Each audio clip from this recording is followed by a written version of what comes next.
Chicago Bulls coming from behind. They were down by as many as 17, and they have defeated the Portland Trailblazers 97-93 to take the series in 6. The last team to win a title in Chicago, the 1963 Chicago Bears, who defeated the New York Giants. Chicago Stadium has not hosted a hometown clinching since back in 1938, when the Chicago Blackhawks won the Stanley Cup.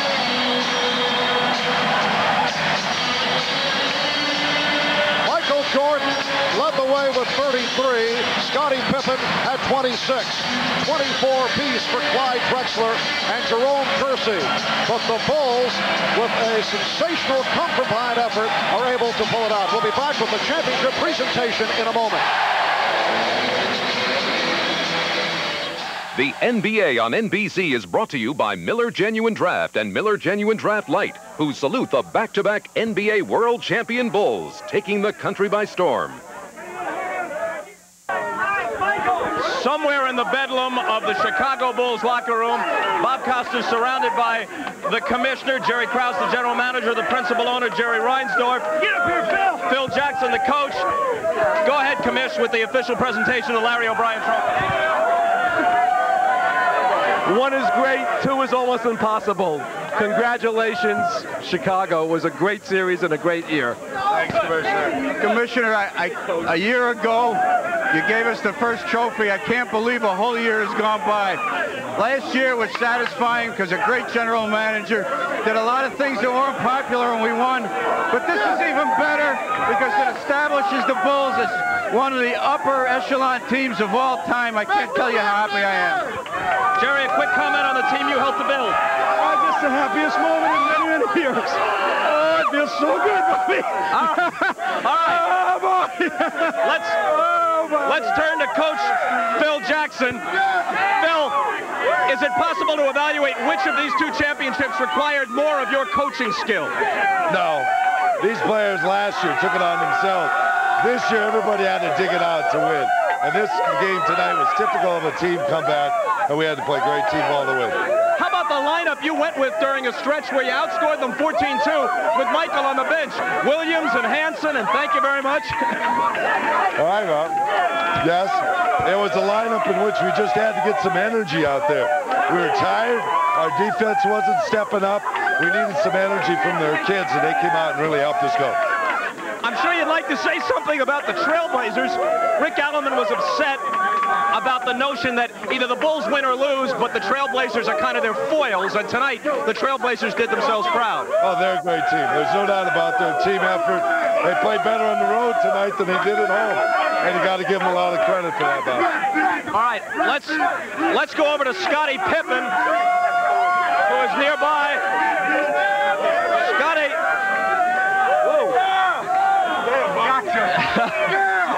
Hang on, Cliff.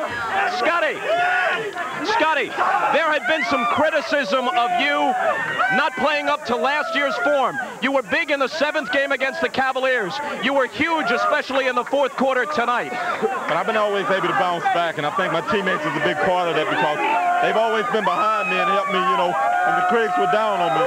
That's why I really appreciate this championship now. That's right. Really get a lot of critics off my back. I still got a few more months of the Olympics to deal with it, but I just appreciate my teammates being able to step forward and help me out. Yeah. Horace Grant, the nucleus of this ball club is very young, averaging around 27. I know you're basking in the celebration here, but this team could be a very, very good team for a long time. Oh, definitely. We're a very young team, and we have some young players on here. And we just went out and took it. Yes, baby. Bobby, a big three-pointer in the middle of the run, and then you stripped Kersey underneath. That was part of a run in which you were on the floor with some unlikely teammates in a 14-2 stretch. That's what we prepared the whole year for, Bob, and we just hung together down 16, 17 points, and this guy carried us home, but we needed a little momentum shifter at that time. We got it with a three-pointer, and it's great to be a part of it. Michael, you told me the other night in Portland, this one would be more relief. The other one was exhilaration. You still feel the same? It is, man. It's just so gratifying for me personally. You know, I went through a lot of hard times this year, but I stayed strong. Everybody supported me. We played well today. I'm glad for Bobby Hansen. He was the only guy that didn't have it. I'm glad for him. There were stretches in the playoffs where you had to carry your team. You were the high scorer again tonight, but you got help, especially from Scotty. Everybody contributed. Scotty was a real big emphasis in the third and fourth quarter. And I had a rough first half, but these guys carried us, and I was able to get in there in the fourth quarter and help pull it through. So it was a good team effort. I think, Michael, we've got a package here of some of the baskets you scored down the stretch. From the time that Pippen's three tied it at 85, you and Scotty got all the points. Yeah, we played well. We were able to 1-2 combination all year long. And I've always said that, Scotty takes pressure off me as much as I take pressure off him. So, we played extremely well down the stretch, both of us. Here I was able to get a steal as Scotty blocked out Buck Williams and got the dunk, and that put us up 2 points. So it was a good effort by everybody. I just tried to post up. I learned from the lesson when game 4 when Drexler knocked that away from me. So I was prepared, and here I go to the hole. Trying to get a foul or get a layup. So it was a good effort. I'm glad they gave me a chance to redeem myself. And this is the free throw that seals it. What was going through your mind at this moment? If I don't make these free throws, they're going to haunt me for the rest of my life. So I was really concentrating on it. You started very slowly. I think you had 2 points in the first quarter, and the Trailblazers were all over you guys for 3 periods. I know. I was going to be very passive and see how the other guys played early. But I got in a bad rhythm myself. And, they played extremely well defensively, and somehow we got it going. And once we got it going, there was no stopping us. Did you have a chance to say anything to Drexler or he to you? No, I was too elated. I'm going to go over and say hello. Say thank you. It was a great competition. It was tough luck, but somebody had to lose. I'm glad it was us. Michael, congratulations. Thank you. Looking around for somebody else. Here's Bill Cartwright. Bill. A long career with ups and downs in it until you wind up in Chicago for a couple back-to-back. Can you put it in any kind of perspective? Bob, we just had a great organization. We got players together. We kept building every year. Got the first championship. It was tougher the second time around to get the second championship. We came through with it with a tough effort. I got the win. Bill, congratulations. John Paxson is somewhere in the vicinity, I'm told. Where's Johnny? B.J. Armstrong.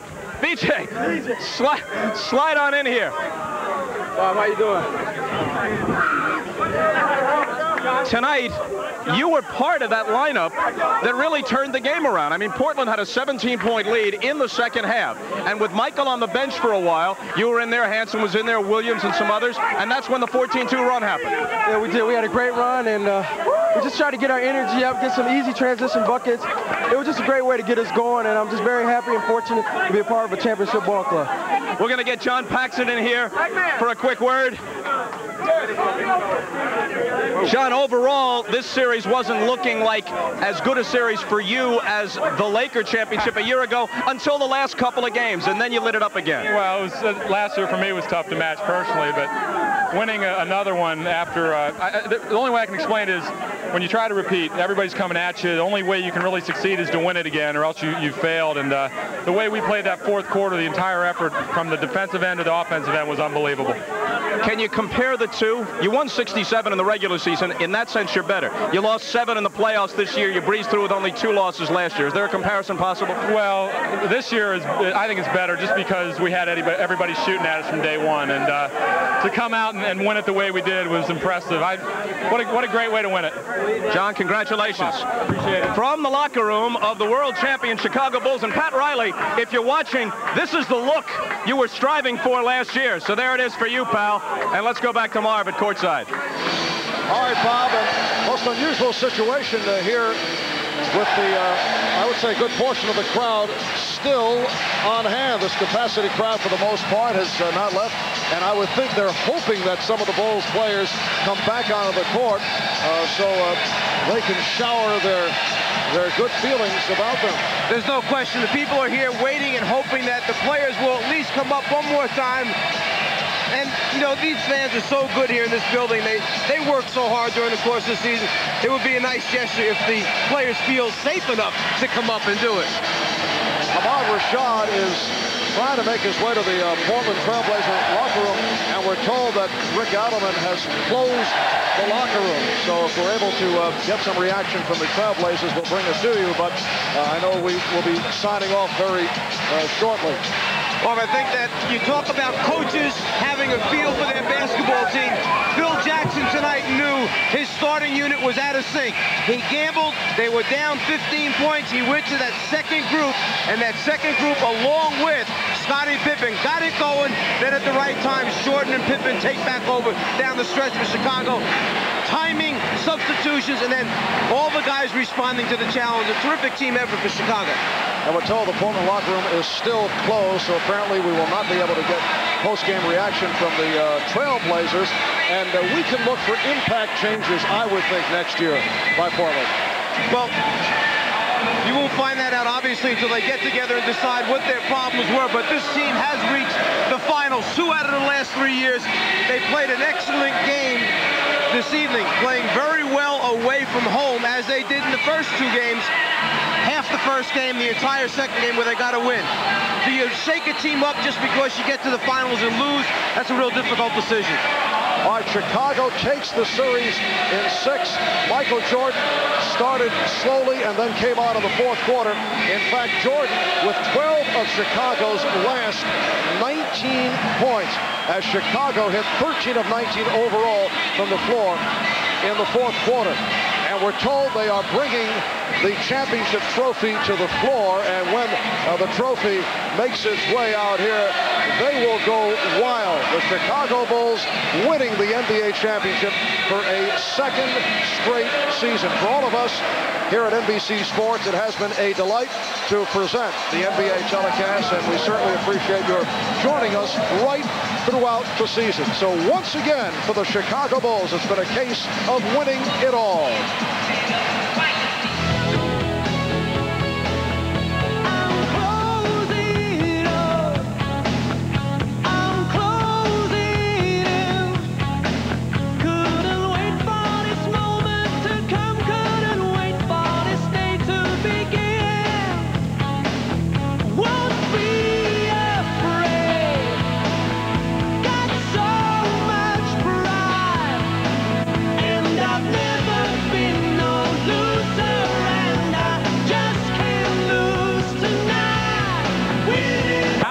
Pride the lane here this afternoon for Portland. Nobody deserves. Percy had a poor Game 5, but he sure came back in Game 6. Jerome Percy then comes out here for chip and hits it. He drives and slams here. Now, here's what we're going to do. We're going to leave these videotape highlights for just a few moments because the Chicago Bulls are coming back out onto the floor right now to celebrate with their team. Craig Hodges has come out right now. I'll tell you what, Diane, you talk about the crowd for a minute. I'm going to get unhooked. I'm going to go get it. All right?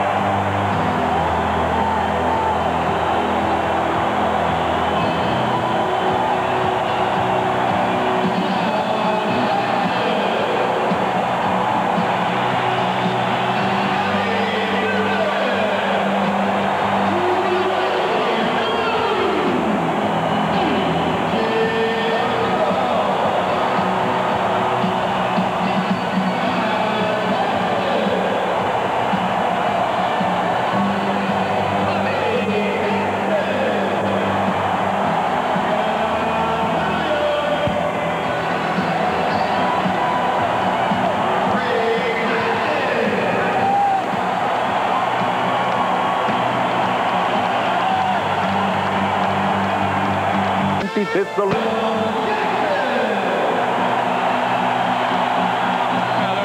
I wondered.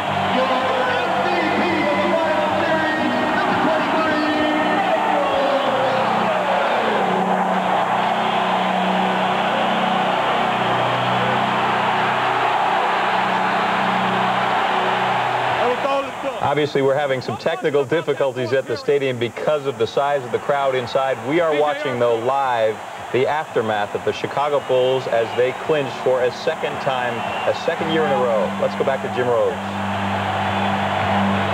All right. How you feel right now? Fantastic. I think the Ace of Spades says it all, and you're doing a great year for us. Johnny Buck, that defense was magnificent in the fourth period. Well, they came through. The guys came off the bench and played. They never gave up. Phil gave them a chance to win. They won. We're happy, Chicago. Happy. And here it is, the ace of spades. Show that to the crowd. We talked about this a couple of months ago.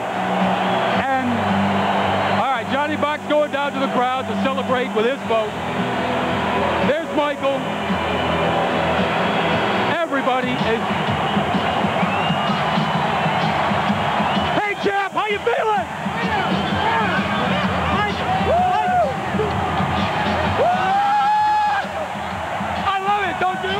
Oh, man, I love it. You knew it was going to happen the whole time? No. Brother, city of Chicago, I love you, Chicago. Thank you for drafting me. Woo! That was a magnificent fourth period. We fought back. We never gave up. The crowd kept us involved. You know, even when it looked dim, we never gave up. Oh. It was 89 to 87. Is that when you felt it? Yeah, when we got back into the game, when it got back to a 5-point game, I knew we were coming back. I just knew it. I just wanted to get back in this ball game. You were very emotional last year. You're partying now. I'm emotional, but I ain't gonna cry. I feel the same. Yes. Woo! Michael Jordan, the Chicago Bulls, you're a champion again. Got it. All right, we've got absolute plain bedlam in here. Maybe we better send it back to the studio for just a few moments. There's total chaos here, but we love it. Fans always want to see Michael just come out and say thank you. And they did. Look at them. They're still here. They're going to be here all night, I think. All right, Jim, Sylvia, Mark, you guys take it back for a couple of minutes. You two should be drafted for going across the floor and bringing Michael Jordan over to us. Good work, guys. Catch their breath there for a minute. In the catacombs beneath the stadium, as you might imagine, hundreds of reporters and cameramen running upstairs after the Bulls, who have taken the trophy up on the stadium floor to celebrate their second straight NBA championship title with 18,000 plus. I mean, this is an absolutely fantastic scene. Rock and roll part 2 blaring in our ears. The decibel level must be incredible. I'll tell you, the Bulls, with their arrogance and confidence, enough to give you a heart attack as they save the best for last and just pull it out. Won their second consecutive. Crumbling under the pressure, down by 15 in the fourth quarter, with Michael Jordan watching and cheering from the bench most of the way as Scottie Pippen led a makeshift lineup. He was the lead gunner as they roared back. Then Mike checked back in and delivered the stake into the heart of the Portland Trail Blazers. The Bulls win it in 6. A lot of talk about this one not being as sweet as the first. You know, when you take possession of a championship, there are a lot of tears, a lot of emotions. When you retain a championship, something that everyone expects you to do, they say, well, you know, you can't savor that as much. Well, take a look at these guys. I think they savor it just as much. Thought it was wonderful of Michael Jordan to tell Bob Costas that, hey, I'm glad for Bobby Hansen, the only one on this team who didn't have a championship ring. Now the journeyman has come to the end of his journey as far as winning a championship that validates his career, and hopefully he will be back next season. But look at these people standing on the press table, just wallowing in their fan support. I tell you, the people out in Portland, when they were down, they didn't quit, and we thought that they were loud there. We thought the crowd at the Richfield Coliseum was very supportive. We had never heard anything like that, but tonight it was deafening. Your ears were bleeding during this game, even when the Bulls were down. Of course, we were not very good students of recent history, sitting at the press table saying, well, we should have known that the ebb and flow of this series, that it would go 7. There, the Larry O'Brien trophy hoisted high. We kept saying, you know, it'll probably go 7 because of the ebb and flow. We didn't know which Bulls team was going to show up. And then the talk was, well, Michael will just will a victory. But it was not just Michael. It was everyone. Carol, we'll be back with much more live from the floor. I'm going to go up and join in. We'll see you then. All right, Mark, thanks very much. We'll see you a bit later. Bulls fans are... And that's the one thing all the Chicago fans who went to Portland said, that this was the difference this year. That they went on the road last year and they were out in LA. But it didn't matter that much when they lost out in Portland because they could come back here and be here just like they are tonight. And you know something? While we watch the Chicago Bulls celebrate, we really ought to take our hats off to the Portland Trail Blazers, because the Portland Trail Blazers really thought they played clean basketball, unlike the New York Knicks series. And tonight they did come and they played to win. They played to win. They made a few mistakes, but nothing like the game we left on Friday night. I mean, I as I look up the scoreboard, that performance by Jerome Kersey, he had 24 points. Clyde Drexler scored 22 points, and Terry Gordon had 22 points. Well, Jerome Kersey had a game of life, as you said, but the Bulls were just too much. And I'll tell you one thing, you can always look in their eye, and we were sitting behind the bench tonight, and when it got down, they kept saying, keep going, guys, and then they got the look in their eye, and they said, we're going to take it. You know, there's one guy on the Portland trip that said there was a group of them that stood. Caps. Nobody has been injured yet. To our knowledge, there are... That's a lot of money. But it paid off. District, we were told at the beginning of this event, the main thing they wanted to try to do tonight to strategize this crowd was to keep projectiles out of the crowd. So they spoke to all of the bars here up and down Division Street and asked them not to give anyone bottles or any containers. All of the people were merely drinking out of cups, and that seems to have... It must be just incredible. We are going to take a break, but our... Things we had heard, I don't know if you can hear me, but there had been some question of whether the cab drivers were still in those cabs during some of the destruction. Do you know? Well, yes, Carol, they were at the very beginning, and if you look back down here, you can see, well, the cabs have been turned around now. You can't see the front.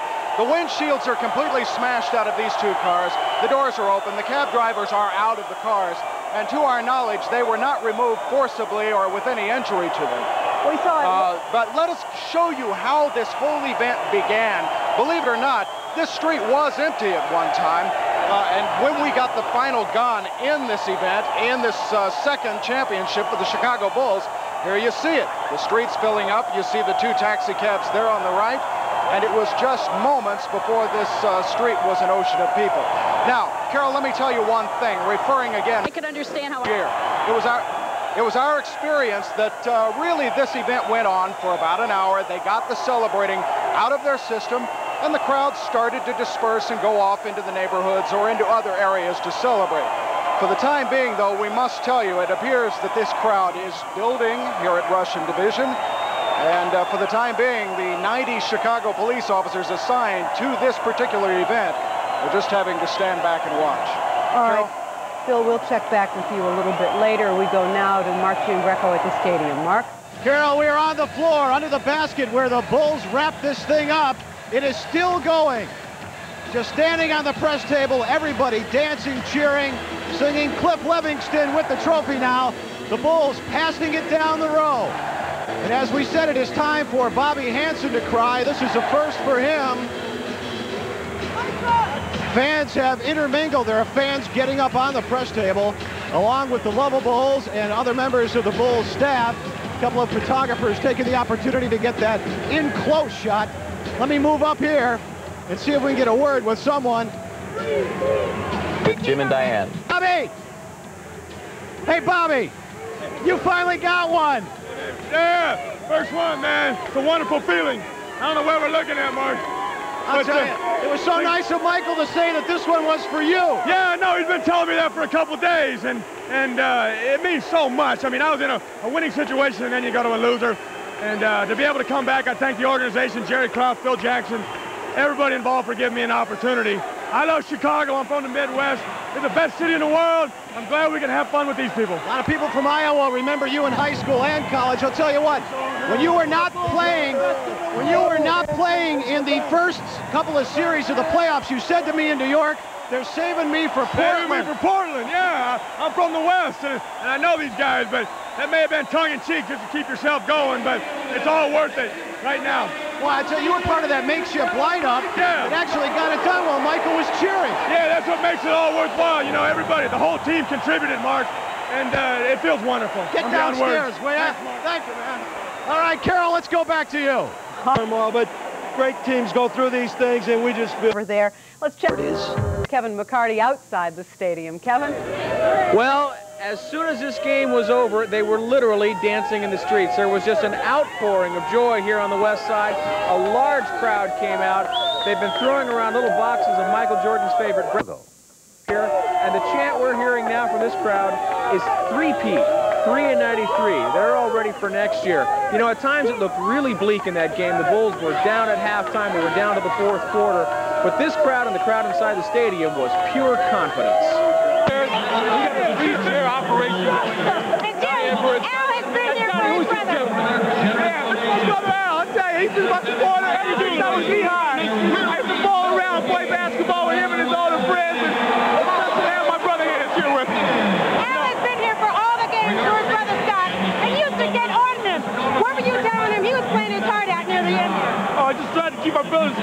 keep them fired up. The fact that I'm here. As opposed to LA last year. It's much sweeter. I never thought it would be this nice. You know, I thought it would be crazy to get out of here. Our fans were unbelievable. They gave us that lift, that support. We have 4 guys on the floor in that fourth quarter that never really had a chance to play much. We thought we had nothing to lose. We just went out there and tried to make some things happen, and it all worked out for us. And you have a real bright future ahead of you, young man. I mean, you really showed your mettle in these playoffs, and this team has underpaid. Delicious shake for breakfast. And now you become a unrestricted free agent. You go anywhere you want. Oh, no, Chicago's the place I want to be. I hope things work out. I'm sure they will. I just put it over the Lord's hand. I want to be back here for the 3 feet. Hey, Scotty, that fourth period was magnificent. I tell you, like I said, it was just a group of Motley Crews out there, just going out there causing havoc, and something happened positive. I did see you kick the chair, though, when you were frustrated early on. Was this good? I thought it was going to be enough repeat from last Friday here at the stadium. What happened? Well, like I said, we had nothing to lose. We were down 15. You know, our starters didn't really play that well in the third quarter, but we made something. America are so frustrated watching it. If we get in the game, let's just break. In downtown Malmo, police say the brawl began and quickly spread to include Swedish bystanders. Police do not know why the fans rioted. Reports say the rioting has continued into Monday morning. All right. Chris Myers back here in our... Bobby Hicks. Bobby. Who the Bulls? Don't put it on me. Now, you were the only one who wasn't here last year, huh? Yeah, but I was watching it on TV, and it's incredible the feelings you get watching those guys celebrate in the locker room. You got a ring now. I got a ring now, and it feels wonderful to be able to contribute, and you go through 7, 8 months together, and the season is so long. Yeah. But when you can come out, this makes it all worthwhile. You know something, you never doubted yourself. I mean, I remember conversations we had in Boston, in Cleveland, in New York, when you were... I wasn't playing anyway, was I? but then in the playoffs, you started slow, you came out hot. I had the best seat in the house for a while, and then Bill kept working as hard in practice and seeing that we were still involved, trying to get them guys going, and then we were playing 3-on-3 full court time to, you know, keep your conditioning. And like I said, it's all worthwhile. All the hard work, the extra work you put in, you had something like this. Up in Portland, they were wearing some purple warm-up pants for you. They were talking about how you were going to be the emotional factor in this series. And when you got in the game, it was going to turn around. You had some good moments. It's crazy how life is. If you never doubt yourself, you have confidence in your abilities, you work hard, you stay with it, Diane. You know, those are all things that are cliches, but they're so true. It's easy to drop your head, but you know, hey, it's a lot harder to work hard and get after it, and it's all more worthwhile. And so, Robert Hansen, what are you going to do today? I'm going to go take a shower. Go home and relax, right? Right. You know, when you think about this, I mean, you got the buzz right now. It's the championship buzz. But, you know, tomorrow morning you wake up, and you'll have that ring. I mean, you've got that championship trophy. Yeah, exactly. It'll probably sink in a few days. The parade coming up, you know, and it's just such a long process. And here's Division Street over here. It's incredible. That's not going to be later tonight. They're waiting for you down there. Yeah, they're waiting. Yeah, I'm from downtown, and Chicago is the best city in the whole world. I've said that all along. There's no better people in the whole world, nicest people, and the greatest fans. You got it. Bobby Hansen, congratulations. Jimmy, thank you, Dan. Thank you. Bobby Hansen, the Bulls acquired him from Sacramento for Dennis Hobson at the beginning of the season. Celebrating with the fans here at Chicago Stadium, and it's starting to empty a little bit now, Diane. The fans are starting to make their way home. Everybody's trying to see what's happening out on the street, probably. And everybody's out there, too. Now, let's... Work it around. What? Hey, that's what happens on live TV. We're going to rejoin Jim and Sylvia right now. Jim and I will still be here at the stadium. We'll interrupt you for just a moment because we're told Michael Jordan has just reached the podium and is speaking to reporters. This time, just champagne? Just champagne this time, Lacey Banks. I know you was hoping. That the Not this time. The Western hostage. I feel very joyous. I think and a speech. It's really, you know, I can't really express the way that I feel right now. You know, it's capped off an unbelievable season for me individually, but unbelievable season for us from a team standpoint. You know, we faced the challenge of trying to defend what we accomplished last year. Some people may have thought it was a fluke, so to come back and do it again eliminates that fluke attitude. Plus, it hardens you know, ourselves as a unit and our confidence. And we went through a very, very long test all season long, from you know, individual adversities to, you know, facing teams that was ready for us every night. And we stood tall at the end. You know, it may not look pretty all season long, but today we stand tall.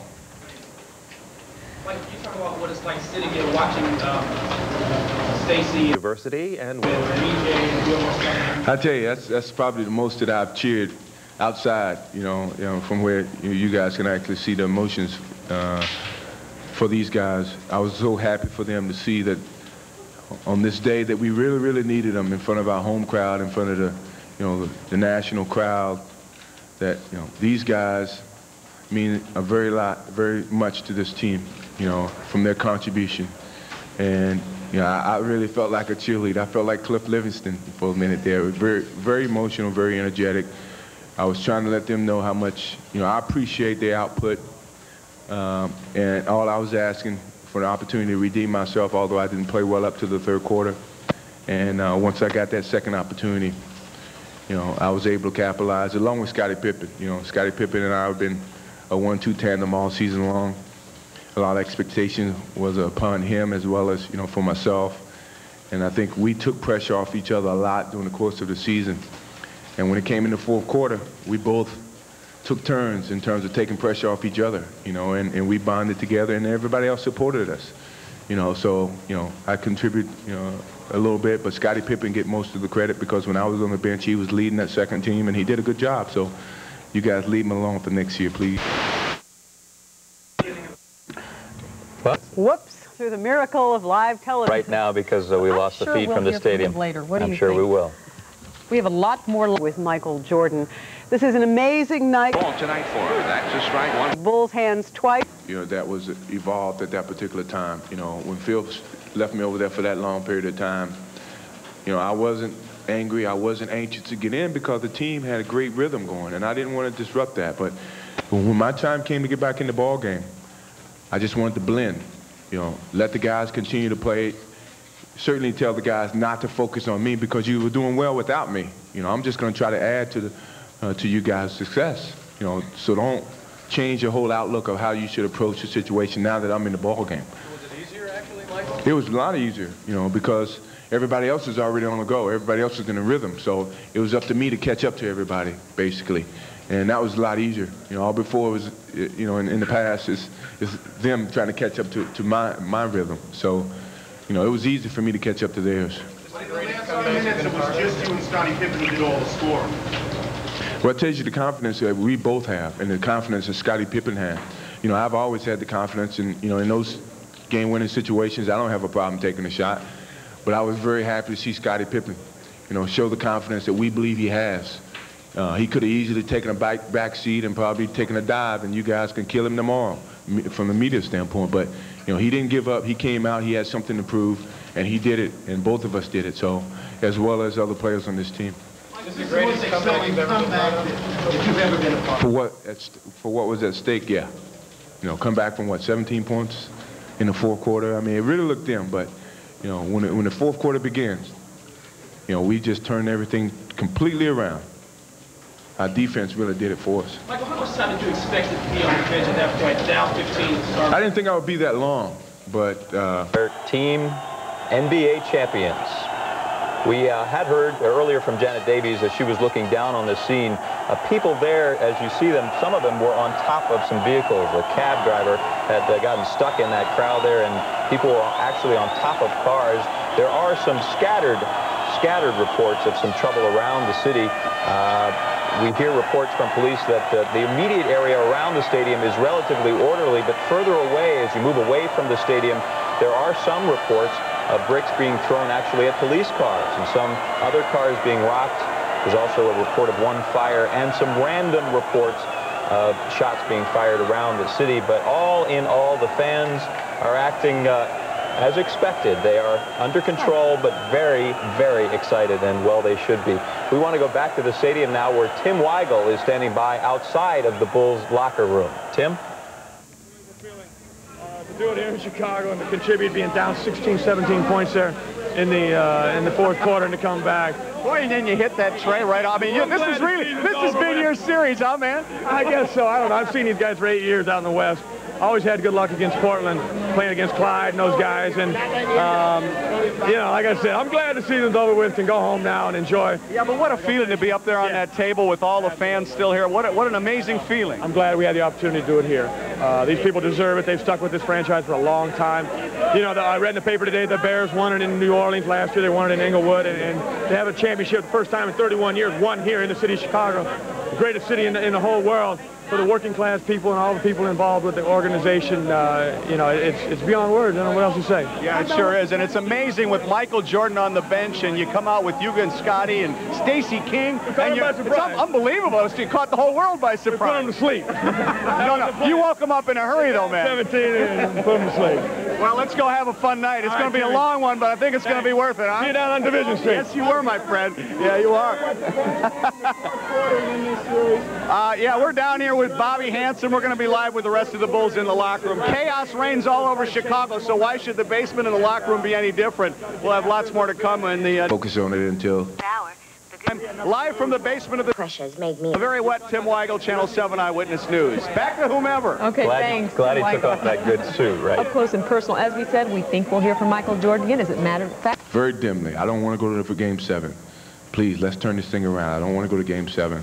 It's just too much of a mental strain to take 2 days of abuse from Chicago media and then go out and have to raise your game that extra level to try to pull it out in the 7th game. Michael, the second consecutive Most Valuable Player Award, the second straight championship. What is your great Well, you know, I never really go out and try to achieve individual accolades, but as a team win, individual accolades take care of themselves. So I'm happy to receive it. It's something that I'm very proud of. You know, I'm really going to cherish it. I can't afford another car. I got too many cars already. But it feels really good from a personal standpoint because, you know, as I said, it's been very tough mentally to focus in on basketball. But basketball has been my medicine for all the adversities that I personally had to deal with. And, you know, my teammates, you know, really supported me. I thought it would affect the team with all the distractions that I had to deal with. But for the most part, you know, they supported me. No one really commented about it. No one talked to me about it. They felt that, you know, I could handle it from a personal standpoint, which I did. But, you know, from a basketball standpoint, I maintained my consistency. So, you know, I really needed that support from them, you know, and they did it. And this caps off, you know, a very, very maturing year for me. Hopefully I don't have another one like this next season. What was going through your mind when you were hoisting the trophy over your head? Michael Jordan talking about this year, a difficult year for himself personally, for the Bulls. Chicago drafted me 8 years ago. You know, because if I wasn't drafted by Chicago, I don't know if I could have been doing what I did 2 years back to back. And the fans has a lot to do with it. Became too much of a celebration.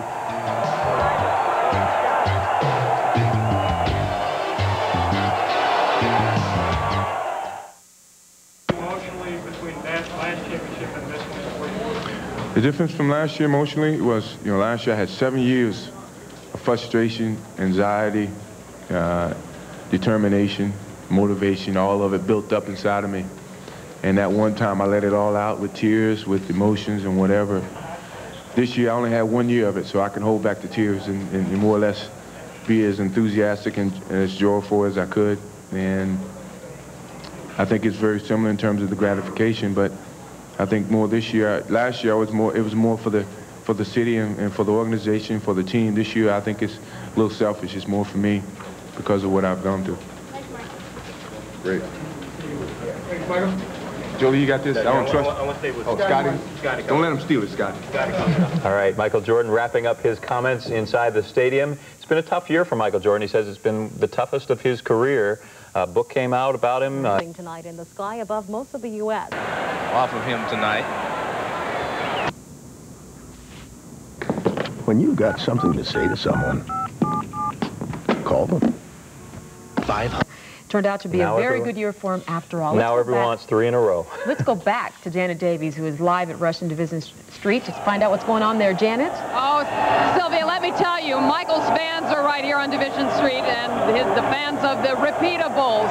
The ranks have swollen here at Party Central. Division Street is always Party Central when they're...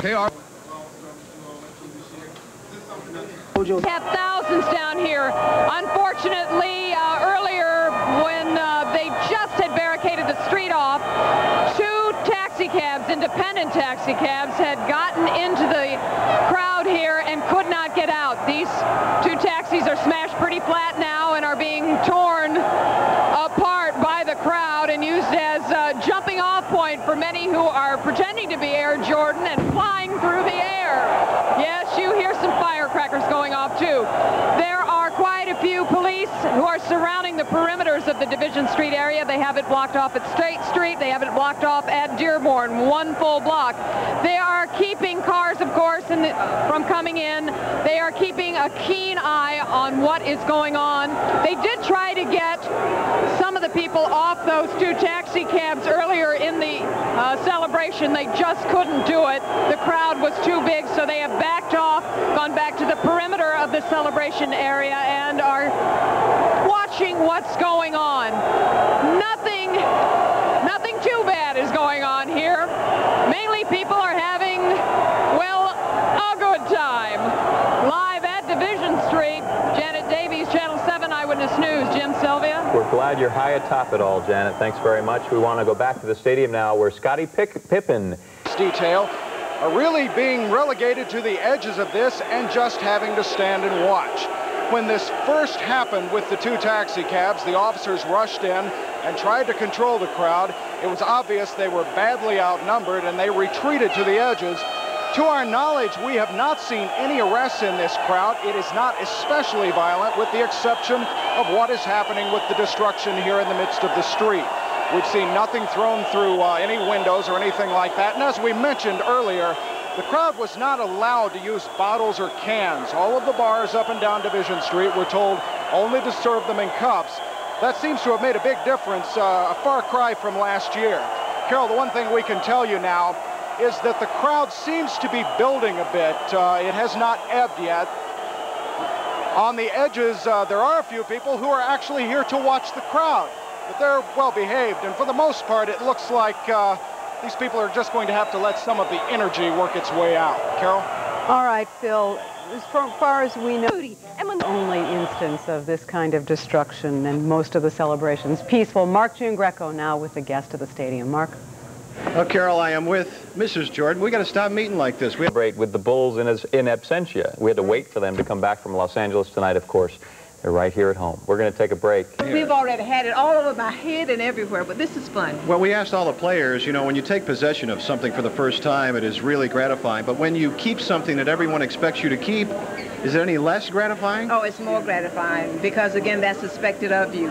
And you want to keep the tradition going. This is a great win for the Bulls. I'm so proud of all the boys. I thought they came out and played a great... Chicago proves it's on top of the basketball world for the second straight year. Tougher this time, tougher to repeat than it was to win a national championship the first time.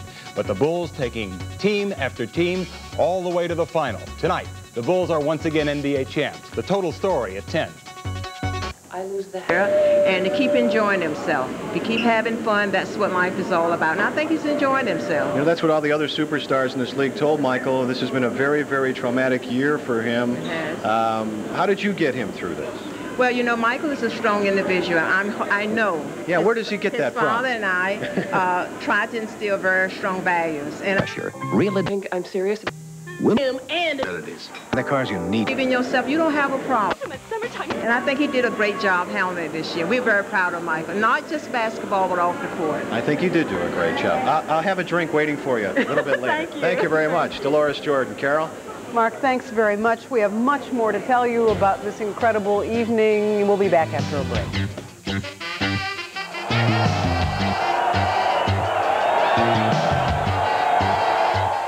As a first 1-800-222-99. You know, when you're coaching, you pull a situation like that, you just go and play by play out there on the floor because everything else I tried hadn't worked. And, you know, we'd gone out there in the second half. We got the game down to 6 points by the time the half had ended. And we thought we've got the game in hand, and they came right out and did the same thing to us that we had done to them in Portland. And so it was going to be a definite drive for us to have to win the fourth quarter. I needed to go with something that was unique and energized, and B.J. Armstrong and Hanson gave us a little guard push. Defensively, Bobby got some plays back on the three-point shot, got the ball back for us. And, you know, Scott Williams did some rebounding, and Stacey King's an offensive thrust out there. And Pippen held them together. He was the glue that kind of held them together and scored the points when they were in trouble. I'm gone. Sorry, Pax. You know, it was a very sweet game simply because of the fact that it was on the doorstep for us to lose, and we were just flirting with disaster the whole game. I felt that we weren't in rhythm. Michael never found his rhythm. He had trouble getting energized out there on the floor and finding the flow of the game. Horace just didn't seem to get himself free out there on the floor, and things were a struggle for him. Bill Cartwright, after he took a hard tumble at the 8-minute mark in the first quarter, never really righted himself, and we just struggled for a long period of time, and Scotty and Pax were the two people that kind of held us together on the offensive end. Yes, they did.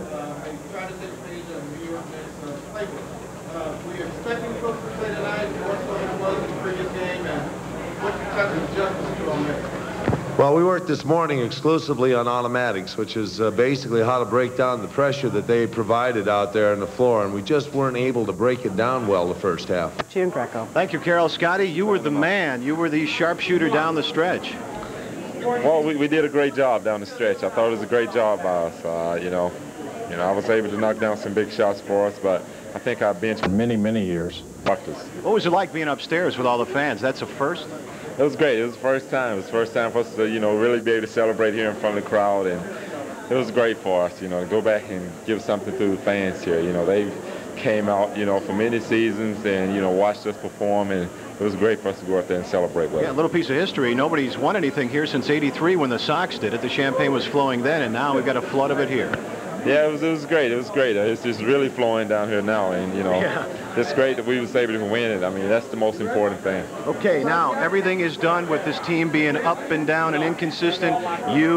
People saying, well, gee, you know, he's such a spectacular player, and then he goes away for a game, and then he comes back. I just didn't think he had the kind of energy he normally has out there tonight. And I got to go through the Olympics, so I don't know. Hey, good job, guys. Now you have to think to that. You don't even have time to celebrate. A week and a half, you got to start practicing. Yeah, we do. I mean, you know, I was just glad we was able to get it over with. The sooner we got it over with, the more rest I can get. Do you think you're going to be able to celebrate winning a gold medal? Does that mean as much as an NBA championship second time around?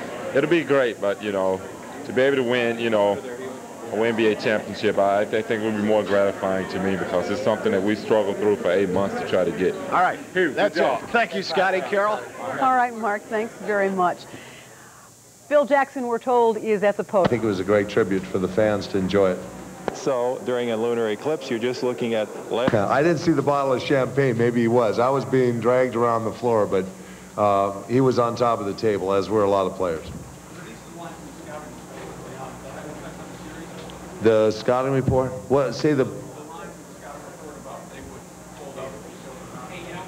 I think that was overplayed, you know, during the course of this series. I think and they did in the fourth quarter during this series, although, you know, the tendency for them is to get them in a half-court game. That's what we wanted to do, and that's why we survived, is because we could keep them under 110 points. That's their average. That's what they're good at. We want games under 100 points and control the tempo, and we got it our way.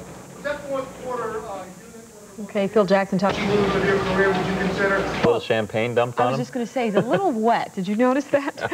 Now, we know a lot of our viewers were watching the ABC movie Scruples, and we definitely do plan on going back to the last 10 minutes so you can see the end of that movie. We'll do that right before. Phil Jackson looking a little drenched, a little worse for wear, but very happy, obviously. Tom Scher is at courtside where there are... Standing by at the stadium, he's going to be joining us, bring you some of those... Grabs about 20 minutes ago when the Bulls came out to celebrate with their fans. They stood on the table here and went crazy with the fans. We're going to see some... It was a little bit sluggish. Back dab in the middle of it was Michael Jordan, and now he's with Mark Giangreco. Let's go back downstairs. 6 or 7. The third period, though, is... What are you going to do now? You got about a week off. I'm going to tee off at 8 o'clock in the morning, but I ain't going to tell you where I'm playing. I'll tell you what, can I caddy for you? Sure. All right, then I promise no fees. I promise to leave you alone the rest of the summer. All right, partner. Hey, how about the bench, Michael? Portland Trailblazers. Kersey finished with 24 points on 11. Happy to do it. He was here on the floor. The players stood on the press table that lines the edge of the court along with the Bulls bench here. And they just had to try to get to you. They cheered with the fans, and they sang Rock and Roll Part 2. They did it all. A wild scene. There you see the NBA World Championship trophy. It belongs to the Bulls for the second year running, and it was an incredible scene. I don't think any fans left this arena at the end of the game. A force in the first period. Bill, the inside turnaround there, and the Bulls trailed by 4 points and cut a 9-point deficit. Clyde Drexler was magnificent. And we're going to hear some remarks that some of the players made a little bit later on. I asked Michael Jordan in the middle of that madness what it was like to do it at home, and he said, it's great. Scary, but great. Carol, it was a wild scene in here. No one got hurt, fortunately. It was peaceful and happy. But happy wild is the way Scott Williams put it. He just kept running around yelling happy wild. I don't know what he meant. Then I asked him, and he said, we're happy, they're wild. What does it matter what it means, right? You know, as long as you're happy. Ferocious. It left John Paxson on the deck. Terry Porter. Rebounded by Pippen. Now Jordan for 3. His 14th point. Paxson was really pretty good in that fourth period as he hit 3 jumpers in a row. That is one of them there to carry the Bulls in the third period. Kersey again remained a force. This was a second chance basket after Clyde Drexler. How about Larry Such? If not, for Portland. Now we fast forward to the last minute of the contest. Michael Jordan arguing with the officials, trying to keep his team together. Phil Jackson staying cool and calm and collected. Rick Adelman trying to get the defense going for his Portland Trailblazers. Here's a key jump ball late in the game. It was a tip off of Terry Porter's hand, or Cliff Robinson's hand, that went out of bounds, and that is where the Bulls started to win this basketball game. Last 45 seconds of the contest, and Michael Jordan against Clyde Drexler. Man, I got to tell you, folks, this was a fantastic matchup between these two guys. Jordan drives down inside off the glass, lays it in. The stadium crowd goes wild. They led 95-91 at this point. 33 seconds left to go. Back came Portland. Jerome Kersey hit 2 free throws after a missed shot by Portland there. But Michael Jordan would come through with 2 free throws in the end, and the Chicago Bulls would win their second NBA championship by the count of 97-93. For Michael Jordan, it's the first time that a player has won it 2 consecutive years in a row in the finals, the MVP I speak of, and the regular season. The only other Chicago team to win consecutive championships was the Chicago Bears football team in 1940 and 1941. You know, for all the brickbats that Michael Jordan has taken this year, with the gambling situation that happened, the no visit to the White House with the team after they won their first world championship, this man really had the stamina to hold together. And I didn't know if he was going to have enough gas left in the end to make it to a Game 7, but that's a moot point now, as you saw Jerome Kersey and Clyde Drexler come up with the free throw shots for Portland. And so the Portland Trailblazers will have to go back to the Great Northwest.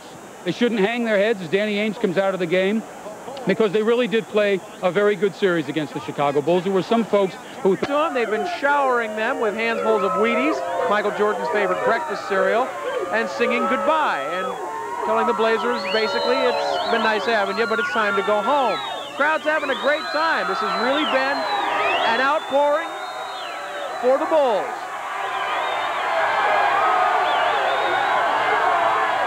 A tough Portland Blazer basketball team, Trailblazer basketball team, a team that has won a championship back in 1977. Good, and they distinguished themselves, you know? Well, they're just at least going to go absolutely bonkers. We have not won, as Jim and Sylvia mentioned, a championship here in Chicago since 1963, and the Chicago Bears winning at Wrigley Field over the New York Giants. So Michael Jordan and the Chicago Bulls win their second championship. Now there's talk about a three-peat. Will there be a three-peat? I don't know. I guess everybody wants to be optimistic. I've thought about this many, many times this season, and you wonder whether a team can win a third championship. Detroit's Pistons tried to win 3 championships in a row, but they couldn't do it. The Los Angeles Lakers tried to win 3 championships in a row, and they couldn't do it. 1988, 1989, and the Detroit Pistons won in 1989 and 1990. The Lakers are out here on those 2 taxi cabs themselves. Carol, you observed a minute ago, and I think it was a very wise observation, that we know of no other instances in the city where these kinds of things are happening. So in that regard, maybe Chicago should be proud of itself tonight that it's managed to only claim 2 victims tonight, and that's 2 taxi cabs, unfortunately, that found themselves in the midst. One more try, just one more stab to the heart. But unfortunately for Portland, and fortunately for us, they couldn't do it. Jordan at the free throw line today was 5 for 5 from the free throw line. He was 13 of 24 from the field with 33 points. He had 4 assists, picked up 3 personal fouls. Scottie Pippen, magnificent night for him, 26 points. He had 5 rebounds, 4 of them on the offensive board. And that's something that we talked about during this series, that the Bulls had to get second chance baskets. And tonight they really did pretty well. The block shots, they were even. The Trailblazers had 5, and the Bulls also had 5, with Drexler getting 2, Robinson there on the roof of one of getting 1. It's been a magnificent season for us. I've been on the road most of the time with the Chicago Bulls. Well, we'll be looking into that tomorrow, no doubt. Thank you, Phil. Let's switch now over to John Kelly. We started with the highlights and then with the chaos in the locker room and elsewhere. We'll continue now with the story of the amazing Bulls. Contest. Last year, the Bulls were 15-2. They played 17 postseason games. This year, they were 21. Yes, it's been a long and winding road through this year's postseason, tougher than most envisioned. However,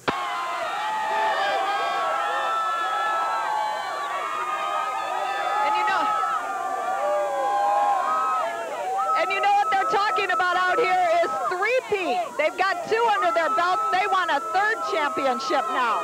Right now, let's talk to one of the Lovables who's had a long season along with the Bulls. Krista, what's this season? Mays, the man himself. Here's Jordan for 3. Yes! Did you see that look? Michael indicating he can't believe it. I just got hot. I got in the zone, and you know, no one expected. Gattelman was upset with was at the last 2 minutes of play, the jump ball. The replay clearly showed that Cliff Robinson tapped it up. Somehow were in a cave and missed it all. The Bulls won it in big countries. Dibble back to an overtime victory featuring the artful Dodger. So to get the referees to get on his side for a call perhaps later on in the basketball game. But I think, yeah, he was upset with some of the calls. If I was... There's never... This gave it away. Now we have to go and regroup. Game 3, the scene shifted to the Great Pacific Northwest. It's 94-53. You got 20,000 screaming fans, perhaps on the quarter. Trailblazers surge to retake control of the series and wash the bad taste of Game 2 from their mouths. You know, we knew that we had a good feel for this team and that we could win no matter where we played them at. So tonight, I mean, we came out and did it. Game 4, Portland prevailed by executing down the stretch. Clyde Drexler's defense credited with holding Michael scoreless the last 10.5 minutes until it was learned that Jordan had suffered in silence with a deep thigh injury. Nonetheless, Phil Jackson was fit to be tied. This series, by all rights and purposes, should be over, except for, 4 minutes played in both fourth quarters of 2 games. Game 5, the Blazers again came out soft and careless, allowing the Bulls to build up an insurmountable lead with staggering displays of sharpshooting. Michael revisiting the highlight zone with a series-high 46. That's one of the arrogance I think that we picked up, in a sense, by winning last year, is that confidence in ourselves that, if we need a win, we play basketball, and that's just the way it has been. Yes, and they did that tonight. Michael with 33 points in Game 6. Scottie had some clutch baskets. The entire bench came up big, and the Bulls got it done, did it as a team, and now they can savor it all year long. Absolutely. Thank you, John. As we've been reporting through the night, the only major smirch that we found on this celebration is on the north side, where we understand there are some new developments. Phil? Carol, here at Russian Division, we should alert the mothers of Chicago. Look into this crowd and see if you see the faces of your sons and daughters turning these cars now over, the 2 taxi cabs that were in the midst of the street. Now you see right now some smoke moving through the crowd. Actually, we believe, and we cannot vouch for exactly what this is, we believe that this started as fire extinguishers that were trained on the sidewalk after these cars were turned over in an attempt to try to clean up some of the fuel. We cannot tell you that exactly, but you can see the extent that the crowd is now dispersed around the 2 cars. Take a look at that taxi cab now. If we can pan over here to the right and show you the black and white cab, you can see that's what it looks like after it was turned over once and then turned over again. There's no evidence here that these people want to do anything but thoroughly destroy these 2 cars.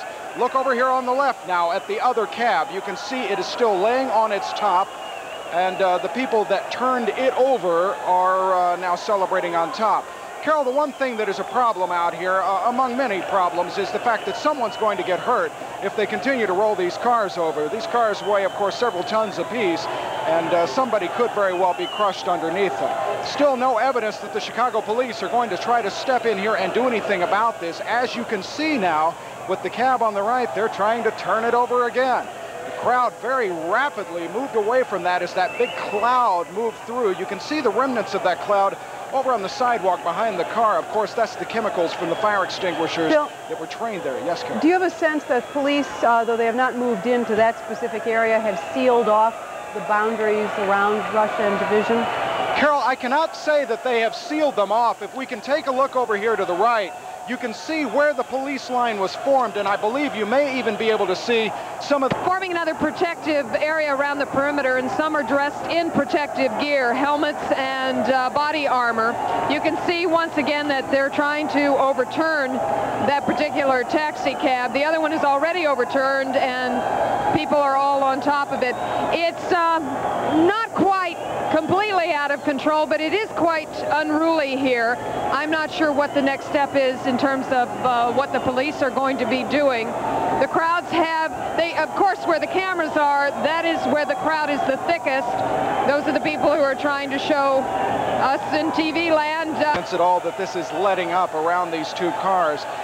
One can only guess how long this can go on before A, these people either get tired of this, or B, the Chicago police get tired of it and they decide to move in. But as we mentioned earlier, right now the police are severely outnumbered here unless they've called for reinforcements. At the beginning of the evening, the commander told us he had 90 men assigned to Division Street from the 18th District. At that time, he said he thought that would be plenty. Right now, it doesn't look like that's going to be plenty for the time being. All right, and as we've said, to the best of our knowledge, the only major circumstance that we know of this type of action is going on in the area of Russian Division, and you're certainly advised to stay out of the area. If you have any reason to get near there, you may want to take a detour. Oh, no, we're not. Right now, we will take a break, I believe, and be back with more. Let's go right where the action is to Dan Roan at the Chicago Stadium. Dan? All right, Rich, we're having a little bit of problem hearing you, but I'll tell you what a night, John. Congratulations. Way to go. Yeah, I don't know how to explain the feeling we had. We played terrible for 3 quarters, and you're sitting over there going, you know, we need something to get going. And actually, Phil, at the beginning of the 4th quarter, when we're in the huddle, said 15 points isn't a lot if you can find a way to regain the momentum. It's exactly what we did. Bobby Hansen hit a big 3. From there on, BJ, Stacey King, the guys off the bench in the 4th quarter did a great job. And then Michael, as he should do, carried us down the stretch. And back to back, I don't know what to think right now. How does it feel? I mean, we all remember the scene last year in Los Angeles in the locker room at the Forum, you know, absolutely wild, and it wasn't all that much different out here tonight. No, this was better because you're home. The crowd, really, once we got back in the game in the 4th, the whole thing just steamrolled with the crowd as loud as they were. So we got to go back up on the floor and celebrate with them a little bit, which was real emotional and a nice thing to do. But this team showed a lot of character in the 4th quarter. I think we came out maybe expecting to just play well because we were on our home floor. In Portland, their backs are to the wall, so they're going to come out and play aggressive, which they did. But the way we finished was really the mark of a championship team. Hey, we've got some of that celebration tape queued up. You want to take a look at it? Sure. Let's just roll it in and listen to it. It was beautiful up on the stadium floor after the game.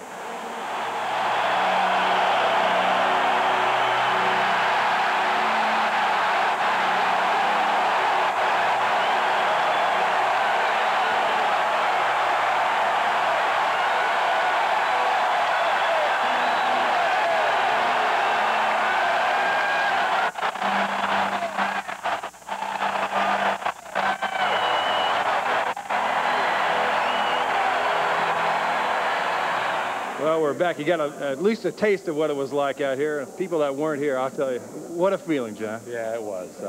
You know, the toughest thing, everybody's asked all along what it would be like to repeat, and I think the biggest thing is that the only way you can succeed after you've won a title is to repeat. And there was enormous pressure. We got a lot of criticism throughout the playoffs because we lost some games, but we did what we wanted to do ultimately, and that's win another championship. And this is something that I know hasn't been done in Chicago professional sports since I think the 40s when the Bears did it. That's right. So, you know, now we've etched our mark in Chicago history, which is real important.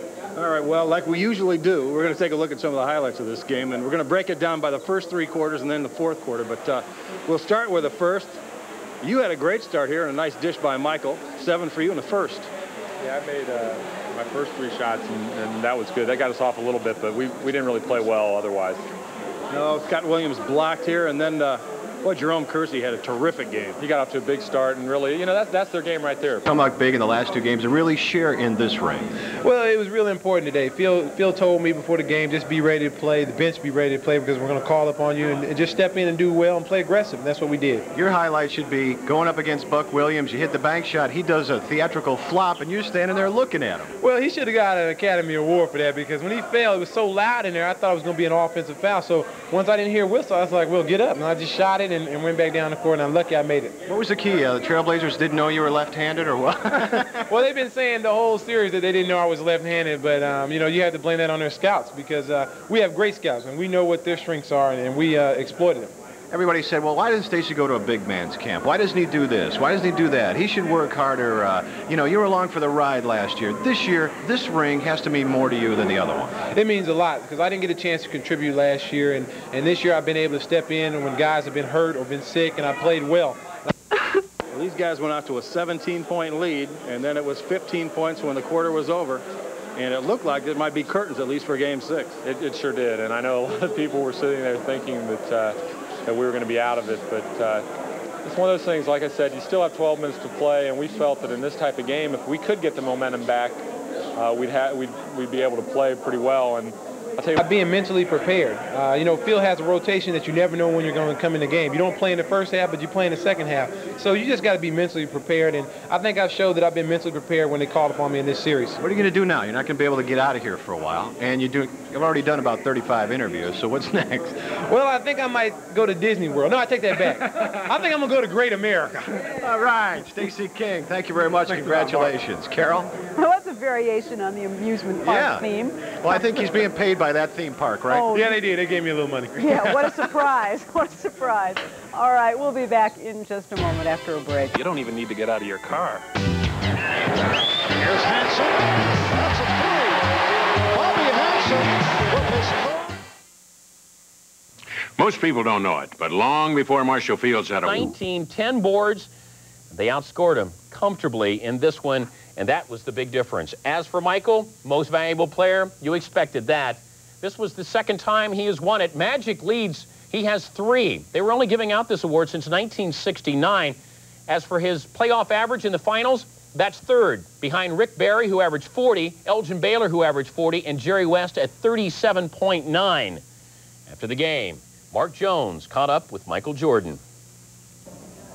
All right, guys, welcome back to Chicago, the home of the world champion Chicago Bulls. Mark Jones in the house, along with the other MJ, Michael Jordan. Michael, 33 points, 12 of them in the 4th quarter. How does this championship compare to the last one? Well, it's a little different. You know, last year, I had 7 years of frustration and determination involved within myself, and I got very emotional. So it was a great effort for the organization, for the team, and for everybody. But this year was a personal gratification, because of the stuff that I dealt with. But it was a team situation as well. So it feels good for me personally. I'm very happy for that. Have you had a better 4th quarter in a more important situation than this one? No. Yeah. What was at stake, I think everybody played their ultimate best. And we had to, 17 points down in the 4th quarter, and everybody played well. And I just wanted the opportunity to get back in and redeem myself. Michael, what does it mean for you, looking at the bench, guys like Bobby Hanson, and thinking that they were the ones that really got that team back into the ball game at the start of the 4th quarter? I'm very proud of those guys, man. I hugged them, I kissed them, I told them I love them. I mean,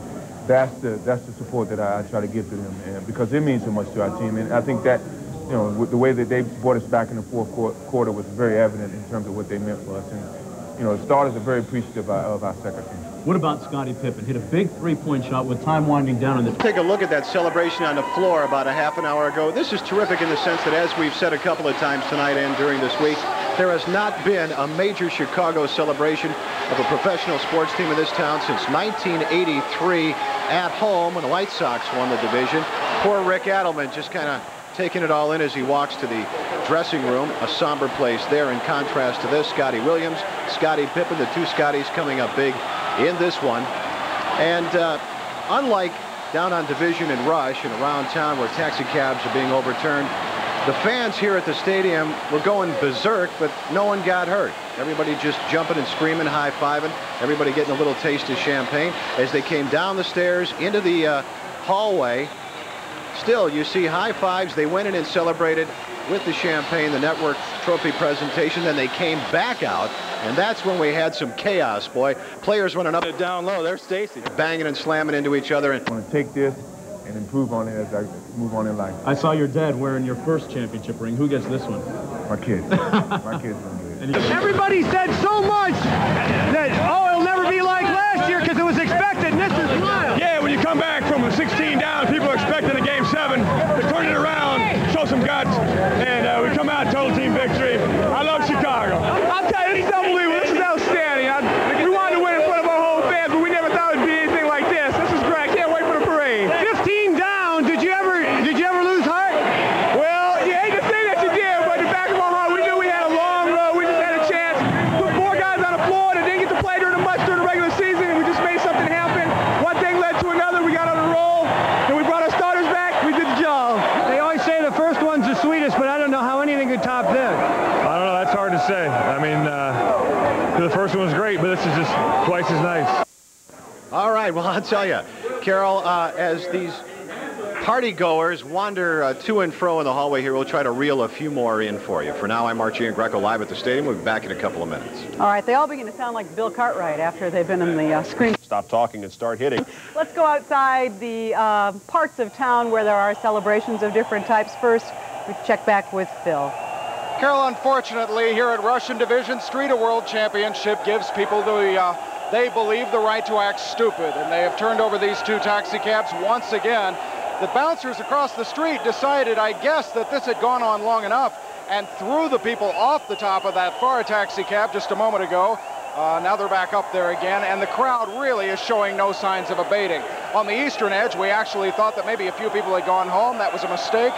They're filling the street in again. We have evidence right now of only one person being taken into custody. We understand, according to people who have been in the street, that the cab drivers are fine. So, Carol, for the time being, it looks like this crowd, this happy crowd, and for some of these people, a rather unruly and poorly behaved crowd, is going to stay here on Division Street. All right, Phil, we also have reports confirmed now by the Chicago Police Department. All through the night, we've heard sporadic reports. We've attempted to confirm them before reporting them.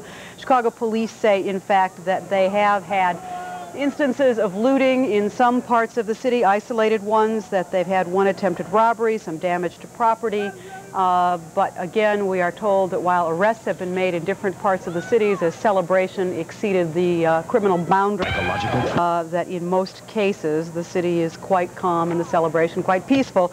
Let's go here. Cardi outside the stadium. Carol, the only chaos outside the stadium is happy chaos. Carol, John, you told me in Portland after you got rammed in the head by a cameraman at practice, and it's just so annoying. You wanted to get out of Portland and get it over with. It's done. It is done, and it was a tough way to do it, too. We really played actually terrible for 3 quarters, and sitting there before the 4th quarter in the huddle, Phil said, 15 points isn't a lot if you guys can find some way to regain the momentum. It's exactly what we did from key guys off the bench. Bobby Hansen makes a big 3. Stacey King makes some big plays. BJ and Scott Williams, too. And then Michael came in to finish up. But what a way to win. It's really an indescribable feeling when you win it twice. You know, well, try to describe it. Well, the toughest thing about repeating is that the only way you can succeed is to win it again. If you come 1 game short, you've failed in the minds of everyone, and even yourself. So I think that's been the toughest thing. And during this playoffs, we've gotten a lot of criticism. In the New York series, the fact that it went 7. The expectations were so high when we won 15-2 last year through the playoffs, and it got to us a little bit, but we've now made our mark in Chicago history. This is the first time I know since the 40s when the Bears won back-to-back titles that a professional sports team has won back-to-back, and that says enough right there. Now, where are you going to put the other ring? I don't know. I got 2 boys, so this will be something I can give to them when they get a little older, but I have 10 fingers. Yeah. Whoa, here we go. Big predictions. No, I'm not getting any predictions. I'm not even going to think about the next one until next October. All right, thanks, Pax. Congratulations. John Paxson. Carol. All right, Mark, thanks very much. In closing, we tell you it has been a remarkable, spellbinding evening at the stadium. There have been a few difficulties out in the city of Chicago where some celebrations went to excess. By and large, it has been an overall peaceful and happy night. We thank you very much for staying with us throughout. No sign. Park's Cabs were early casualties of a wild celebration that tonight goes on and on. Good evening. Our top story tonight. Game tonight. They're now officially the Repeatables. Top of the basketball world for the second straight year. As time ran out on the Portland Trailblazers, just as it had on all the other pretenders to their throne. No team.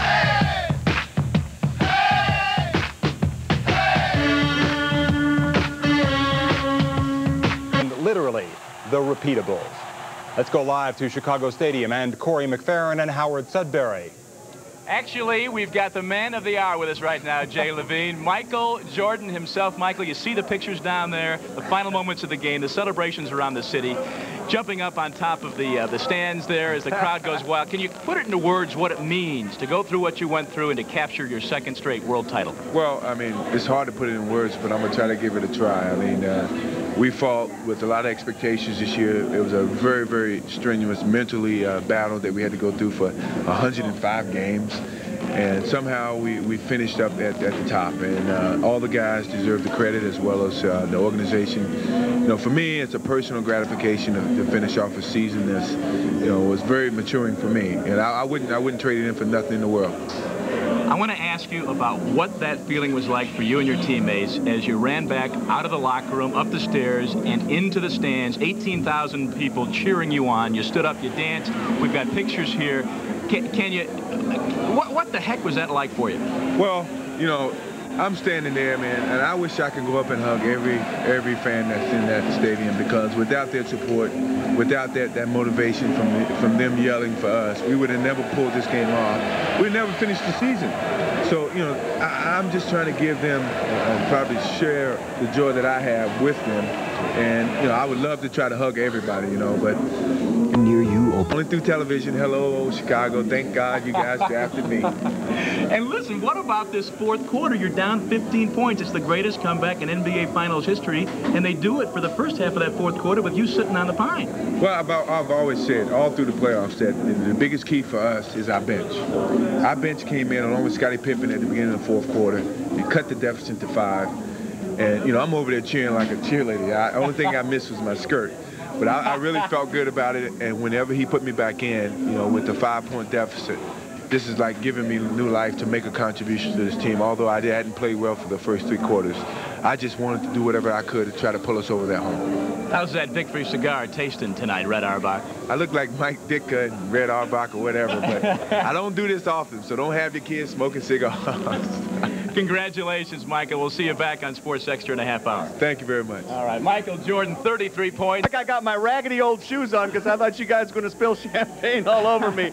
Is this unbelievable? I mean, you know, it's just you guys standing on top of that table with the crowd cheering. That'll be part of this. And then I know you didn't play Wednesday night, and I saw you walk out of that place. I know you weren't too thrilled about it. No, not happy. But those things happen, you know, and I told Phil, you know, it's not my position to question anything that he does in a situation in a game. It's tough when you're out there on the hot seat, and you know, stay with it and do your extra running. The next day I went out and ran a little extra, ran a couple miles, and just get it out of your system.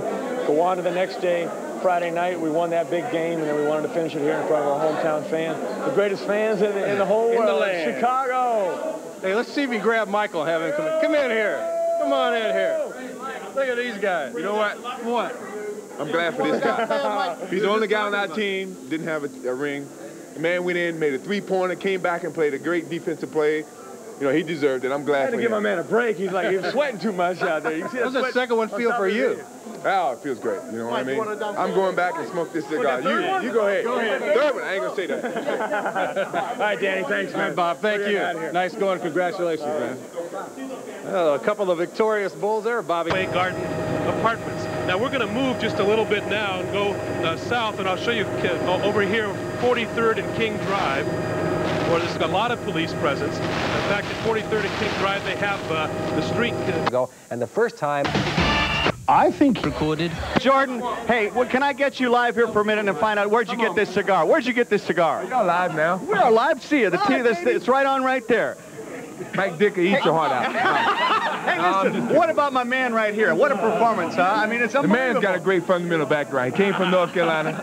I've always tried to, you know, lot of problems. And a career played well all series, and I had a tough time trying to keep him calm.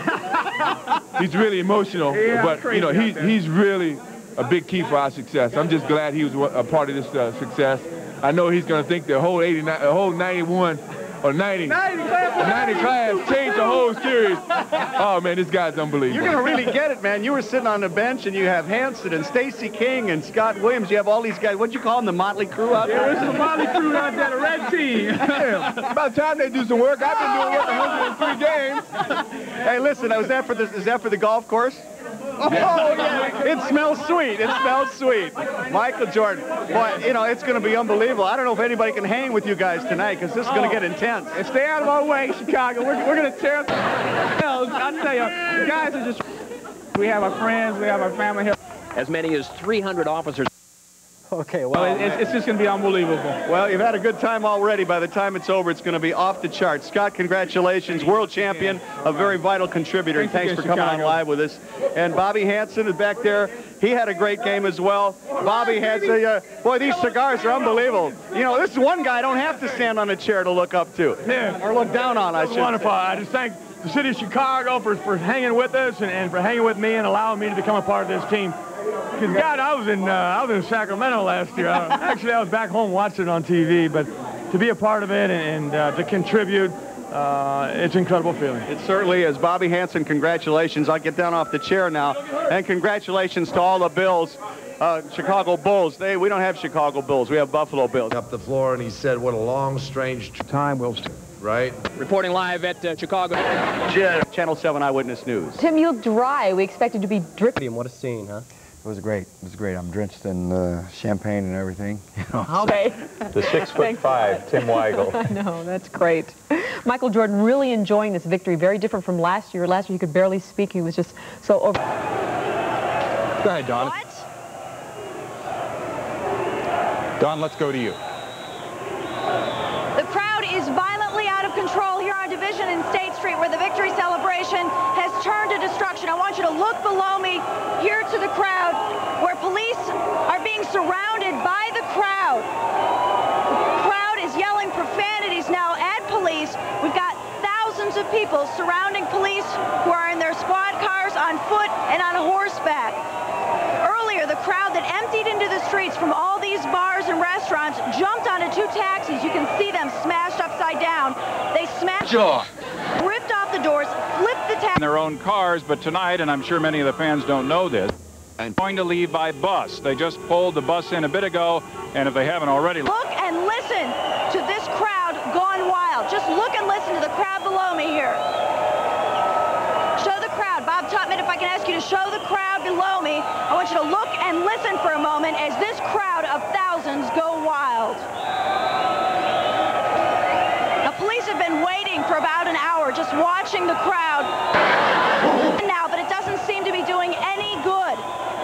The crowd is just moving back in. It's a very tense situation here. The crowd is violent. We've heard firecrackers, M80s. One of the restaurant, here you hear firecrackers below me. You can hear the firecrackers, the M80s going off. This is a dangerous crowd. One restaurant owner here told me that this is the most dangerous, violent crowd he's ever seen. We've got the horses moving in, if you can see them below me now. Again, it's not doing much good. Don, can you hear me? Now the crowd is throwing cans, whatever they can, at the police, taunting the police as the police move out of the crowd. Watch this, folks. The crowd is chasing police out of the street here at Division and State.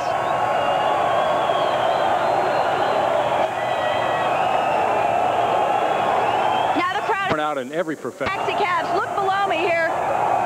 They've returned to the taxi cabs now, back to their original state.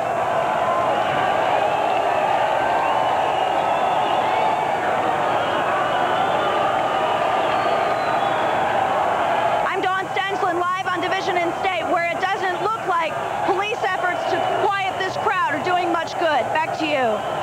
All right, Don, thank you. As we can see from the live shot that we were just showing a moment ago with Don, things are definitely looking out of control on Division. Go ahead and win 6. Go to the game. They're also celebrating along the strip of night spots on the Chicago Division Street. On the west side, and in there with a bird's eye view of the party. Janet? Yes, we're up on the building that houses the bar Eddie Rockets, and this is probably the best vantage point when you talk about how orderly fans were at the stadium. That's not quite the case on Division Street. They have been quite unruly here, not necessarily out of control, but they haven't been on their best behavior. Just a few moments ago, Chicago police, mounted police and on foot patrol walked in with protective gear and tried to clear the crowds from two taxi cabs that were caught in this crowd right as the celebration began. The two taxi drivers were able to escape their cabs. The cabs have not escaped damage. In fact, they're a total loss. I think what police were trying to do was to get crowds off the taxi cabs because they are rather dangerous. They've been turned over. They've turned over and over. There were the taxi cabs. Actually, what you're seeing right now are the police cars that are at State and Division. They are trying to keep more. They're actually trying to control access onto Division. We do have what they call a prison van here, and there have been numerous arrests we've already seen. I'm not sure if there have been any injuries, but there must have been because quite a few people have been diving headfirst off those taxi cabs onto the pavement. Live on Division Street, where the crowd continues to go wild and continues to swell. I'm Janet Davies, Channel 7 Eyewitness News. Jim, Sylvia. Okay, thanks a lot, Janet. And as Janet was saying, a few scattered reports of problems, nothing serious. Obviously, everybody very happy. From the south side here, 39th and Pershing. We'll be over the city throughout the evening, and we'll let you know what's going on. Back to you, Elizabeth. Thank you, Jim. Once again, a lot of celebrating going on throughout the city tonight. In some isolated instances, footnote to the State and Division scene, we did see damage to those two taxi cabs. People using them as trampolines, so to speak, had been for about the past hour. But so far, no report of damage to anything else there. At least we have not seen evidence of it. The whole city is celebrating tonight. Every street corner, every street, every corner. Channel 2's John Davis is live now at a big party in a sports bar on the south side. 7 o'clock here on Channel 9 also. For Dan Roan, this is Rich King. Good night, everybody. Joining us for another house call, The Good Doctor, Jack Ramsey. Opening thoughts with this. So the chant here... Sounds good. pronounced dead at Jackson Park.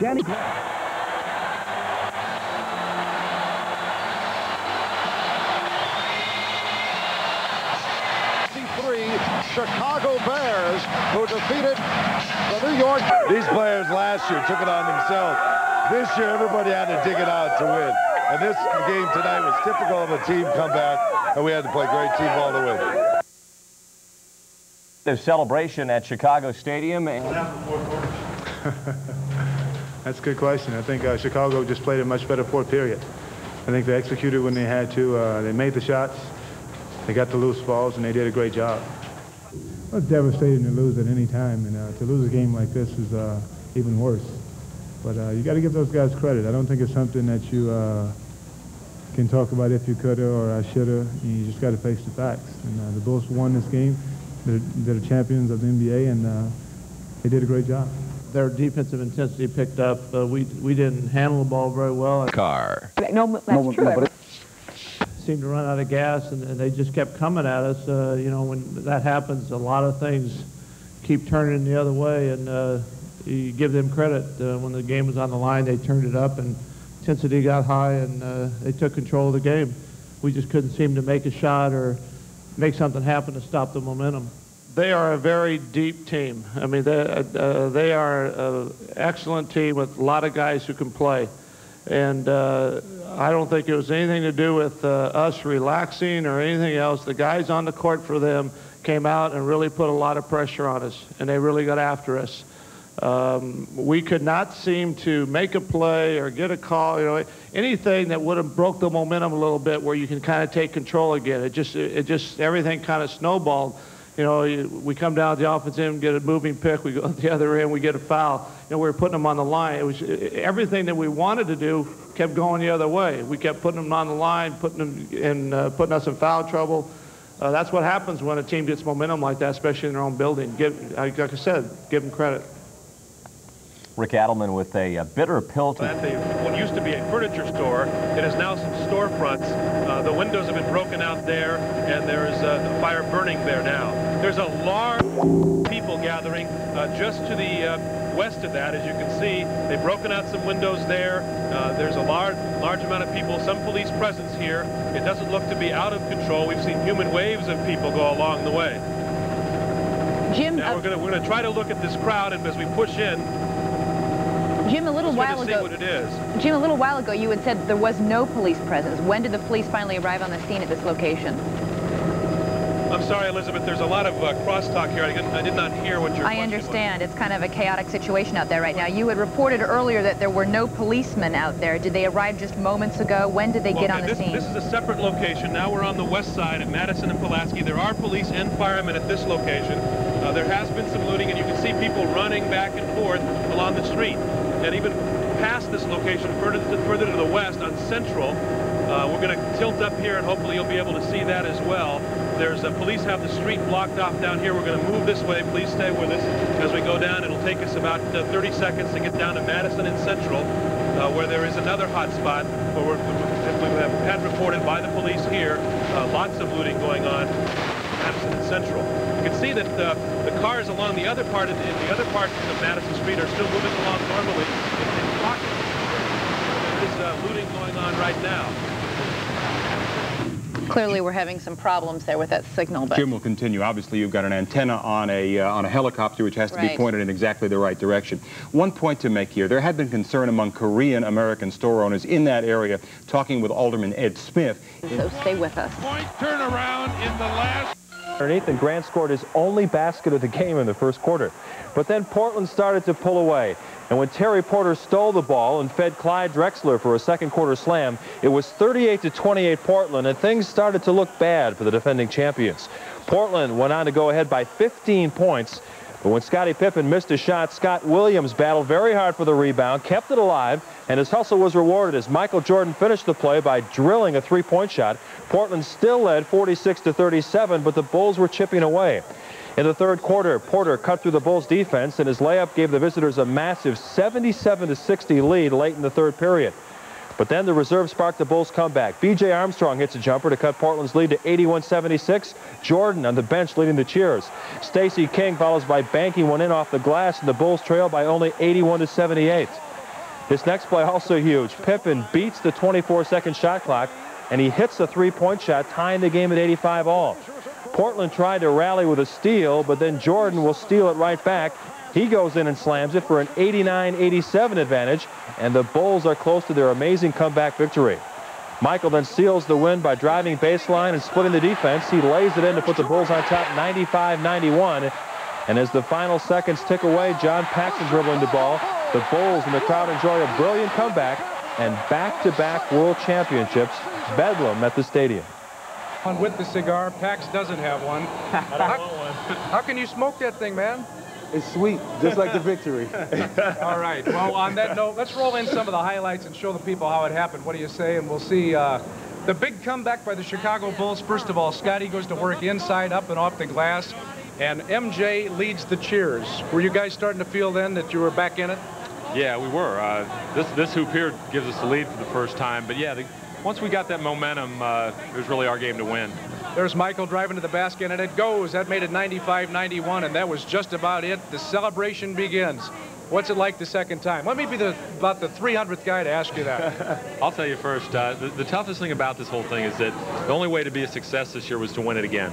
And if you fall one game short, 1 point short, you failed in the minds of everyone. So I think it's better because the hill to climb was much greater than it was last year.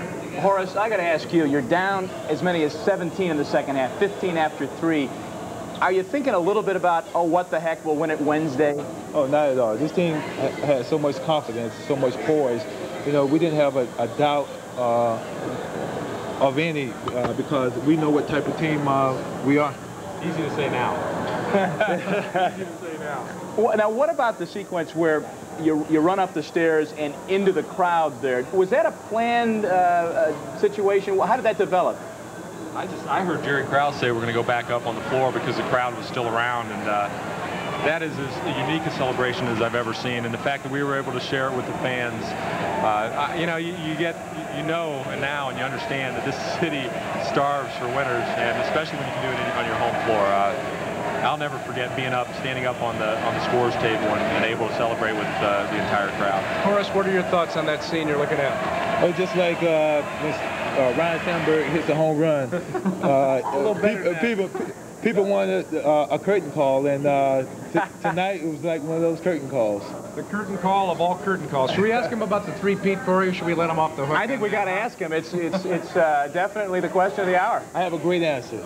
I'm not Pat Riley. Talk to me about it in October, all right? That's when I'll answer your question. See, when you buy a safe with an iron. Both seem so mellow right now. You must be just completely drained of every bit of energy you have. Well, it's been a hard season for us, especially during the playoff, and it took so much energy to get back here. Now we just want to relax and celebrate, smoke cigars, and have fun. That's your first cigar, right? My first ever, and it never tastes so good. Are you inhaling it? No, I'm not inhaling. Believe me, I'm a non-smoker.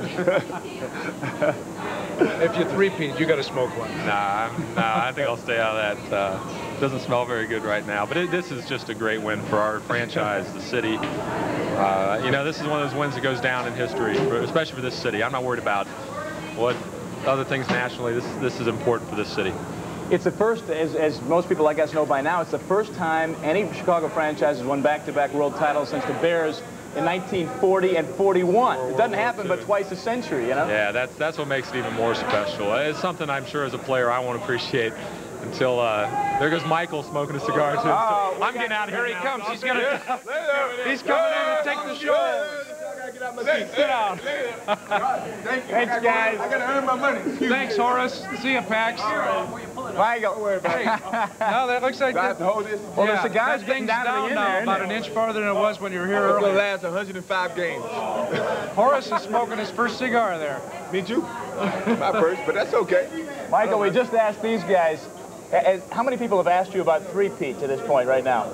You the first. I mean, the second. Second guy? Third, actually. I'm sure that's really on the front of your mind right now, You got right? the answer ready? No, I'm not even thinking about three-peat. You know, I'm gonna go through the summer just like everybody else. The whole city of Chicago, I'm pretty sure they're gonna party all summer long. That's what I'm gonna do. We'll face the three-peat whenever we start next season. Can you put into words how tired and drained you must be right now, and not just the physical pressures, but the mental strain that's involved? If anything, I'm tired mentally, you know, because for every game, I had to find a challenge for myself to come out and push myself every day. I mean, you know, you find a lot of people probably think, oh, Michael Jordan, he's just going to relax and whatever.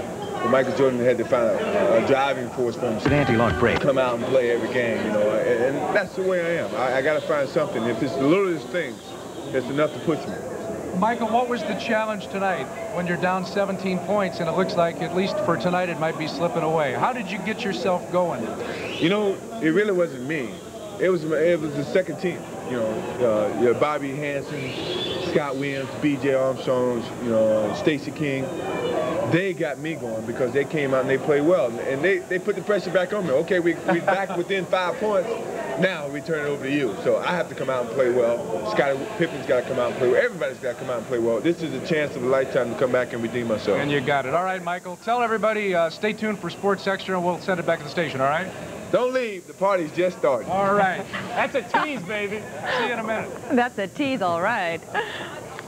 They are celebrating tonight. They are. And as the Bulls celebrate, so do their fans. There have been isolated problems that we've been reporting all over the city, on the near north side, on the south side, and on the west side as well, where Jim Avila is standing by high above in a helicopter. Jim, what's the latest? Jay, it appears right now that this is the hottest spot in the city right now. We're at Madison Street. History. Is good news, but he had no good news with the basketball tonight as he lost it there. And Stacey King, who scored only 5 points tonight, was magnificent in the fourth period. He spins on Buck Williams, nails him to the floor, and then nails the shot off the glass midway through the fourth period as the Bulls win 97-93. Now, Portland only used 2 men off of their bench, Cliff Robinson and Danny Ainge, and they only combined for 12 points. Robinson with 10, 8. It's more than... Off the bench tonight was Stacey King. the Bulls center forward out of Oklahoma, University of Oklahoma. Let's go live now to Tim Weigel, who is down in the locker room with the big fella from Lawton. And he is right here, Stacey King. We were on a chair with Scott Williams because I didn't want to look up at him, so I decided to bring you down to my level and get on this chair. And we have been talking all night long about this amazing, amazing evening. Stacey, all season long, you're in and out of Phil Jackson's doghouse. You get down, important time in the entire... And you delivered. Well, it was unbelievable. Being on the bench is like playing Russian roulette with Phil Jackson. He's got one bullet, and he goes down the bench, and he points it at you, and...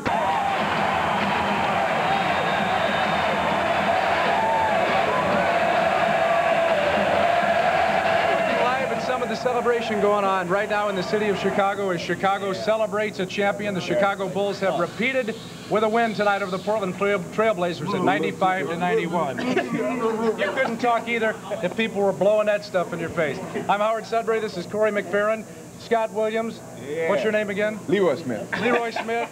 Cliff Levingston. Otis Wilson. 11 points, 9 boards tonight, right? I tell you, it was truly a tough night for me. The hardest thing I did all night is light my cigar.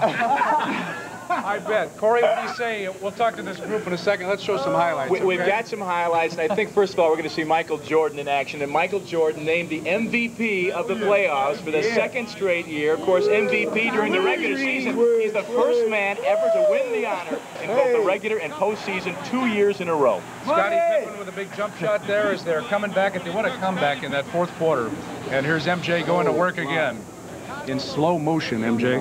Oh, you want me to speak? You want to speak? Talk to us. You guys go ahead, man. You're doing a good job. Well, I tell you one thing I just heard. You scored 12 of the final 19 points scored in the game, and I think the bench took it over and sparked it early in the fourth, and then you came in and said, hey, I got to keep up, right? Well, I've said all season long, and even when the playoffs started, that, you know, Cliff and all the rest of the bench was the biggest key. You know, if they come in, Scott Williams, I mean, if they come in and they play well, in just a minute. And by the way, and they gave us the spark when we really, really needed it.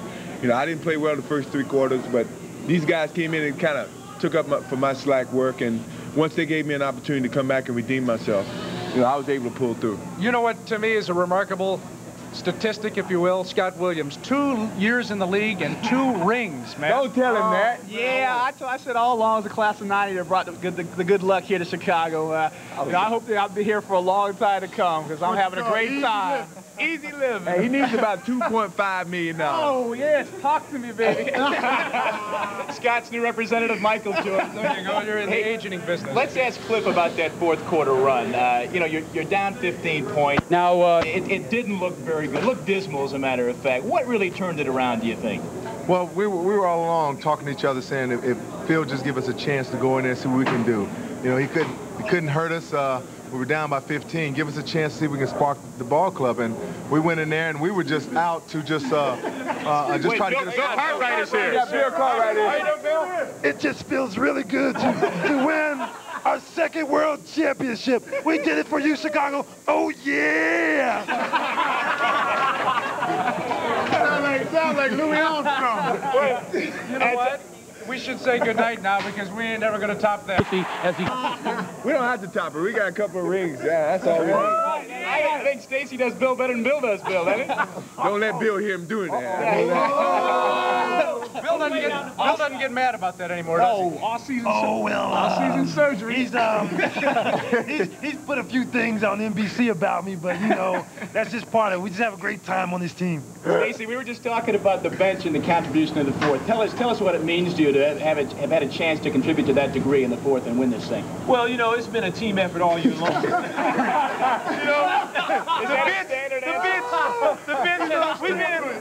We've been much maligned. The benches always take a little criticism, but we've stuck together the whole year. And we're a good team. And this team is like brothers. And this is the father. He's one of the older guys. So we're just happy we won it. That's all right. He didn't get no allowance. He's cut off. Hey, what's Phil talking about on the bench to you guys when you're down and he's trying to get you to hang in there and make your move. Well, Phil's very nervous, just like I'm pretty sure you guys were and everybody in the whole stadium. I was beginning to wonder, to be honest. But, you know, he's just trying to get us back in the frame of mind of we know we're capable of playing and coming back. And I think he's a very positive type of coach. You know, he's got so much psychology in his background, along with the little hash and all that stuff, too. But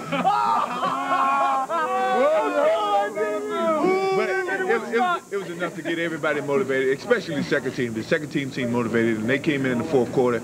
I'll tell you, if it wasn't for them, I don't know if we would have had a chance to redeem ourselves. The obvious question, how does this one feel? What does it mean to you compared to how it felt and what it meant to you a year ago? Well, I think, you know, from my standpoint, I'm pretty sure these guys can speak for themselves. But last year was a 7 years determination, a lot of frustration inside of me to turn this whole crowd, the home court advantage had something to do with it? Well, they were supportive, and that always helps. But so it was a very emotional year. But this year, I think it was a personal gratification for me. You know, these guys stuck beside me all through the adversities, the book, you know, the gambling and everything else. You know, these guys stood strong, and it didn't let it bother us throughout the whole course of the season. And, you know, it capped off a great personal season for me. And I'm pretty sure as a team it did the same. You know what? Now that you mention it, I got a stack of notes down here I've been keeping during this season, and the Jordan rules too. Even if a book comes out, I don't think this team is going to be bothered. I mean, we know what our capabilities are. We know we're going to have a chance to do it 3 times in a row. And I think everybody's looking forward to the challenge. Even Stacey King, I know there's a lot of rumors that he's going to be traded. I don't think he wants to leave this successful team, even though we don't want him to leave. He means a lot to this ball club, even though he doesn't play the minutes that he deserves. But he means a lot. Takes up a lot of room. His nickname is Burger King. But I endorse McDonald's, so don't take that. We are live downstairs at the Chicago Stadium with Michael and Scott, and Stacy and Cliff and Otis, Corey McPherrin, Howard Sudbury, much more ahead right now. Let's throw it back to the studio and Elizabeth Vargas. Elizabeth. All right. Fires. Jim, what's the latest? Are things under control? Not yet, Elizabeth. As you can see down below us right now at Madison, between Karloff, which is 4,100 blocks west of the city, and Pulaski on Madison Street, there's a huge crowd of people here. I would estimate now the crowd is right below us is about a couple hundred to 300 people. They've been going back and forth inside this row of shops along Madison Street, which is one of the bigger shopping areas in the west side. And they've been breaking into windows and taking out, we've seen them take out in this area big rolls of carpet and some other things in their hands. You can see people coming in and out of that shop there. There's a carpet store, there's a jewelry store, there's other kinds of mom and pop shops. Widening out now, we can see across the street as well. There's a whole area here, about 4 blocks, that is blocked off now by Chicago police. And in this block area, there's also a fire going on at what used to be a huge furniture store. I do not believe, and it's hard to tell here at night, I do not believe this furniture store, which used to be El Fish, as you can see by the side, is still open. I think it's now from the front door. It works for a moment, as you just saw the people disperse, but then when the fire extinguisher goes out, you'll start seeing people beginning to roam back to the front of the store. Now, the police department won't talk about this officially on the phone. We've called them and asked them what they believe is going on, how extensive the looting is. They're not giving any answers at this point. They're, number one, very busy. Number two, they want to downplay this and make sure, and they're trying to pretend as though in some cases that it's not happening. That was the case last year here on the west side after we saw some scattered looting. The mayor, in fact, told us the next day that it didn't happen, that it was a regular day. So as you can see right now, this area at least on the west side of Chicago, on Madison Street, between Pulaski and Karloff, is not 1 for 1. There's a large amount of police, but there is still looting going on. It's like that in some parts of the city, but it is scattered at this point and not widespread. That's a story from above the city. I'm Jim Avila reporting live. Now let's go to Corey McPherrin. All right, Jim. Corey McPherrin, Howard Sudbury, along with Michael Jordan and some other teammates. Michael, seeing those pictures, some sobering pictures. What are your thoughts? It is. I mean, it's sad. I mean, we all should celebrate. You know, we love to celebrate with the whole fans in Chicago, but I mean, we should do it and conduct it in a very mature way. I mean, you know, the danger of hurting other people is always a concern, and we don't want to. You know, we want to win it in Chicago, but we certainly don't want to, you know, endorse crime or you know, enlighten it or whatever. But we just want to keep it at a minimum and more or less, you know, let's just enjoy ourselves, but let's not tear up the city. It's our city. Cliff, you want to add anything to that? Well, I just think that everybody should just enjoy yourself and be safe, because it's too much. it's too good to let this go by. This is a moment everybody should be enjoying themselves and having a great time, not trying to hurt each other or or turn cars over and go looting, because it's not necessary. Tearing up our own city, and that's not fun to do. Because we got to rebuild it again. So let's not do that. All right, well said, guys, and hopefully somebody's watching the television out there and will, take your advice and cool it a little bit and have some fun here. We're going to have some fun here with the rest of this wild group here at Chicago Stadium. We're going to take a break on Sports Extra. We'll be back right after this, right? You got it. If you want to party, come to Chicago Stadium. Sprint, not just tonight, but later on I'll go home and savor this moment. Horace, I know it's really way too premature to look down the road, but what do you do for an encore? Obviously, you say three-peat. We didn't think this one would be as sweet as last year's, because they always say first is the best, but this one was even better. Next year could be the monster of all time, the mother of all celebrations. Well, just because we struggled and we overcame a lot of obstacles to get to this position. It was sweeter, but next year I don't know what the encore would be or how we could approach it. But next year it will be fantastic. I'm not making any prediction, but it will be fantastic. Well, we'll let you get back in there with your. I know you don't smoke these things often, but a cigar is definitely in order tonight, and maybe a little iced tea, and we'll have a good time, right, Horace? Thanks a lot, Tim. I am a perfect gentleman. Yes, you are. Horace Grant is indeed the cream of the crop, the class of the Bulls. Thank you for being here live with us, Jim. Let's toss it back upstairs to you. We'll have lots more from the locker room in a little bit. Good news, Cliff Livingston. Oh, Mark, let's go back to Mark as Cliff Livingston comes by. We're going back to Mark. Mark, it's been great, Mark. I'm telling you, Mark, later. Peace and a little bit of hair grease. I'll tell you, nothing like live TV. Well, coming up next, it's the Miller Sports Moment of the Week, and here's a clue. It's not very hard to figure out at all.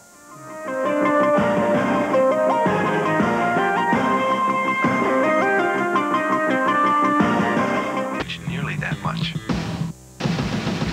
The stars on that That's team. right. Wrigley Field. While we're talking about football, Otis Wilson, a good friend of Michael Jordan's, is in here right now. You guys clinched down in New Orleans.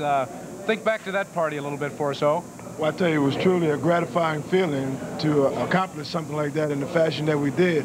But I think for the most part, I truly got the chance tonight to appreciate a championship from a fan perspective. I mean, I found myself caught up into the whole thing, standing up, cheering, throwing, doing some of everything, and it's truly a gratifying feeling. Hey, let me ask you an interesting question that I've heard debated around town. It was a thing in the paper this week. Is this a Bears town or a Bulls town? It's a sports town. It's a sports town. Truly good a answer. sports town, but right now this is the Bulls town because, I mean, number one, like Michael said earlier, to start from the bottom and bring this franchise to where it is today and win a championship in that fashion.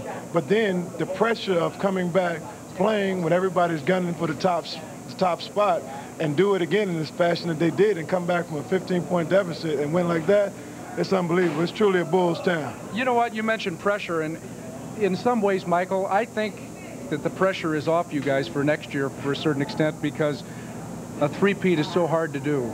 You won back-to-backs already. You've proven that you're one of the great teams of all time, I would say. Now it looks like you can just go out and let it fly and maybe have some fun. Well, the pressure's still going to be next year, man, especially if we have the same team, the same nucleus of this team. And to come back and the expectation is to try to do it for the third time, that's going to be a lot of pressure. But what I'm saying is if you don't, I don't think there would have been the disappointment that there was this year if you hadn't got the repeat. You know what I'm saying? Because everybody predicted us to repeat, and everybody's going to know how. All experts were ready to write the Bulls off, but somehow tied at 2-2 in the finals, Michael Jordan and company found some energy in reserve. Third time, but I agree with what Otis is saying. I mean, it was a tough road for the Bulls franchise, but I think we put the pressure on the rest of the sports in this city. You guys got to come through to make this whole city, seem full of winners. I mean, for many years it's always been, oh, wait till next year. But now we don't have to say that anymore because of the Bulls, because of the Blackhawks, because of the White Sox and the Cubs and the Bears. Hopefully we can, have everybody win a championship. We're a city of champions. Let's hope so. Michael, what about your perspective on history here now? You're just the fourth franchise, the Bulls are, to win back-to-back titles. You think about it, the Lakers, the Celtics, and of course Detroit are the other teams to have done it. Do you think you can reflect on that now, what it means and the significance of it? Well, it's going to be tough, but it means a lot, for this franchise in terms of what it's gone through in the transition, for my 8 years here. to come back and do it back-to-back. When it got back to a 5-point game, I knew we were coming back. It means a great deal, and I'm glad we're a part of history, and hopefully we can be part of history as we continue on. Michael, I want you to relive just for a few seconds here the scene on the floor right after the game. You came up and 18,000 plus still celebrating, and we've got that tape for you right now. Let's listen and watch. Well, what can I say? Pictures are 1,000 words, and as you can see, I mean, I'm happy for the city, I'm happy for myself, I'm happy for the team, I'm happy for my family, I'm happy for everybody, and the picture expressed that, especially for Scottie Pippen and Bobby Hansen. Bobby Hansen never won a championship, and he was a very integral part in making that comeback, but as you can see, everybody's really elated about it, and I'm glad we could do it here in the city of Chicago. You kind of led the charge up there onto the floor. Whose idea was this, and when did that come about? Well, I was down doing the interviews, and everybody said, let's go back up to the floor. And I'm saying, okay, let's go back. I didn't think the fans were going to still be here, but, we went back up, and I think it was appreciation to the fans in terms of what they meant for us and the motivation that they gave us. Reminds me a little bit of 1984 when the Chicago Cubs, Jim Frey was the manager. They went out and ran around on Wrigley Field and waved at all the fans. It was a wild scene, too. Well, if the court was clear, I think we would have... Get 2 or more. The court was really crowded with the media guys, and the best way we could do it was to get on top of the stands or on top of the desk and more or less just yell it from there. But the feeling is quite the same. So, Michael, is it off to the golf course in the morning, or what's on tap for you? My tee off is at 8 o'clock. We're out. I ain't gonna tell you. But I'm gonna enjoy myself from now until next Sunday. I gotta go for the Olympic trials, for the practice for the Olympics, and the Olympics is gonna be relaxation for my family, my wife, and my kids. I really will not take it as seriously as I've taken the playoffs after this point. Bolivia's got a heck of a team. Yeah, okay. If we can't beat Bolivia with me playing 2 minutes, my minutes are going down, but we're in trouble. We've got more ahead on Sports Extra. Stay where you are. Michael Jordan comes back. Jim Harbaugh and Lemuel. Let's suppose. And they're taking some time away from the practice tee to join. Jim Avila is in a helicopter to tell us about the latest in the situation there. There's been some looting, some fires. Jim, is it getting any close to being under control? Well, it's moving up the street is what's been happening here, Elizabeth. A few moments ago, we showed you about 300 people in front of a shop here at Madison and Karloff. The police department came along, and about 20 of them stood in front of that building and moved everybody out. The group of people ran down the street west away from Pulaski and moved up, and now they're moving along and they're beginning to hit some other stores. But it does look as though the police department is having some success in moving the crowd along, trying to disperse them. It's night at the stadium. However, at some locations, the celebrations were ugly.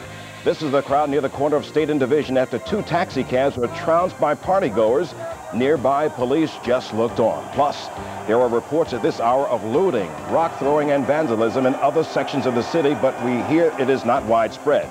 In other news, Methodist ministers are rallying their... From a nap or something. 97-93 was the final score tonight as the Bulls came back from a 17-point second-half deficit. In fact, 15 after 3 quarters. It looked dismal. The bench provided the spark. Then Michael and Scotty took over down the stretch, and that's how we segue into a nice tape here. We want to take you through the final minutes of this ball game. And take a look at the screen here. You and Scotty kind of alternating in thrilling the stadium crowd. Terrific move, huh? Well, Scotty played with a lot of confidence down the stretch, which is what we really needed. And, when I see him, it's my game as well, because I'm trying to take some of the pressure off. I'm trying to compliment what he's doing, and he's trying to compliment what I'm doing. And, that's one of the reasons we both made the All-Star team. We both made the Olympic team. We really complimented each other very well. Big 3 by Scotty there.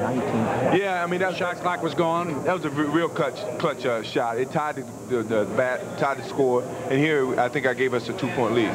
19 points, the final 19 points. It was either Michael Jordan or Scottie Pippen. And don't you think, Michael, all the criticism Scotty's taken in these playoffs for not coming through in the clutch, he really did so tonight, didn't he? He did. I mean, he didn't deserve it. Because so much is expected of him.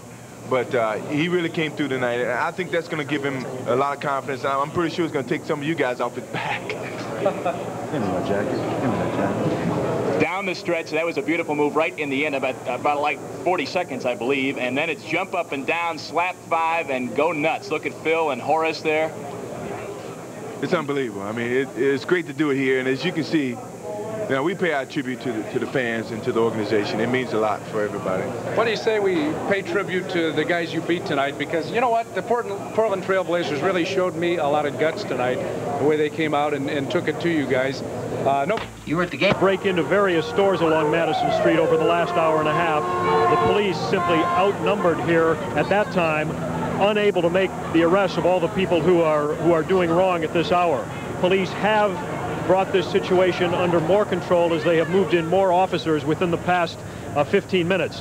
One Chicago police officer within the last 5 minutes was just shot and wounded as about 70 cops attempted to move back crowds south on Pulaski Street. We do not believe he was seriously hurt. Well, it's devastating to lose at any time, and to lose a game like this is the ground and took him themselves to an area hospital. There have officers hit by bricks and rocks and bottles tonight.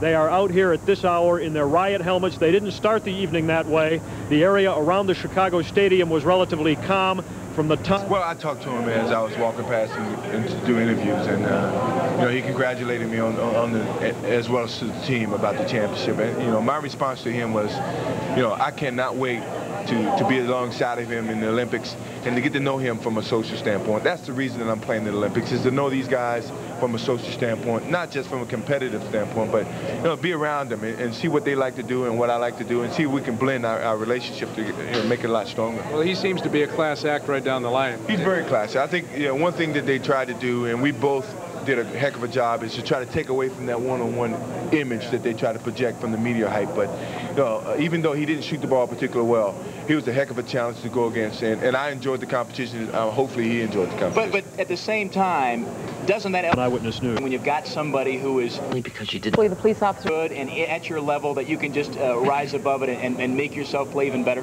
Yeah, I mean, everybody needs challenges in this world, and he was a challenge for me during the whole series, as much as I was a challenge for him. And you know, I think without that competition, you never see the level of play that you saw in this series, and I appreciate it. Even if we were lost, I would appreciate it even more. Mike, I was watching you pretty closely, you two, and there were some times and some moments there where you shared some glances, little holes here and there, and little things going on during the game.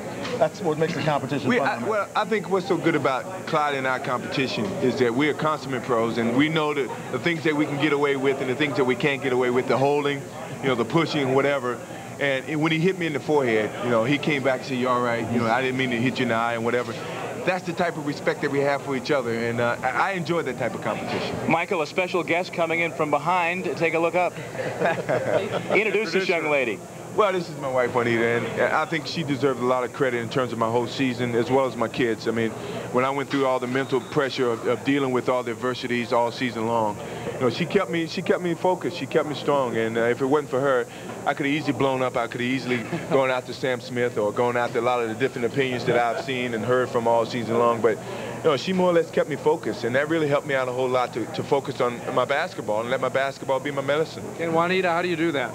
Well, I just try to keep him planted. You know, whenever his head gets big, I just tell him to stay planted and hang in there.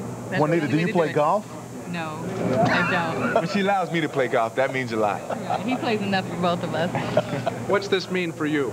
This is just very exciting. I told Michael earlier that I thought the second time was sweeter. We're expecting the fire department to do something about these overturned taxis. All right, once again, you're seeing they're overturning one of the taxis, again, close to that window that has already been busted out.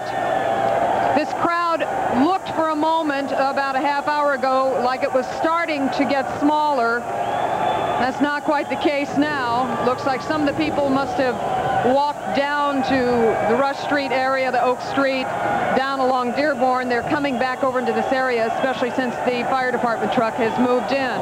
There's the cab that you were talking about, Janet, one of the two taxi cabs. That's right there. One for that, and how soon do you get going? Well, you know, all week I'm just going to, you know, spend time here, take care of some business here. Standing on the undercarriage. The other one, which is now looking, I don't know if you can see it, looking kind of white from the fire extinguisher that was sprayed over it. Janet, do you have any idea? Pardon, Sylvia? Janet, do you have any idea? You've been showing us those pictures of the cabs several times. Do you have any idea if the cab drivers made it out of there okay? They did get out of there, yes. They were escaped. I have no idea where they are now, but we have mounted police now coming in trying to, you know, support me. But she did, and that means a lot. And I can only owe her and my kids my summer. You know, even though I'm gonna play in the Olympics, she's gonna travel with me. My kids are gonna travel with me, but it's gonna mean a lot for me to get away from the pressures of the NBA and more or less just enjoy the Olympics as a vacation, basically. You mentioned the kids. Where are Marcus and Jeffrey now? They're at home watching us right at this moment. Why don't you say hi, Dad? Hello, Marcus, and hello, Jeffrey. And from Mom and from Dad, we love you a lot. You know, we got a third coming. You got a brother, maybe a sister, but it means a lot. When's the baby due? December. December? Yes. You've got a present down here for Marcus, right? Didn't you tell somebody? Yeah, I got a shoe. I got my shoes from last year for Jeffrey, and this shoe is for Marcus. And I think we're gonna have to do it for the third time for the new baby. But for the most part, you know, hopefully we can stay strong and stay as a family. We're going to take another break right now. When we come back, we're going to go back to Mark Schanowski. We'll be right back. System. Michael, you know, I heard one last thing, though, before you guys left the floor tonight after the celebration. Three-peat. Well, I never want to promise anything, but I think that's going to be the focus for next year. I don't think we should go in complacent with 2. I think the pressure is going to be on us to try to do it again. Hopefully we have the knowledge as well as the expertise to do it for the 3rd time. And I'd like to say hello to Don Nash, who was a Coca-Cola representative who had a stroke, early in the playoffs, and I wish him a lot of recovery and success, as well as Gus. Gus was one of my Yellow Jacket guys who got me in and out, and both of those guys mean a lot to me, and this championship is good for them as well as it's good for me.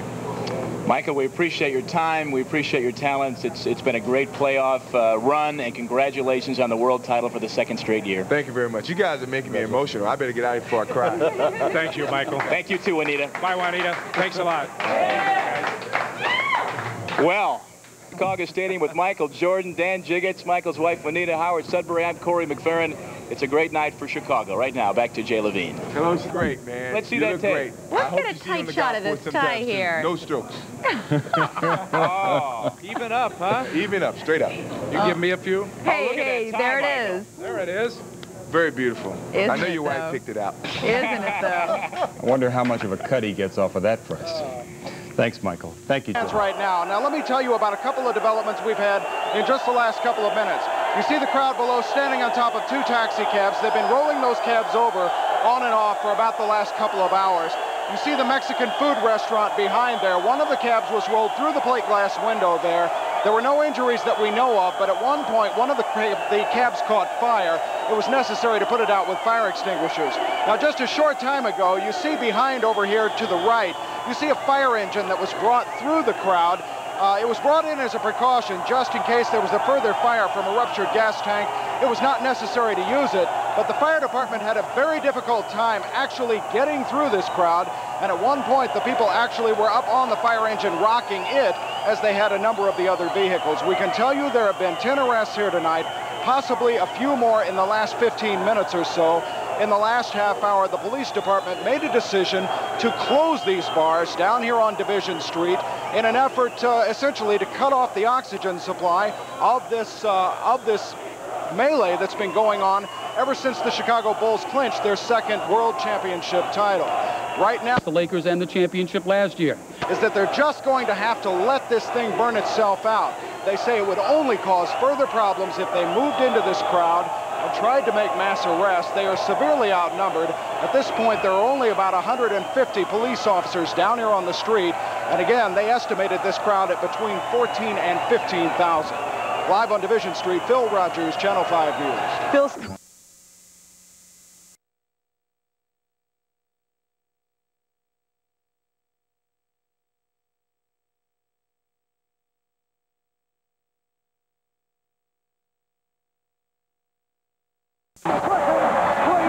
Look at Michael. He's like a kid at Christmas. It's almost like when he made that shot May 7, 1989 against Cleveland.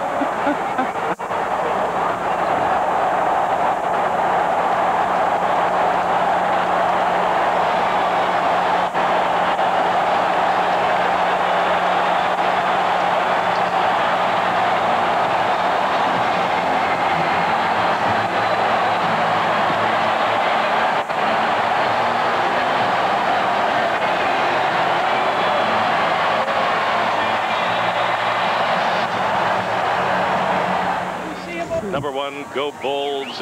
Everybody wants to get on television. It's a kind of free-form concert at this point.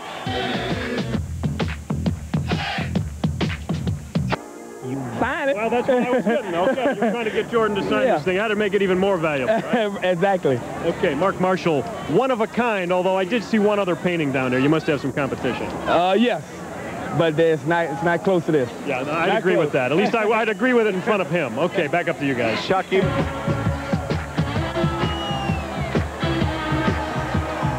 Chicago. Yeah, but this is a lunchtime note like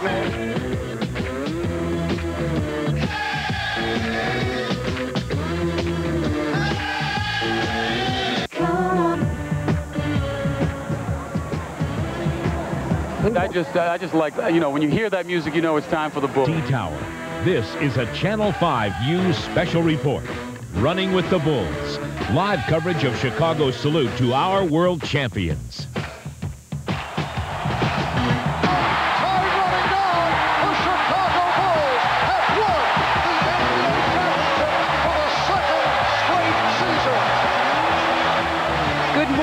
From Grant Park and the Petrillo Cubs, Sox. I mean, the Bulls have totally captured Donalds and Amico into the scene. Bobby Hansen still with a headache and dark glasses. The biggest three-point shot he has ever made, perhaps ever, in the Bulls' history at least.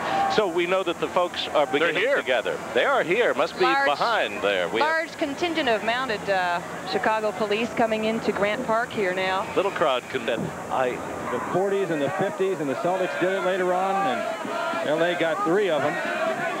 When Michael Jordan made them 6 3-pointers, that's one thing I never forget. I think that was the greatest thing he ever did.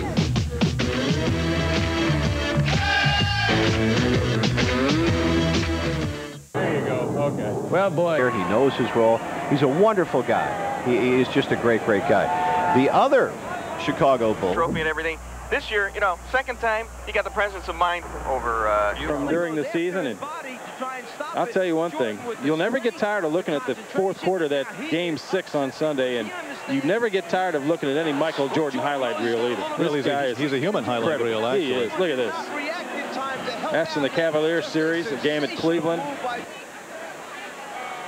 And against those Trailblazers, he is just unbelievably consistent too, Rick. He averaged 34 points a game during. Waving your banner all over the land. We will rock you. Sing it now. We will. The coach and the hard way. Phil Jackson with that championship trophy. The players are off. Jerry Krause, general manager. Johnny Bach, the ace of spades. Johnny's got it with him. Jim Clemens. There's Tex Winter behind Jimmy, and Jim Stack, one of the Bull Scouts. Eastern Star. Clemens on the special assistant.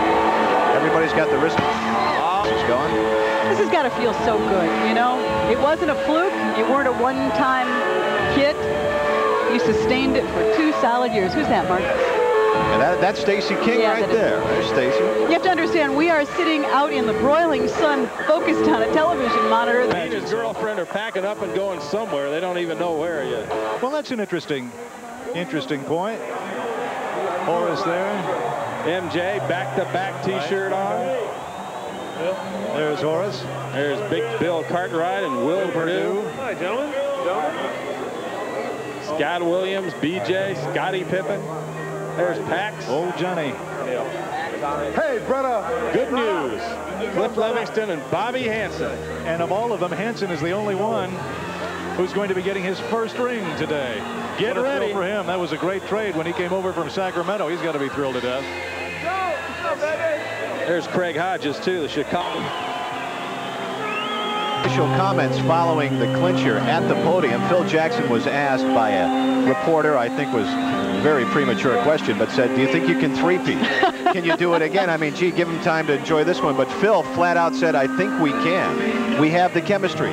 There may be a couple of replacement parts. Craig Hodges may not be here. Who knows about Cliff Livingston? Perhaps Will Perdue. You just don't know. but it will be essentially the same team. Job too. Those young women don't get paid, do they? And they audition for you, well, a minimal fee of like 15, 20 bucks. Only a certain number of the girls perform at every game. Some have.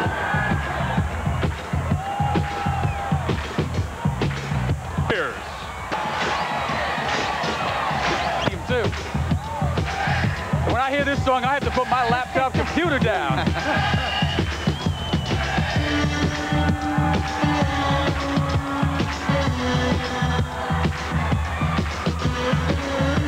It was after Michael had swept in from the right wing by Clyde. The music, Diane, you're talking about that, the songs that you particularly like. Once you go to the stadium, it's a once-in-a-lifetime experience. I have a country bumpkin brother who lives up in Wisconsin, and he's the most wonderful, unaffected guy in the world, and I brought him down to his first Bulls game, and he almost wet his pants. It was so exciting. Tony, I love you. It was great to have you down here.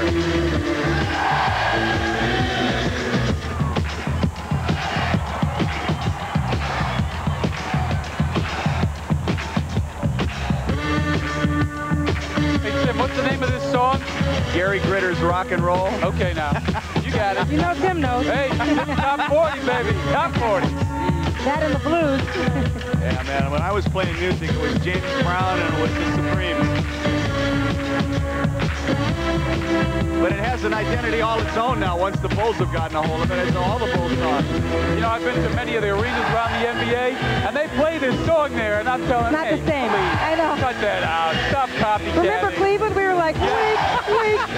Well, let's see if it comes on as strong in the new building, because a lot of the magic has to do with that great old building on the West Madison Chicago, Street. People have big mouths. They can yell here louder than you could even hear them in Portland. But you know the and every place else. There's 10 of them in the stadium, and they're louder than the people that live there. But the acoustics in the stadium are really ear-splitting. I've been assured by Steve Schonwald that they have talked to the architects and that they are going to make sure that the new Chicago Stadium is just as loud as the old Chicago Stadium.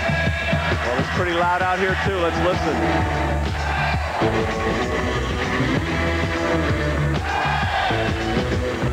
The NBA and follow the right.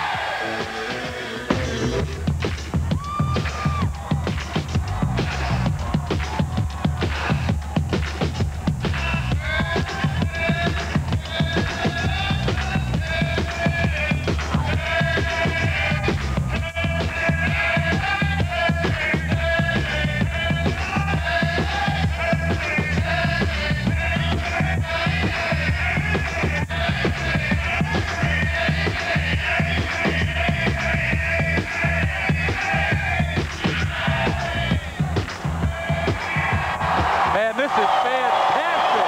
I love this.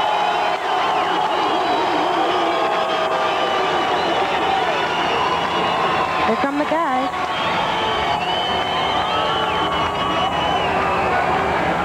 I think it's time to let the show begin. As to how many people. A foreign trail. Man and tied it up for another 3. Benny the Bull on stage. No, not there. There. Oh, Benny already left. He gave Kathy Osterman a big Welcome to left. the 1992 championship rally.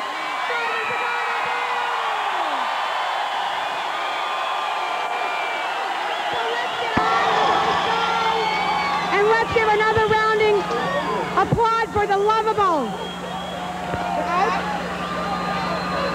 Voice of Kathy Osterman, who is the director of the Mayor's Office of Special Events.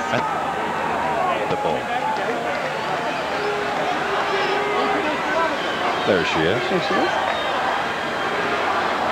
Kathy Osterman is one of these people who loves to throw a party, and though this is her job and it sometimes is burdensome, she seems to always get a big kick out of it. Lovables coming back on the stage now. And the crowd is getting fairly insistent. They want the Bulls.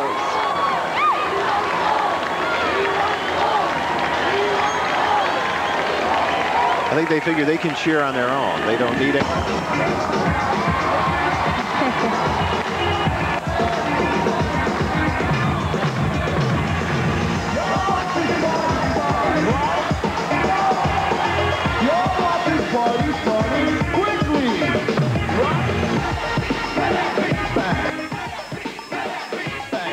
Idea.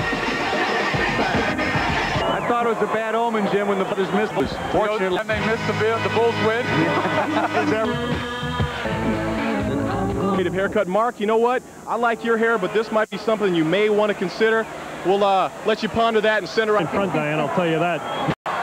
Did a couple of minutes before the game. 45 minutes, and I think it was hysterical. He's got a lot of company out here waiting for the Bulls to come out on stage, don't you think? I have to say, George Wendt must have the most unbelievable PR person in the world. He has been at every Chicago sports event forever. Okay, now let's talk a little bit about Sunday, shall we? Yes, Sunday. As we know, Sunday was an unforgettable day in Chicago sports history. Feel the exact same way. Danny Jackson finally won a game in Wrigley Field. That's right. That's right. It's a big day. And of course, needless to say, we saw the inevitable coronation, or should I say re-coronation, of a certain team known as the Bulls. Thank you so much. Fait accompli, my friend. Now, we have a telegram here. We got a telegram. Yeah, from the city of Chicago to the city of Portland. It reads simply, na na na na, na na na na. Hey, hey, goodbye, my friend. There's more. P.S. Na na na na na na. Hey!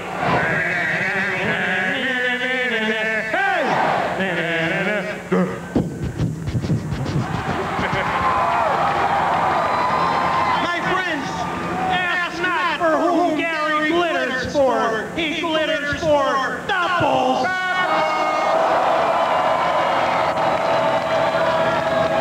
The Blazers thought they could play on our turf, but I guess they're back in Portland eating salmon, my friend. That's right. And I thought this was supposed to be brain food. No, I guess not. They gotta try some pork chops. Try some bratwurst next time. A little bit closer than we predicted, you know? That's right. Our prediction was the Bulls in 3. Yeah, they could have done it. They could have done that. A call here. Could have happened. Yeah. A shot here, a referee. It's a momentum thing. Still, it was a great night. The only problem was all that looting and rioting. And you know.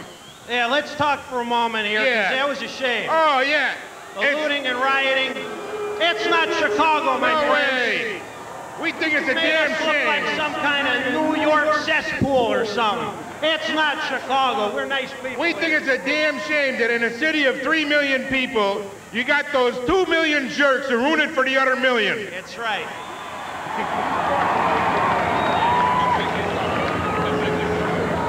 All right, we're going to do a song here. We got a little tune for you. Yeah, we got an audience participation part. The rules are this. When we sing the Balls, you sing the Balls. All right? Mr. Music, if you please.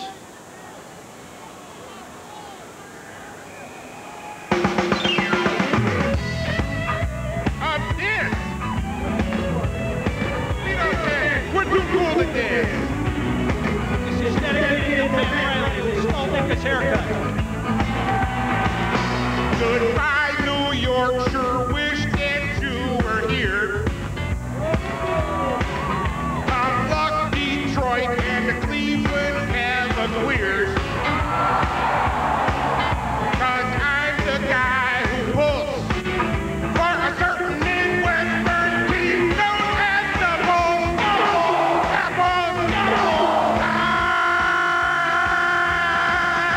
Bulls. Here we go. As long as one Michael Jordan roams the sky. The sky. Isaiah and Lambeer need not apply. Pretty Olympic leader. For my friends, just one team rules. The 12 hail and hardy men being called the Bulls. The Bulls. The Bulls. The Bulls.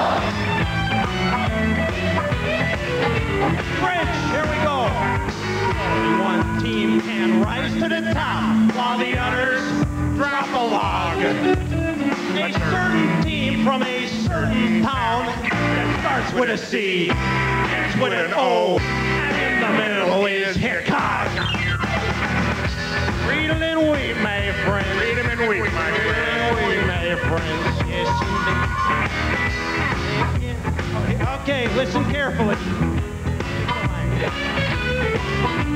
Because men cannot live on hoops alone. Coach Ditka sits upon his mighty throne. I have no fears or cares, for I know that the Super Bowl champ shall be the Bears. The Bears! The Bears! The Bears!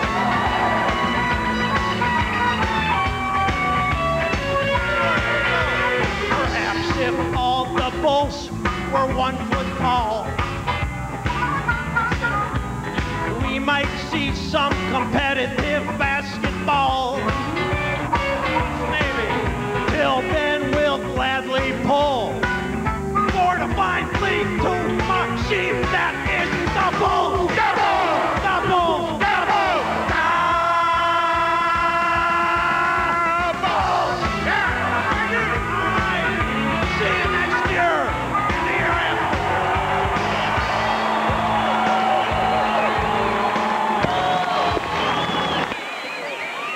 Fans. Towards him. Cleveland next year. This was supposed to be a turn. Managed to extend it. At Portland, though, because that was a really nice town and really nice people. Yep. A lot less fun beating them than Detroit. of the annual Chicago Bulls Championship.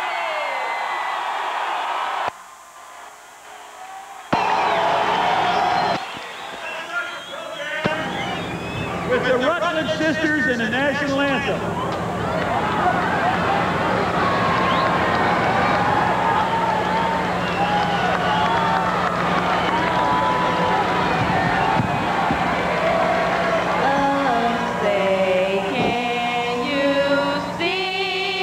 Phil Jackson.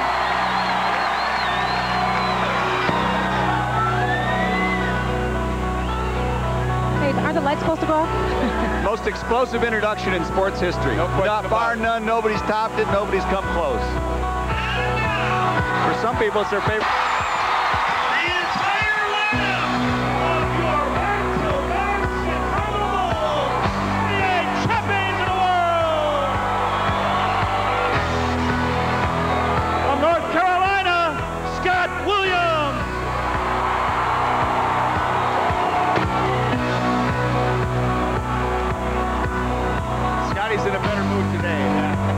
Wasn't happy yesterday. From Iowa, Bobby Hansen. Wired from Sacramento for Dennis Hobson. For Dennis Hobson. Look at Bobby. From Oklahoma, Stacey King. The left-hander from Last year they booed him. Last year they booed Stacey.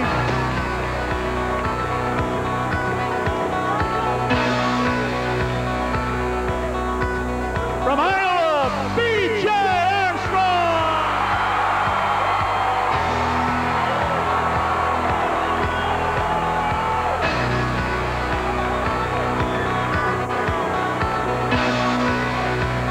From Wichita State, Cliff Good News Livingston.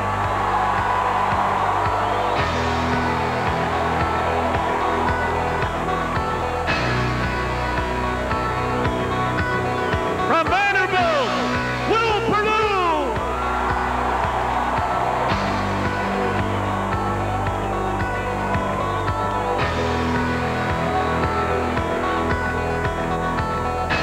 From Long Beach State, Craig Hodges.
He's cradling it like a newborn baby, of which his wife Juanita will be giving him in December, their third child.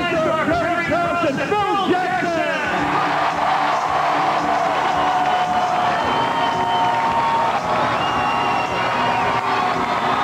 The original flowered child of the NBA wearing a flowered shirt today. But he sure used that great business acumen to translate what he wanted to get onto the court to win those 2 championships. You know something, Tim? Defense. Jerry Reinsdorf told me New York-style Knick defense. And that's what Phil Jackson brought to this team.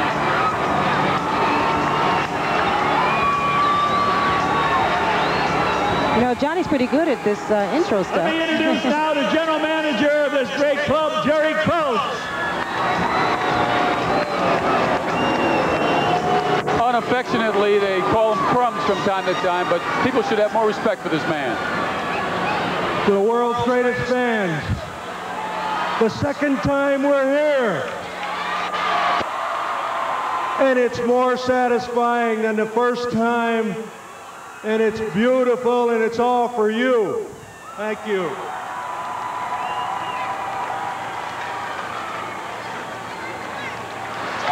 Well, that was decidedly brief. And now, the best percentage of any coach in the playoffs, Coach Phil Jackson.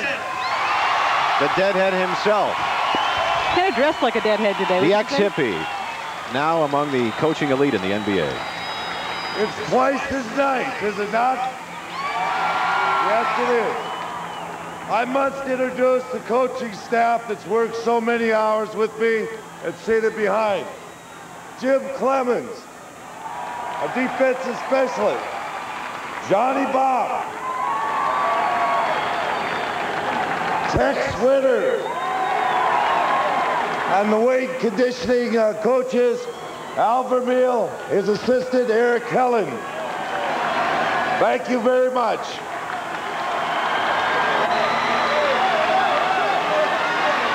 Brevity appears to be the byword here of this ceremony. Well, in Phil's case.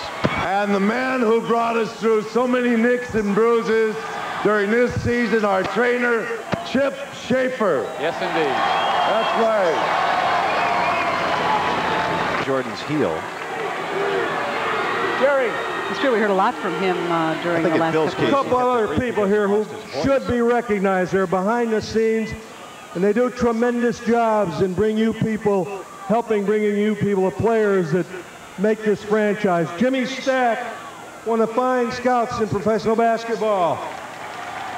Clarence Gaines Jr., who is not here right now. He's with a prospect coming into town, and he's outstanding too. And my left arm is down here is Karen Stack, who does a tremendous job for this organization. Thank you very much. We hope to be here a third time. Thank you. You know, you forget how many people are really the organization. It's not just those people on the floor and the coaching. All right, we're going to do what we did last year. We're going to, would you like to hear from the players? Really? All right. The guy that makes sure that they always get there and everything, all the equipment is here. Also, Johnny Legmanowski. Johnny, equipment manager. There you go, John. All right, let's get them up here to the mic and see if they've got something to say. How about we'll start with the guy that made some mega blocks, the Terminator, Scotty Williams.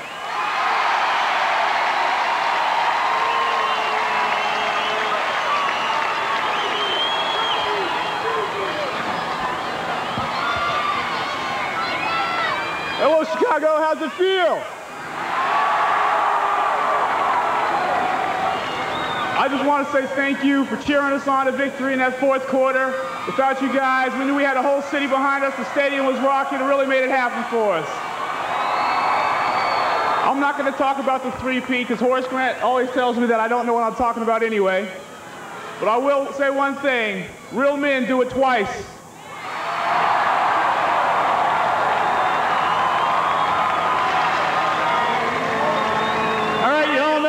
We're down by 15 starting the fourth quarter, but let's hear it from the guy that had the 3 that got it going, Bobby Hansen. Bobby Hansen. The one Michael Jordan said this one was for. It's his first ring. Hey, Chicago! We love him. Hey, this is great to first time, Scotty. I guess I ain't a real man until I come back and do it again. But it's been great. These guys accepting me and the coaching staff and Jerry Krause and the organization, allowing me to come here and be a part of their team, the World Championship team of last year. I want to thank them. Thank you, the fans of Chicago, the greatest city in the world. A true role player without the big bank role. He said he's going to move here eventually and get everybody in the city. Well, it's got to be a guy that played a pivotal role also in that fourth quarter comeback. Let's hear it for Stacey King, eh? And as you said earlier, a year ago, we were hearing some boos. We're hearing a couple now, but in general, when he walked out, he got the applause that I like to say I think he thank earns you for the fans who cheered for us all year long. We've been through a lot of adversity this year as a team. We hung in there real tight and we won.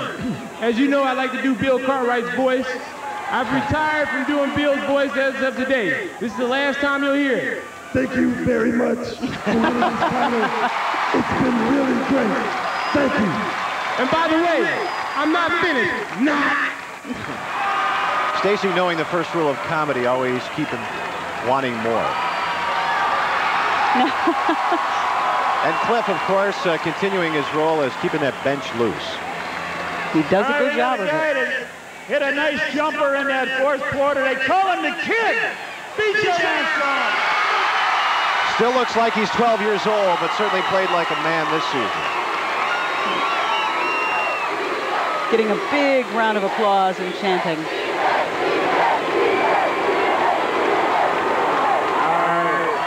right. I just want to say, the first time we did it, it was just an incredible feeling for all of the fans and all the people in the city of Chicago to share in this moment in victory. And for us to do it again twice has been a remarkable achievement by the team and by you guys for supporting us all year. Just want to say thank you. Hope we can be here again next year. God bless all of you. Thanks a lot.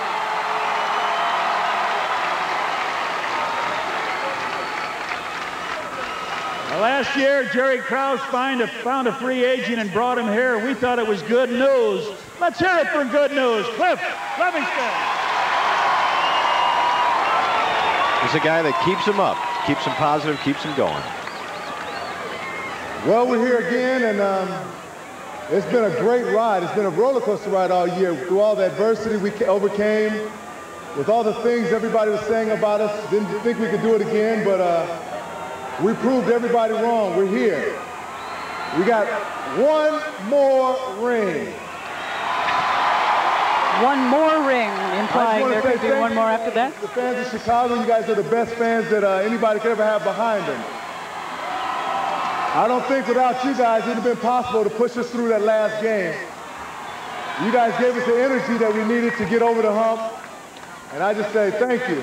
And the party's at the Good News Riviera. Got to get that plug in for the nightclub. All day. So he's the one who said, I don't smoke and I don't drink, I don't party with the big boys. Who kept our spirits up? Mr. 900 number, Will Perdue. Have you been calling that 900 number lately? I have. And what have you been hearing? Nothing but positive things, which is a tribute to him because Will has been left out of the Portland series. All right. I got two things to say. All right. The first time was neat. The second time was one heck of a feat. This time, I had one hell of a seat. There you go. Players. Little jab at the coaching staff there and management. The third time will be oh so sweet. He's a poet and doesn't know it, but his feet show it. They're size 22s. See this man downtown, remember, he's buying. See, Jerry thinks he's serious now. He's worried. That's right. That's right. No A expense local account. product, a long-range threat always, the three-point champion of the NBA, Craig Hodges.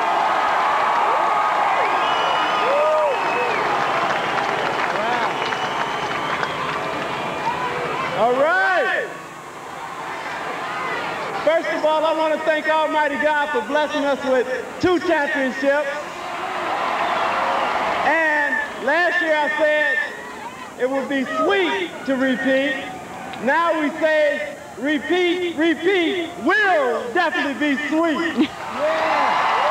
Got quite a little bit of poetry here for these guys.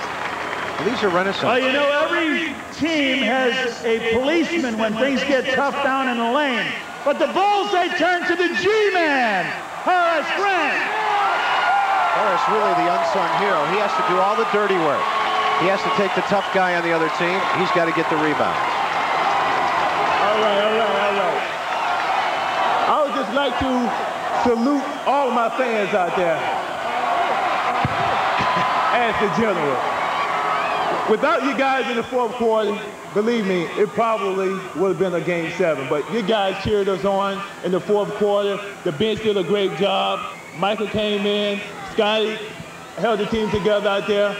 Thank you for your support. So Chicago had Gary Matthews, the Sarge, and now we have Horace Grant, the general. Well, this league has some of the fine centers, Patrick Ewing, Akeem Olajuwon, all those good guys. But we got a guy that's been the center on 2 years now on the championship team. Let's hear from the co-captain, Bill Cartwright. I wonder if he can do an impression of Stacey King. I was just going to say the same thing.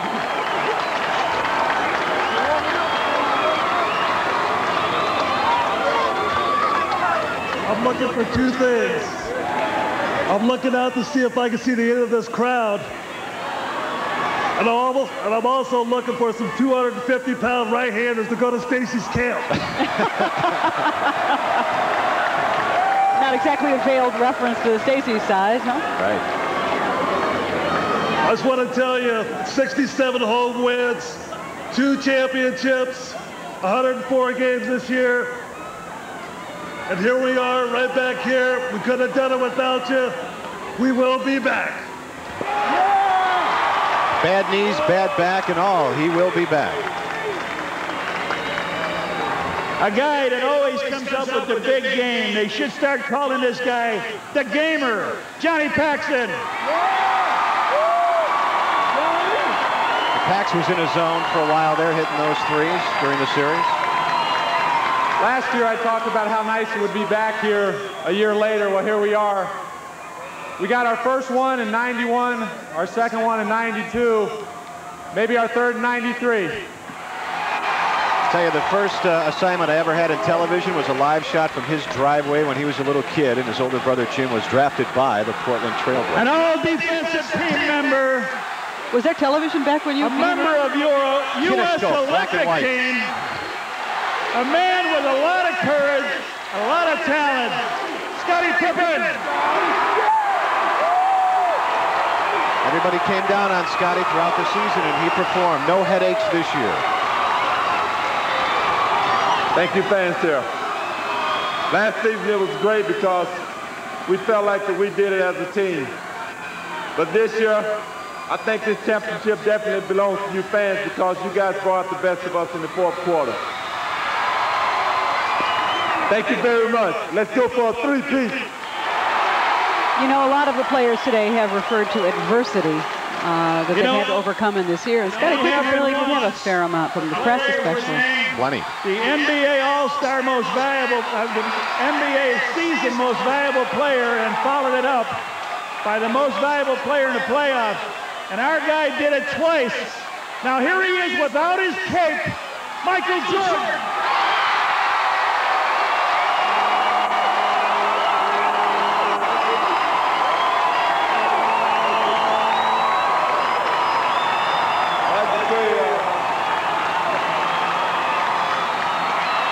As everybody has expressed today, I think it's very thrilling to play basketball here in the city of Chicago and to play in front of all these fans. Without you guys' support, there's no way we would have done it twice. Without you guys' support, there's no way we're going to be able to do it for the third time. And I'd like to say a special thanks to the organization, to the city of Chicago. Thank God you drafted me instead of Portland. Try remember they almost took Sam Bowie over Michael Jordan. I'd like to bring up Kathy Osterman, Executive Director of the Mayor's Office of Special Events, for a presentation to Michael and the team.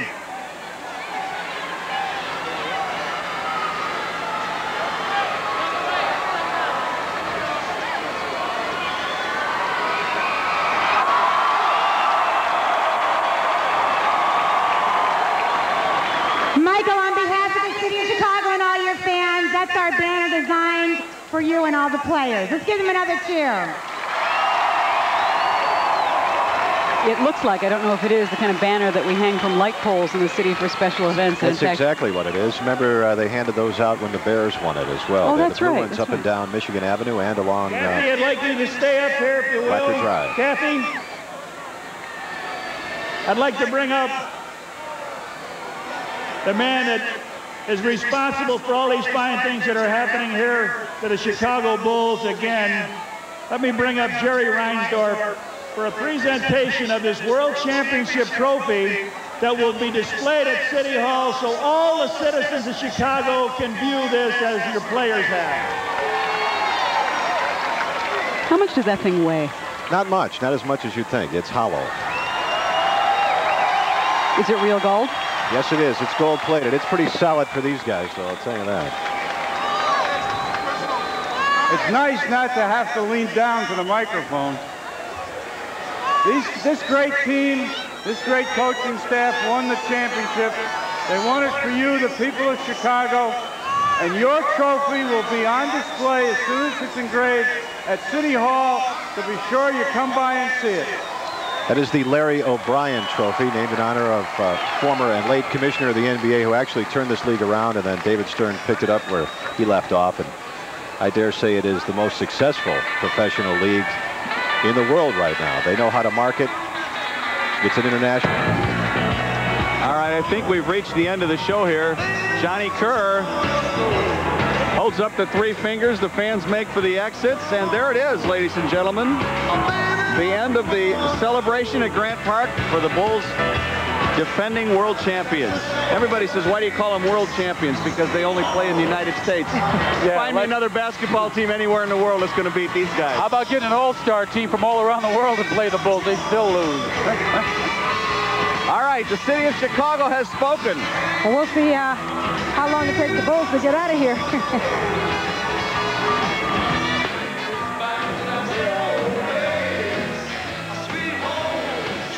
Quite a celebration, quite a love fest.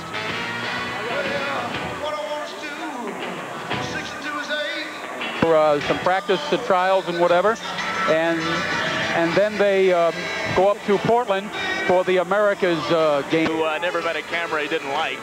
You know, it is something during a season now, 2 years, we've gotten to know each one of these men and each one of their personalities, and they do contribute something to the overall. I think we were able to be a part of it, and I'm glad you were able to be a part of it, too, with us on.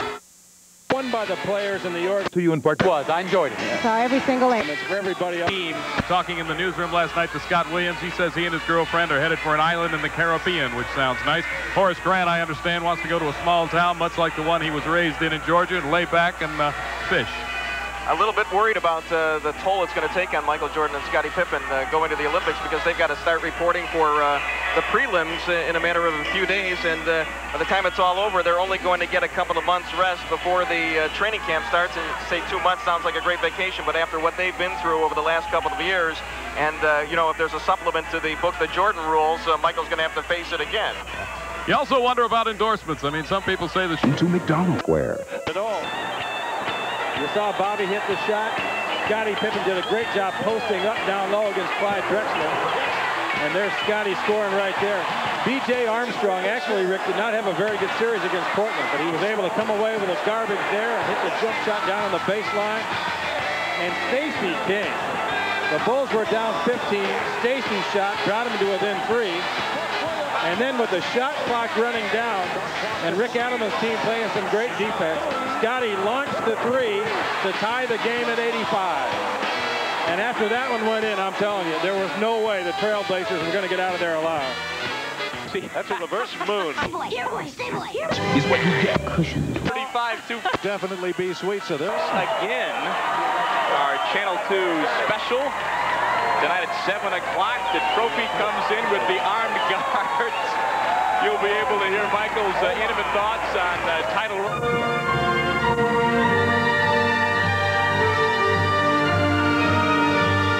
After breezing through a regular season with eyes closed, the defending NBA champion Chicago Bulls hardly felt the heat of Miami, but barely survived a war with the goons from Gotham. Whose game is it? It's Michael Jordan's game.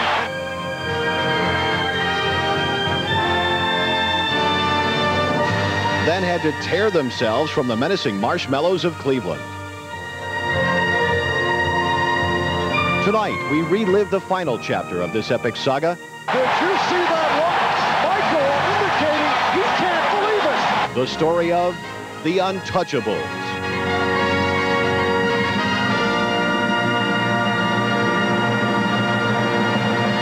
Every year long, and tonight at Journey's End, we've edited this historic NBA championship series together into a video scrapbook, if you will. So roll your VCR right now as we rewind back 13 days to June 3rd. It's Game 1, the first step towards securing a twin for last year's trophy. As expected, it was hyped as the two-man war above the floor, Air versus Glide. But this is Mike's house, a place where visitors are hurled into a daze of disbelief. A place where on this night, Mr. Michael Jeffrey Jordan would enter the highlight zone. There's Pippen setting up Jordan wide open for another three. Jordan for three.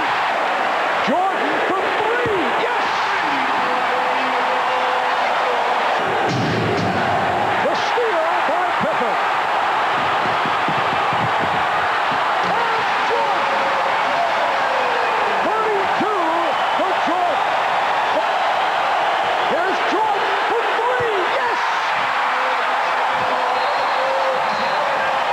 Did you see that look? Michael indicating he can't believe it.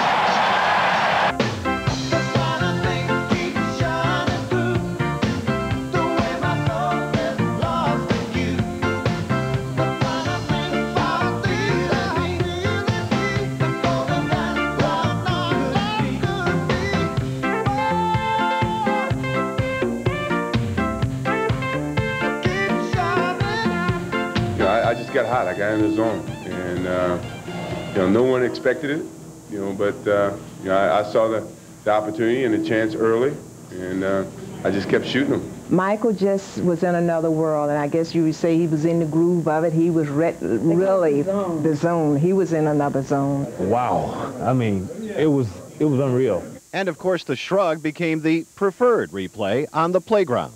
Can't no one stop him, and his team going all the way. He just saying that he hot, and he can do it again.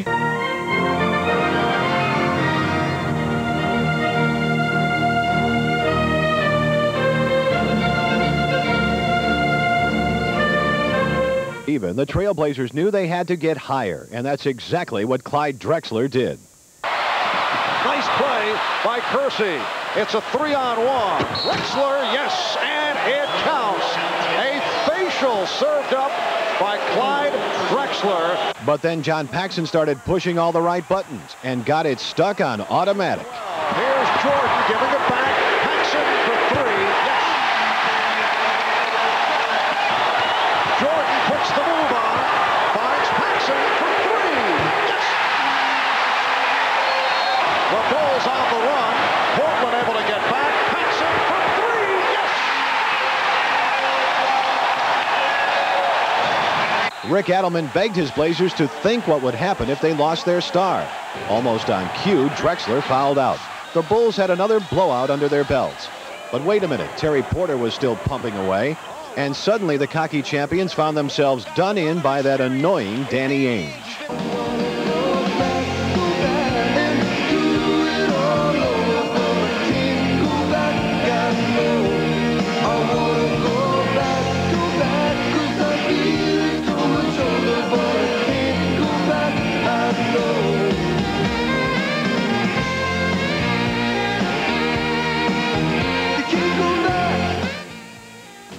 Every team, it happens to every team, you get a 10-point lead and you become a little bit more conservative. And there was a lot of time left in the game for them to get conservative, and the basket just got a little smaller, and we were able to get to the basket, make some free throws, and make it a close game. It's a very frustrating loss. I mean, we had an opportunity to go up in this series 2-0, and we lost the game tonight. It was a very important game to us. It was time to backpack it to Portland, the long journey northwest, giving the Bulls plenty of time to rethink the mission. It's a good time for everybody just to look inside themselves and decide if, how bad we want it and if we're really going to attack. And I think this team will. The last two playoff rounds have been like this, where we've gone to the opposing team city tied at 1-1, and we've responded real well. So I look for us to do the same thing, but Portland's a very good team. Well, Phil Jackson let Mr. Bill know in no uncertain terms. Bouquet is being tossed in the direction of Bill Cartwright by Phil Jackson. The Bulls bolted from the gate. A quick start was exactly what they needed. And a little luck never hurts either. A Portland rally was killed by a questionable call against Porter. It was then the Bench brothers made their first mark on this series.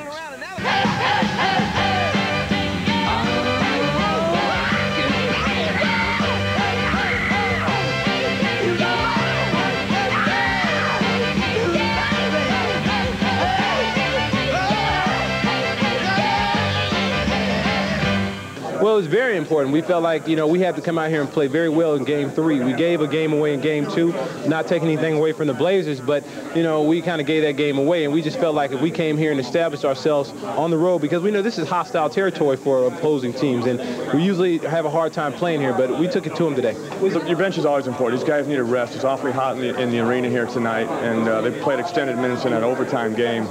So we knew going in that we'd probably play a little bit longer than normal, and I thought we gave them good rest. They were fresh down the stretch, unlike the other night when we didn't play a lot, and they played a lot of minutes. But they got good lift from Stacy, Scott Williams, Cliff, BJ, everybody that went in, they did a good job. I think there's a lot of emotional up and down that goes into the playoffs like this. Now we have a break for a couple days, and Wednesday we'll be back at it.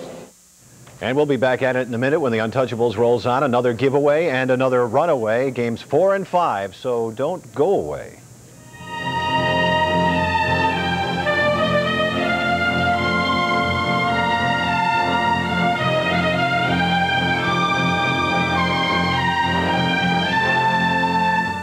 Bulls, of course, didn't want to spend any more time there than necessary to kill in this trading post. Well, up the trail in Beaverton, Oregon, you'll find the headquarters for Nike. You know, the shoes. Bulls fans and media alike shopping to be like Mike. It's supposed to be Plymouth. Fall apart in blue. They made in Taiwan. But being Mike certainly takes its toll. Yeah, my kids is probably the biggest loss. My wife is here, and my kids, every day I call them, where are you? You're at work, Daddy? That type of a thing, and that really hurts. So I'm in a rush to get back, so hopefully we can go ahead and take care of business. Finally, Game 4. The Bulls piled up another big lead, only to it away. For a moment, it appeared the Blazers would become brawlers. Even a little Portland infighting seemed to fuel their desire to square this series. Did I spit on you? It might have been just sweat. No, I didn't spit on him. It was probably just sweat. Well, Jerome, I know, Jerome in practice. I play against Jerome, and he's a very emotional guy and gets really fired up. So I was ready for some sort of reaction out of him, and I got the reaction I wanted, actually. How badly did they want it? How about Ainge's angular encounter with the cameraman? And with an injured MJ a missing person the last 10 minutes, Clyde appeared on both ends of this fourth quarter break, and the Bulls were broken.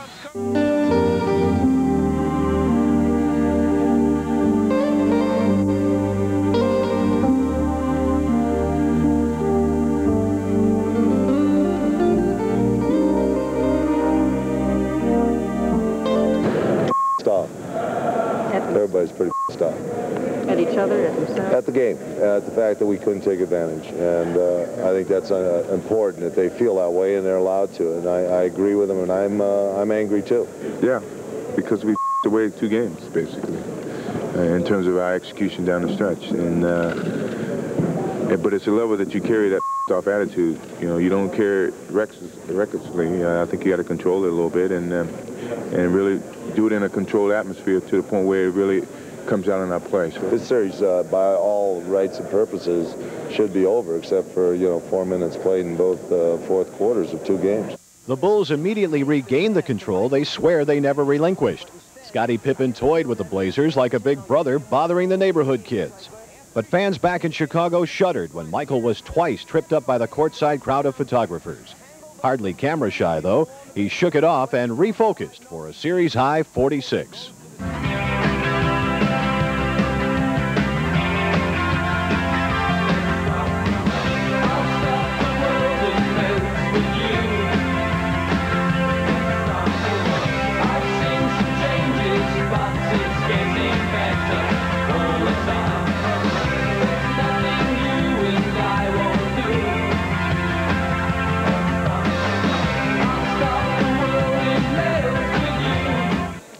Well, a lot of determination in everybody's mind today is to come out and once again, our back was to the wall. You know, it was a very crucial game, and we rose to the occasion. You know, everybody made a contribution.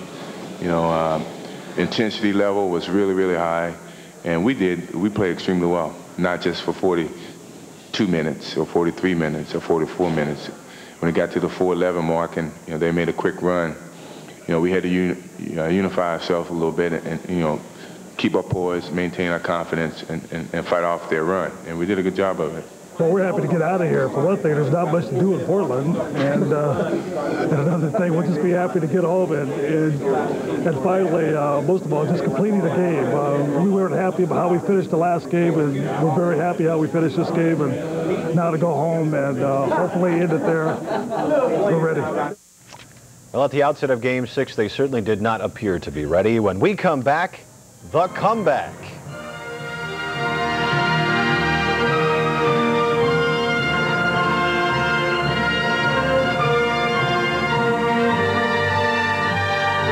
Of course, is not simply the fact that they won it, but how they won it. The 18,676 who expected the Trailblazers to just give it up were in for a shock. Portland powered its way to a defiant 19-point lead and still strutted a seemingly insurmountable 15-point edge after 3 quarters. The Bulls had them right where they wanted them, setting the stage for the greatest comeback in NBA Finals history. Your attention, please. Bulls fans, please fasten your seatbelts while we show the comeback portion of our program. Thank you. Here's Hanson. That's a 3. Bobby Hanson. Shot clock to 4. Pippen. Yes.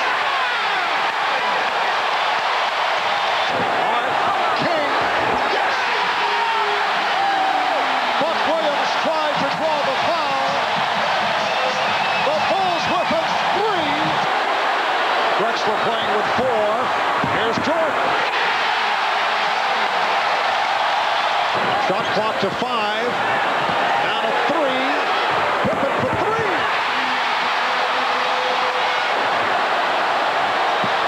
Michael Jordan. Yes. Tied at 87. The backdoor pass picked off on the deflection. Jordan with the steal.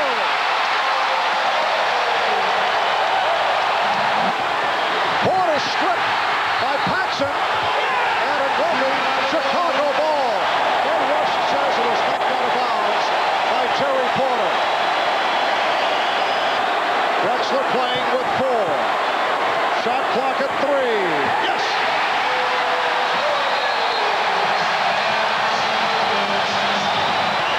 You don't foul now. You dig in and get a stop. Here's Jordan. Michael Jordan is 3 of 3 from the line. He's an 83% free throw shooter. 11 and 8/10 seconds to go in the 4th. The Bulls lead by 2.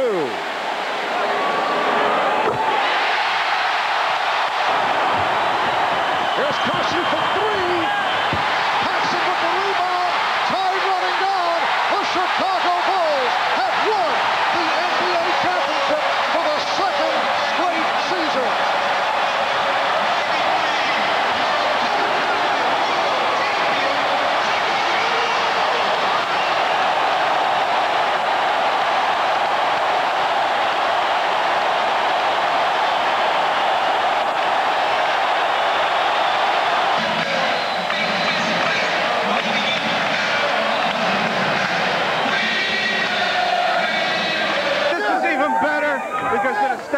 The Bulls as one of the upper echelon teams of all time. I can't tell you how happy I am. You know, I had a rough first half, but these guys carried us, and, you know, I was able to get in there in the 4th quarter and help pull it through. So, you know, it was a good team effort.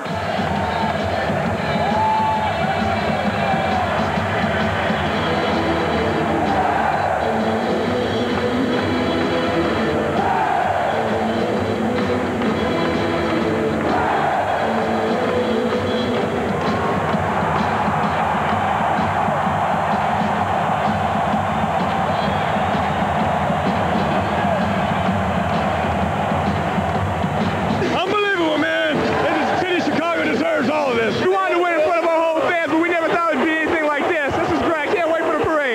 hard to believe. We'll see what happens and see how we feel tomorrow.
It feels great just because of the struggle it took for us to get here. It was great. It was the first time. It was the first time for us to, really be able to celebrate here in front of the crowd, and it was great for us, to go back and give something to the fans here. They came out, for many seasons and, watched us perform, and it was great for us to go out there and celebrate with them. The toughest thing about repeating is that the only way you can succeed is to win it again. If you come one game short, you've failed in the minds of everyone, and even yourself. So I think that's been the toughest thing. And during this playoffs, we've gotten a lot of criticism.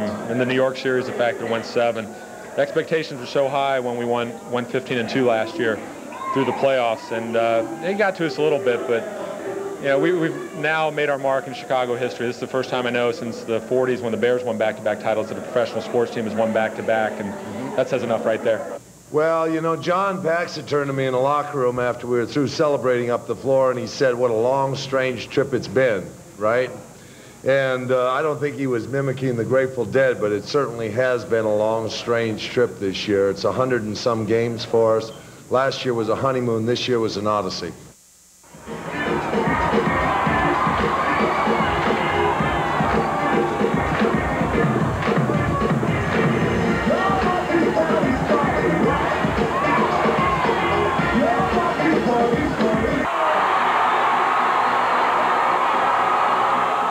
Last season it was great because we felt like that we did it as a team. But this year, I think this championship definitely belongs to you fans because you guys brought the best of us in the fourth quarter.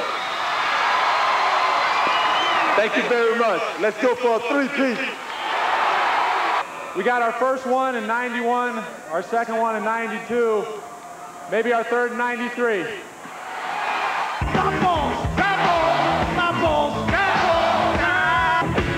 Here we go.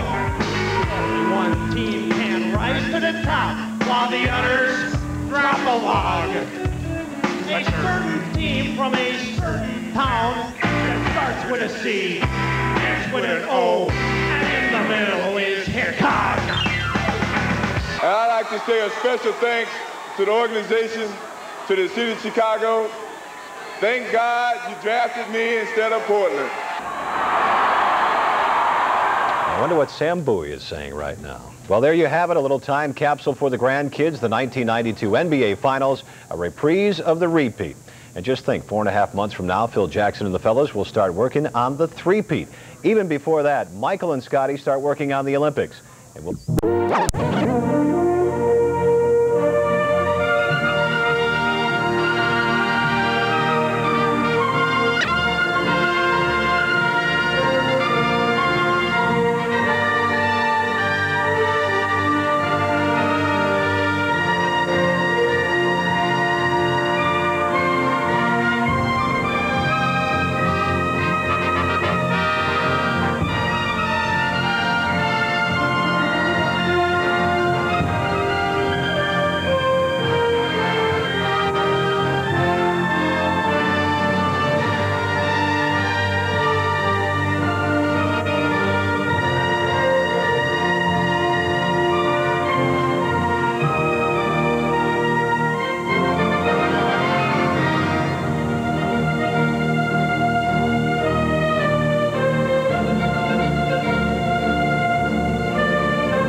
fans in Chicago.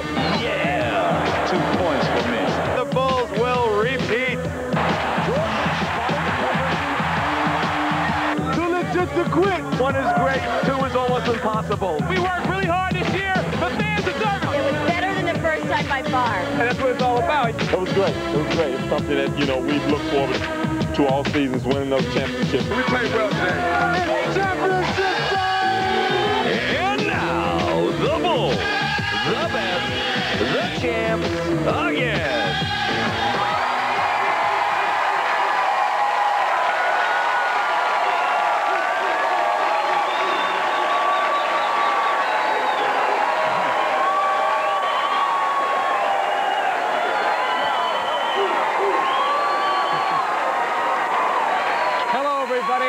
Corey McFerrin along with Dan Jiggets and Howard Sudbury. The Bulls have brought us back-to-back world titles tonight. We bring you the Bulls.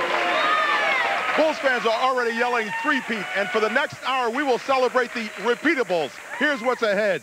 We'll get into the inside story of the championship by tracking Michael Jordan's journals, and Michael celebrates 1 smoking season. Then, did you ever wonder what goes on before the big game? We'll take you to a place most fans can't enter, the inside of the Bulls locker room. And we'll hit the dance floor with 2 guys who know how to move, MJ and MJ, the Jackson and Jordan music video.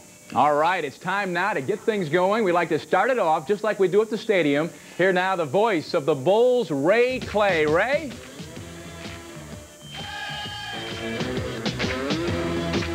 From North Carolina, at guard, 6'6", Michael Jordan.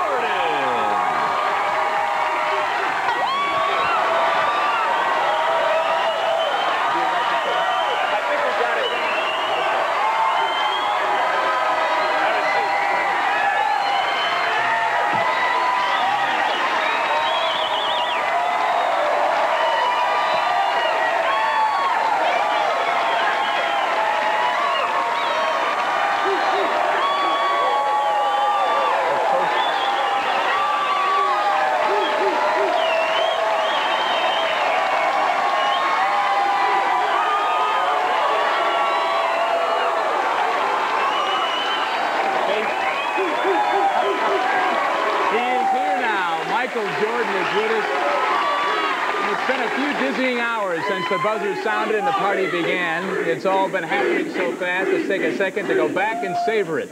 Hundreds and hundreds of fans filling Grant Park. They're singing and dancing. But this time, it is no rock concert. The world champions are center stage, and Chicago is celebrating. And then a picture that's sure to become a part of Chicago history. Something fans dream about. But this time, we woke up and it was real. Michael Jordan jumping around like a little kid, waving his hands, raising his fingers in a victory symbol that was truly one for the fans. Chicago Stadium never looked like this. What a moment. And that moment set in motion a celebration that stretched clear across the city. In an instant, nearly everybody became a Bulls fan. The streets filled. The Bulls had done it again. And here he is, Michael Jordan. I guess the reception tonight, kind of like the one you had Sunday night after the game, huh? Well, not quite as loud, but, you know, always welcome, believe me. Can you, now that you've had a little bit of distance between the moment you won the championship and right now, can you put it into perspective now, just what it means deep inside?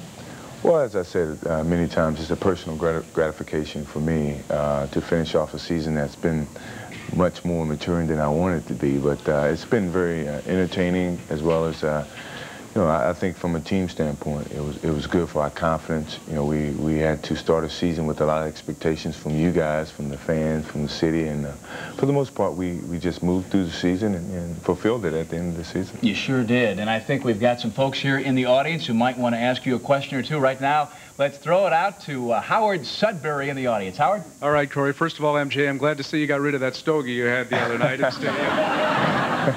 Did your clothing smell as bad as mine did when you got out of there? You were blowing that stuff in my face all night? Well, actually, I was in my uniform until about 4:30 last night. Okay, stand up. Go ahead. Michael, I can barely talk from being at the game last night, but I got to ask you one thing. As soon as the time ran out and I was just watching you, and I saw you probably jump higher than you jumped for any dunk I've ever seen. Just tell me what was going through your mind at that very second, and how did you happen to jump so high? I would say the shoes, but I'm not going to do a commercial. But it was, you know, it was very exciting. I mean, we fought for about 2 months, mentally as well as physically, to get this thing over and done with. I mean, the expectation, as I said, was for us to go ahead and do it in 15 games straight, but it didn't happen that way, and we had to fight some battles. I was just happy that the battles were over and we were still on top. You know, after 105 games, you know, we played this year, you know, we still came out on top, and that's a lot of games to play.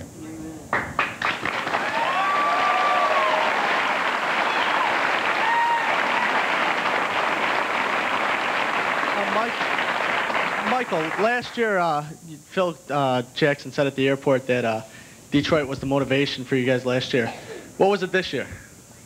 Our motivation this year was ourselves. You know, we felt that we had 11 players from last year's team, and it really wasn't a transition.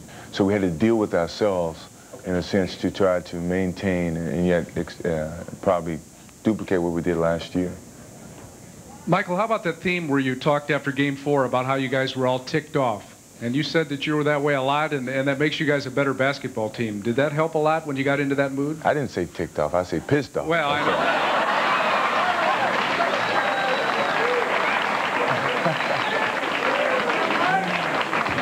know. Yeah, it was an attitude that, you know, we knew that we gave away a couple of games.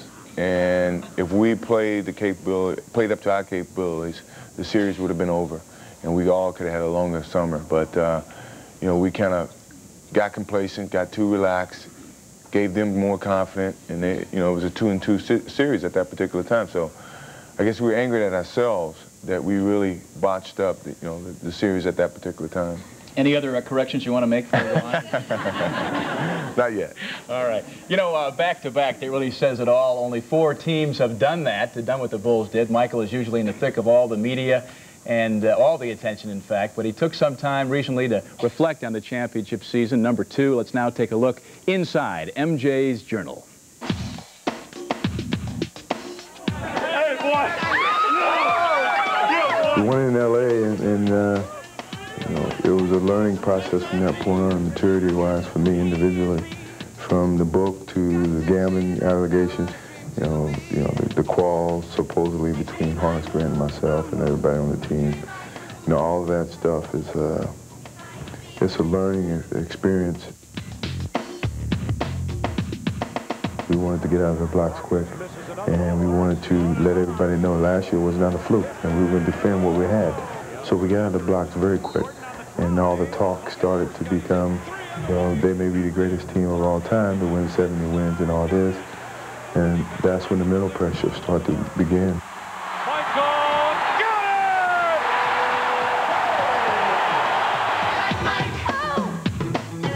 This year was even much more of a hectic situation because of Magic Johnson playing in it, and we had to pay respects, and we wanted to pay respects to Magic. I thought he was going to dunk on me. I'm glad he didn't. And, he knew I could beat him. The only bad thing about the weekend was they were trying to give me something that I didn't really want. You know, the ambassadorship of the league. Miami was an unknown subject. They were very happy to be in the playoffs because of the franchise youth. I think if that team would have had any more experience of being in the playoffs, we could have been in a 5-game series easily. New York basically gave us all we ever needed because we did sleepwalk through that situation and not really take them seriously. And we went on to Cleveland, which in Cleveland's situation, we had a mental block on them. We had so much confidence against that team that, that really carried us over in terms of beating that team. And then we walk into a Portland series. It was an up-and-down series, but when it got to a crucial point, we knew what to do. There you go. That's for the championship line.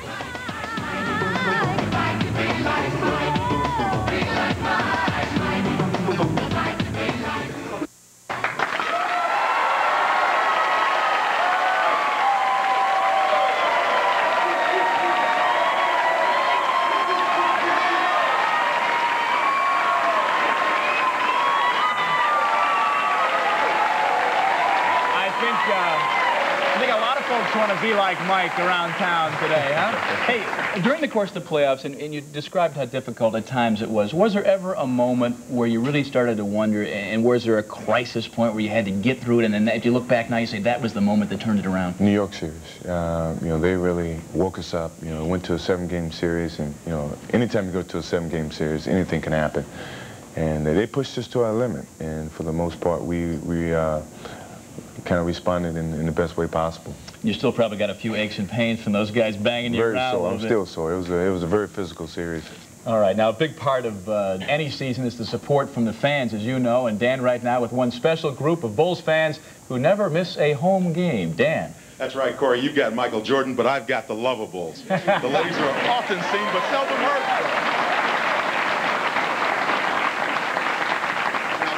Be honest, ladies, I know it was a very difficult playoffs. Did you ever have any doubts about whether or not Michael and his guys were going to get it done? Never any doubts. I'm always going to say that. It got scary, but that was just part of the entertainment. They wanted to make it suspenseful, and it was that. It worked, right? Oh, yes.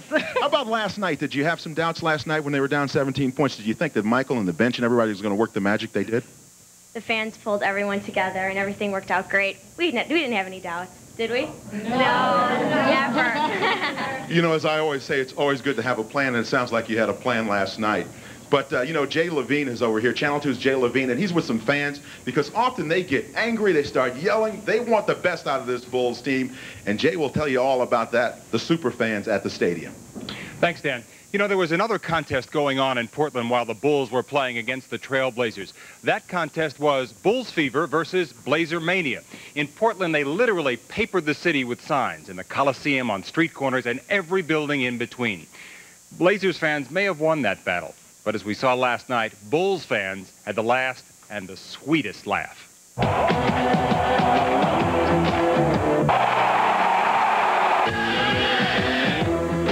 This was the only thing missing last year, a chance for Bulls fans to share the magic moment, a moment to be forever frozen in time and memory. Better because it was at home and I was here and I wasn't at the other one.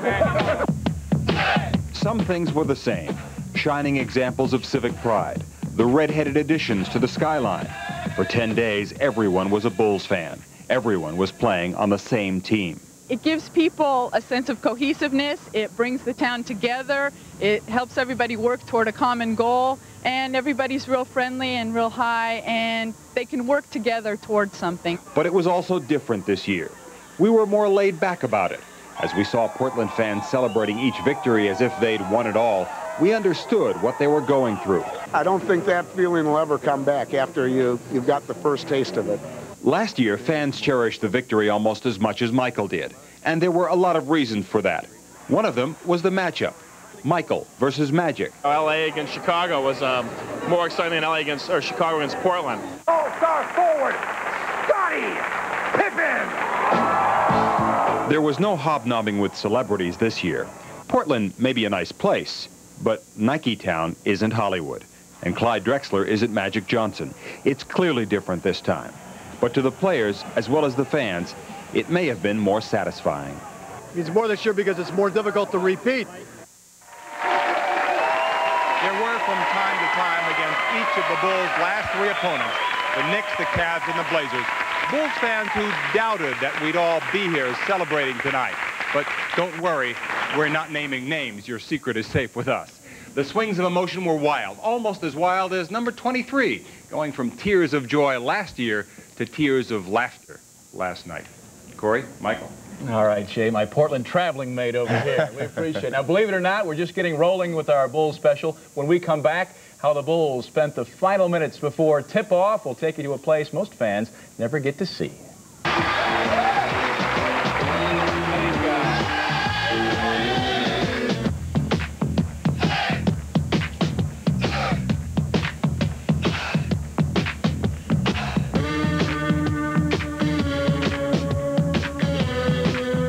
The following.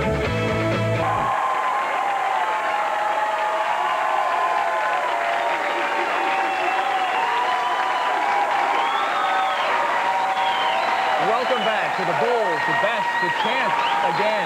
We're about to show you something so valuable, so sought after, that it takes 2 armed guards to protect it. We're talking about the Trophy of Champions, the trophy of your Chicago Bulls, and here it is.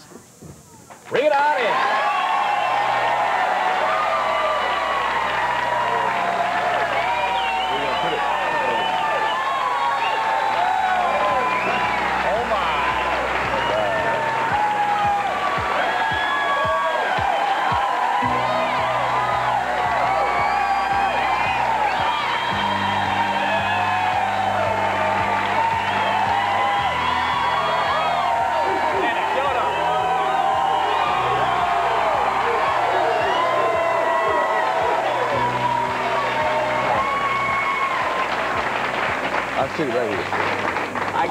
I guess the obvious question is, does it feel different than it did a year ago, lifting that sucker up? It's the same weight.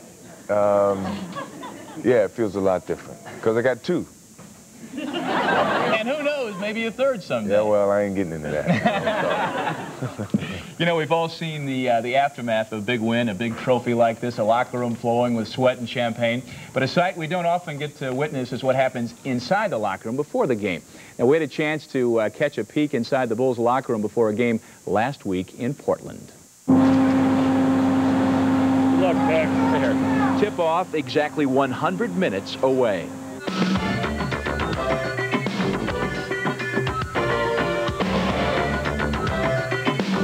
They shoot around, they sign autographs, they answer last-minute questions as the game face slowly comes into focus.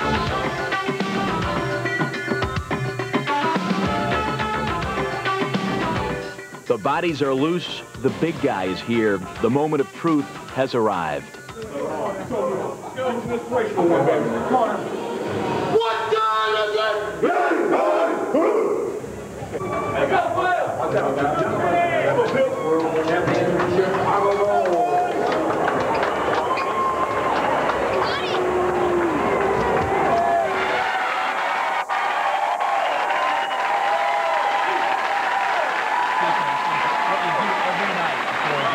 Where Cliff Levingston yelled, "What time is it?" What's the origination of that, and what effect does that have on you? Well, I think it came from Cliff. He just wanted to get everybody ready for the game. And he posed a question about, what, a year and a half ago. He said, "What time is it?" And everybody said, "Well, it's game time." So that's the thing that gets us ready for the game right before we step on the floor. We saw the pictures of the little legs running out, big legs. I think they were Pippen's legs, actually, at the very end, as I recall. But the anxiety level at that moment, going out there knowing the game is just a few minutes away. How do you describe that? Well, it increases. I mean, it's a lot of relaxation in the locker room. But as we make our way to the stadium or to the floor, anxiety starts to pick up a little bit. And once you hit the lights and you hear the crowd, I mean, you're full speed ahead then. You better believe it. Now, we want to talk a little bit about the guys who support you off the bench. They're known as the Red Unit, the secret weapon of the Bulls, pulled out to finish off Portland and win the 2nd NBA title. Most of the time, they watch, of course, from the bench, cheering like everybody else from the best seats in the house. Now, in Game 6, they played the game of their lives. For example, Scott Williams, the leader of the gang,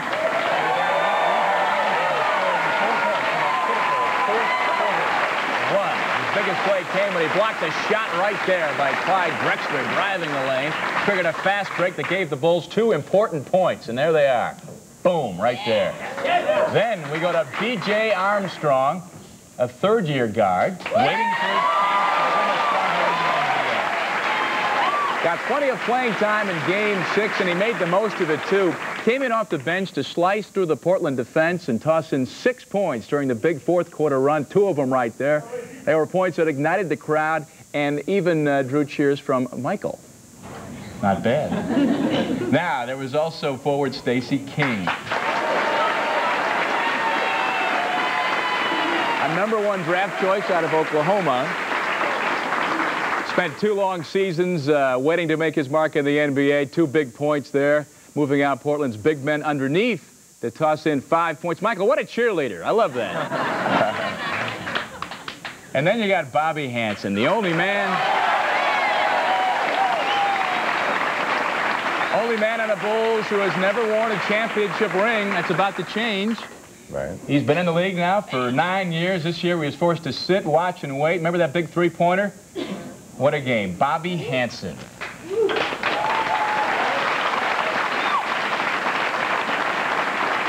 Obviously, Game 6 wouldn't have happened the way it happened if not for those guys we mentioned and others.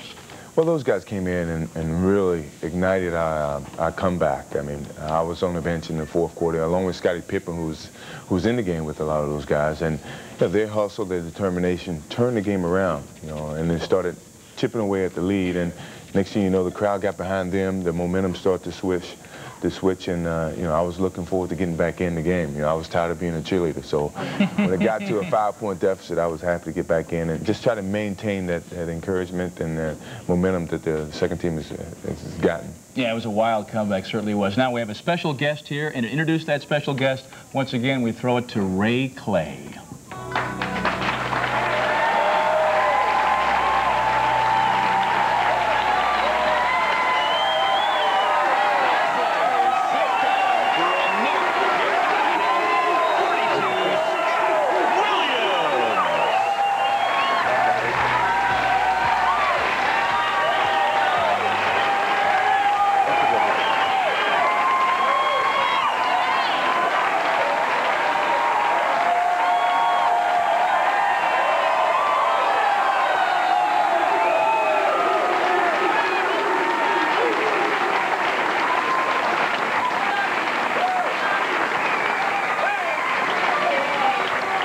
Scott Williams is with us, and Scott, I think they like you.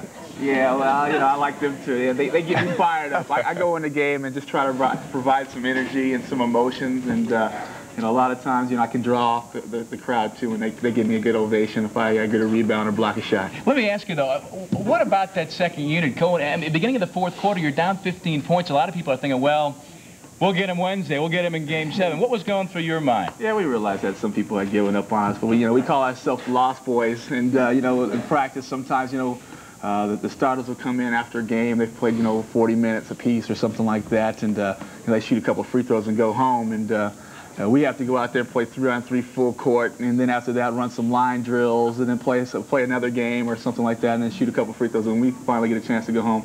So when it was time for us to go out there on the floor, we felt together. You know, we felt cohesive as a unit, and we wanted to play as a team. And you know, we said we had nothing to lose. Let's go out here and try to provide some emotion, some energy, and try to get this crowd back into the game. And then we turned it over to Michael and worked his magic once again. Hey, what about this guy? 2 years in the league and 2 rings, 2 trophies. Not bad. Don't tell him that.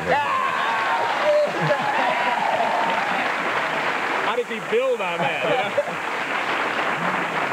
That's what the guy already believes he's the magic charm for us turning around and winning. But I tell you, he's done a great job. I mean, he's come from a similar background that I've come from, and I know that he has the knowledge of being a great basketball player, and he has the determination to do so. So, you know, hopefully he's going to be around for a long period of time, and if he's a good luck charm, I want to keep him around. Plus, he went to a pretty good school, too. Yeah, that's right. Coming up next, the stadium secrets. Thousands of fans pack Chicago Stadium each home game, but some things they never see. A tour of the stadium most fans don't know.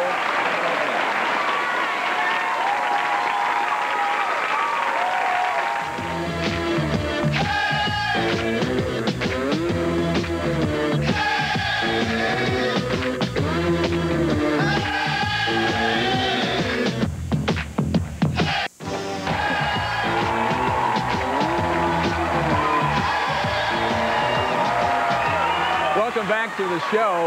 You know, Chicago Stadium may be the noisiest stadium in the NBA next to our studio here, but it has been 54 years since the sweet sounds of a championship victory filled the old barn on Madison. It was 1938 when the Blackhawks celebrated a Stanley Cup win there, and the end of an era is almost upon us now, and big changes, of course, are in the air. Walter Jacobson is at Chicago Stadium. Walter.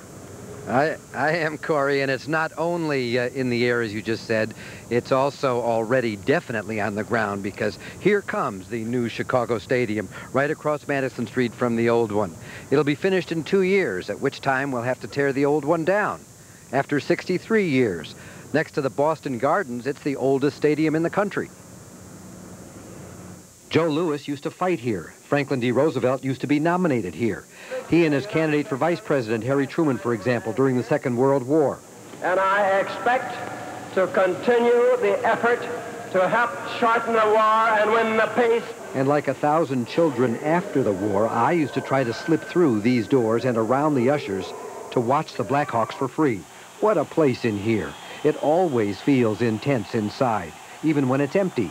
It's so old, and there are so many echoes. When it's full, it's so crowded. Every seat in the house for every Bulls game in the past half-dozen years has been sold out. Even number 8 in row U of Section G, where you have to sit in one neighbor's lap to see half the court, and in the other neighbor's lap to see the other half. There's no way you can see the whole court at once. This is the worst seat in a house that has mostly great ones. You get up in the balcony, and excuse the double negative, but there's nothing you can't see or hear, except the guy who's maintained it for 20 years. He's John Fett, as much of a legend as the stadium itself. For some reason, he just won't talk to anybody. Mr. Fett, can I just ask you a couple of questions? You ain't gonna get no answer. Why? Imagine what Mr. Fett could talk about. The way Rocky Marciano took care of Josie Joe Walcott, and how Sonia Henne twirled away an evening on the stadium ice. In 1932, the Chicago Bears played for an NFL championship in the stadium mud. Even before Mr. Fett, the stadium was incredibly versatile. One day it's wood, the next day it's ice. And they say in 63 years under the Blackhawks, the stadium rink has never melted once. Fett wouldn't allow it to melt, like he won't even allow it to get dirty. It may be old, but it's spick and span. It's wonderful the way they keep it up. And safe, too. Nosy around it for a while and you'd worry that it's ready to fall down. It's like nosing around an antique. Underneath and in the locker rooms, it's fabulous. 24 players, big guys too, and 3 sinks. Michael Jordan says sometimes hot water doesn't even work. We may miss the old one, but they sure do need a new one. No elevators in the stadium, so the thousands of kegs of beer have to be carried one by one up the stairs as steep as mountains. You know, some kids have fantasies about being in jet fighter planes or in rocket ships. Mine has always been the great pipe organ at the Chicago Stadium. After 45 years, look, I finally made it. It was built in here with the building in 1929, the biggest organ in the world. It would cost $11 million to move it because of the way it's built in. Therefore, it will go down with the stadium, which it may as well because it just wouldn't be what it is anywhere else. None of this would be what it is anywhere else. The black and red, the colors of the Bulls and the Hawks, even on the trash cans. And the old press box for reporters hanging over the mezzanine like that. Only at the Chicago Stadium. All the onlys. Once they're gone, they're gone. That'll be it. Forever. It's like the old Comiskey 3 miles over there. It had to go, too, because that's progress. But before we get into how terrific the new one will be, I say, let's say thanks to the time it'll take to finish it, because for 2 more years, we'll still get to use the old one. Corey? Hey, Walter, did you really try to sneak in the stadium, and were you ever successful? I wasn't quite sure I should have told you that, but yes, the truth is I did. And you want to know? I did get in. At least, kind of a sneaky guy. At least once. All right, well, that's good. I was a little guy back then, you know, Corey. We let him off the hook, Michael? What do you think? Yeah, I believe we let him off the hook. Hey, I got to ask you, the Sunday night celebration, can you imagine that taking place anywhere else but the stadium? Nope.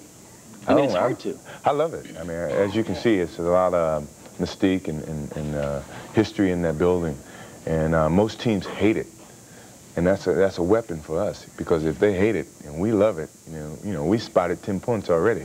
You know, so I love it. I hate to see it go. Scott, what about you?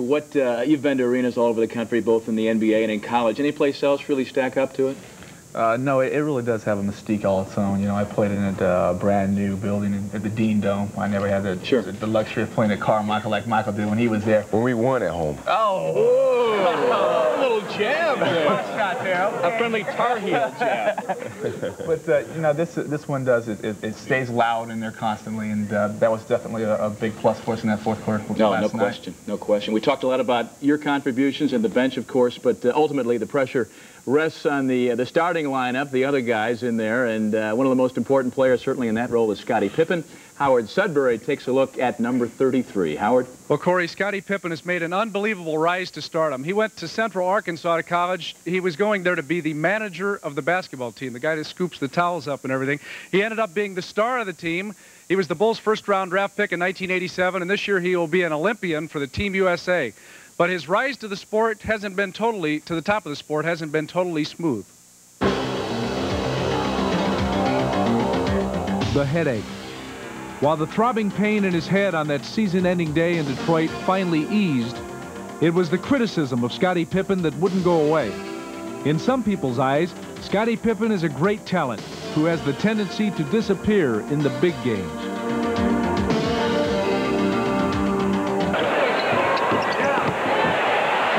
Pippen has been blessed with amazing talents on the basketball floor. He had to be a great player to emerge from the huge shadow of Michael Jordan. And yet, when things go wrong on the Bulls, the finger is often pointed his way. Are you being back to being that team now again, the Michael do it down the stretch for you guys, or is he overstating it, or? You asking me a question or you answering it?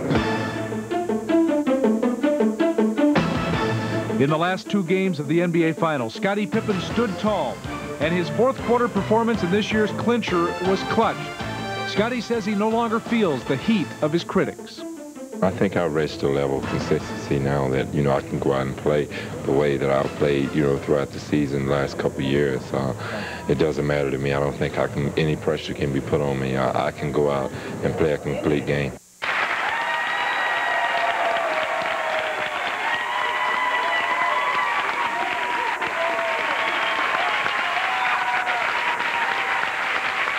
There's no doubt about that. Scottie Pippen does go out and play a complete game now, and I'd like to ask Michael Jordan about it. Michael, your thoughts on Scottie. What's it like during the season when people are taking shots at him and criticizing him from game to game? And he probably loses confidence a little bit once in a while. What do you say to him? Well, it's unfair. I mean, I tell Scottie that we believe in him. We have a lot of confidence in him. And, the media's got to pick on someone. And for some reason, ever since the incident with his migraine against Detroit, when everybody wanted us to beat Detroit, and he so happens to have a migraine, he became a focal point and a person that most of the blame is going to be put on. And it's unfair, but he's got to be positive. He's got to overcome that. I think he's learning how to do that and still, be an important part to our team. He means a lot to this team.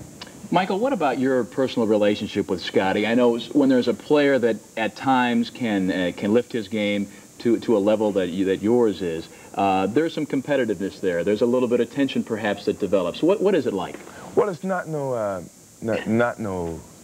jealousy or I think he has some envy in the sense that he works hard to try to achieve, but he never really gives up. He has a certain determination that a lot of great players have, and I think that's what's going to separate him from a lot of good players because of his determination.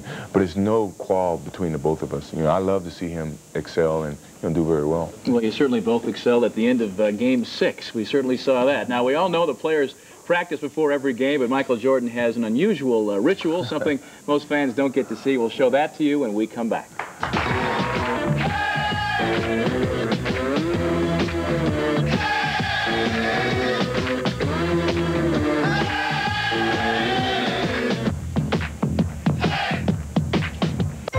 The ultimate prize, 2 championships. We got an inside peek. The architect's design up there, it's called the Space The Chicago Bulls' new Deerfield practice complex is nearing completion. And at a cost of over $3.5 million with 35,000 square feet under roof, the facility is truly state-of-the-art. So let us begin our real estate walking tour and see why. As you can see, the nostrils have just started, and he's going to complete a bull's head out of the paving brick here. And in the colors of the Bulls logo. Okay, welcome, guys. Let me show you through the new facility here. Now, Buzz Winkle, the construction supervisor, will herd us through the Bulls complex. This is Jerry Krause's office. Jerry, he wants these windows so he can open here and yell at the guys down below. We got 2 of them in here and 1 in Jerry Reinsdorf's office. Okay, this is the players' new locker room. There's room for 16 players here. It's all maple. Stay really classy. Each locker is got a mirror. This is the players' shower. All shower heads are 7 foot high. Then we go into the therapy room. This is a whirlpool. 4 foot 2 inches, 50 inches deep. You need them deeper. Of course, we got our Bulls logo. This is a regular therapy pool. They can adjust the air coming through jets. By each one of these buttons, each person in here can correct it to the amount of pressure they want against them. You could actually swim in place here. Boy, this sure beats the heck out of this old house.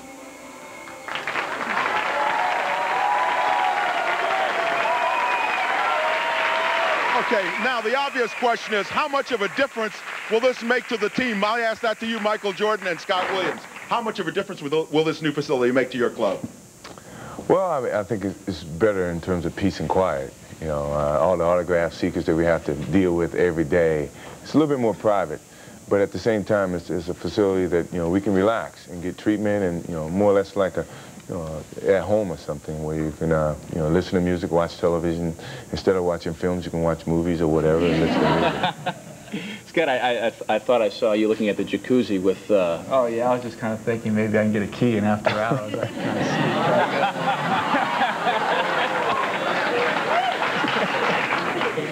sneak. Well, interesting. What dirty minds. I'm one of the single guys on the team. We'll have to watch you closely next fall. Well, you know, most players in the NBA have some sort of a ritual, a habit to prepare them for each game, and sometimes it's something that the fans and the press never get to see. Now, Michael Jordan has one as well. He meets with a critically ill child before every game, both home and away. And this young man, Brandon Steele, was being treated for cancer when Michael sat down with him before a game just recently with the Knicks. And this was one time when the cameras were able to take a peek at Michael's private pregame ritual. And this is the kind of thing, Michael, that we don't see much publicity. And I know it's not something you try to publicize, but why do you do it? Well, I think it's a great sense of feeling for me that these kids, their dying wishes in situations that they just want to meet Michael Jordan and be able to shake his hand and ask him a few questions. And I think that's the least that I can do for him, you know, or for her, whichever, before, you know, they have to deal with their problem. And if I can make them smile in any way possible, it certainly takes the load off of me in terms of the seriousness and the reality that I have to deal with. Sometimes it's got to be a very emotional experience to see kids that you know aren't going to make it. It's tough, you know, but for the time that I'm spending with them, I try to make them not think about their problems and the things that they have to deal with. And sometimes it's very difficult to do that. Now, when someone like yourself gets criticized for not being as involved as he or she should be in the community, and you get your share of abuse for that, and people don't know about this, that must make you very angry. Yeah, but I understand people have their different opinions, and a lot of people, I don't go out to try to publicize this. This is something that I feel inside of me, and I know that the kids are getting something from it, and you know, naturally I take a little bit more criticism than I need to, but as long as I know that I'm doing something to help out others, that's all that matters to me. Sure, that's all counts. You got it. Well, a man who can match Michael's moves, and he even has the same initials. The other MJ with a magic touch. That's just ahead.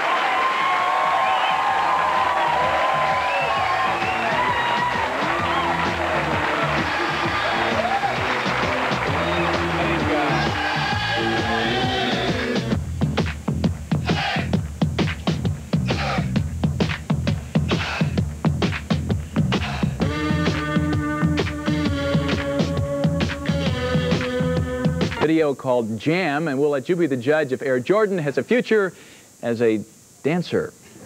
Michael Jackson is the king of pop. Boom. He asked me to be a guest in this video. First I said, I don't know if I can do this because this guy's going to try to get me out there to dance, and that's going to be really embarrassing because this guy's supposed to be one of the greatest dancers of all time. I changed my mind, and I went on and did it. I don't know when I felt that type of embarrassment. In musically plans, you got to kind of like motion to each other to da-da-da-da. You do it, you do it, you do it, you do it. So you're going to try to match what he does. The king of pop meets the king of basketball. I'm out here trying to follow this man's lead. It was totally ludicrous, and I felt stupid, but I guess that's the way they wanted to look. I dunked on him a few times. One time, I went past him so quick, and I didn't realize he jumped on my back. And without thinking, I almost threw him off, because I didn't know what, this is the pistol? Yeah, you all went on my back, I could kick him off.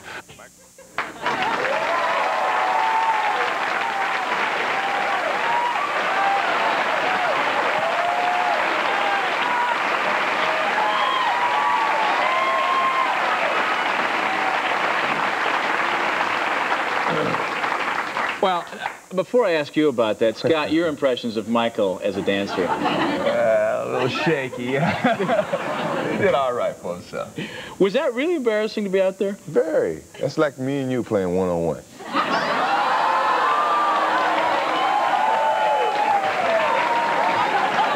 I'm not sure I'd look as good as you dancing. There you go. I couldn't make it. I couldn't make it. But did you get to know Michael Jackson at all during that He was great. session? I mean, I spent a little social time with him, and he's a very private person, a very polite person, very knowledgeable about basketball. And I asked him a few questions from my perspective, and one of them was, how did he come up with his ideas for his music? And he says he listens to classical music, and I found that very peculiar, you know.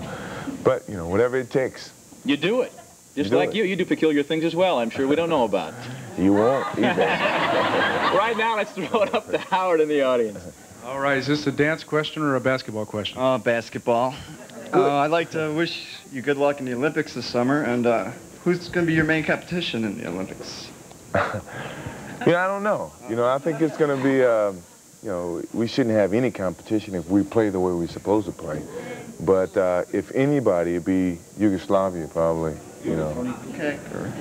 Probably if he's available, but you know, we're not worried about anybody really.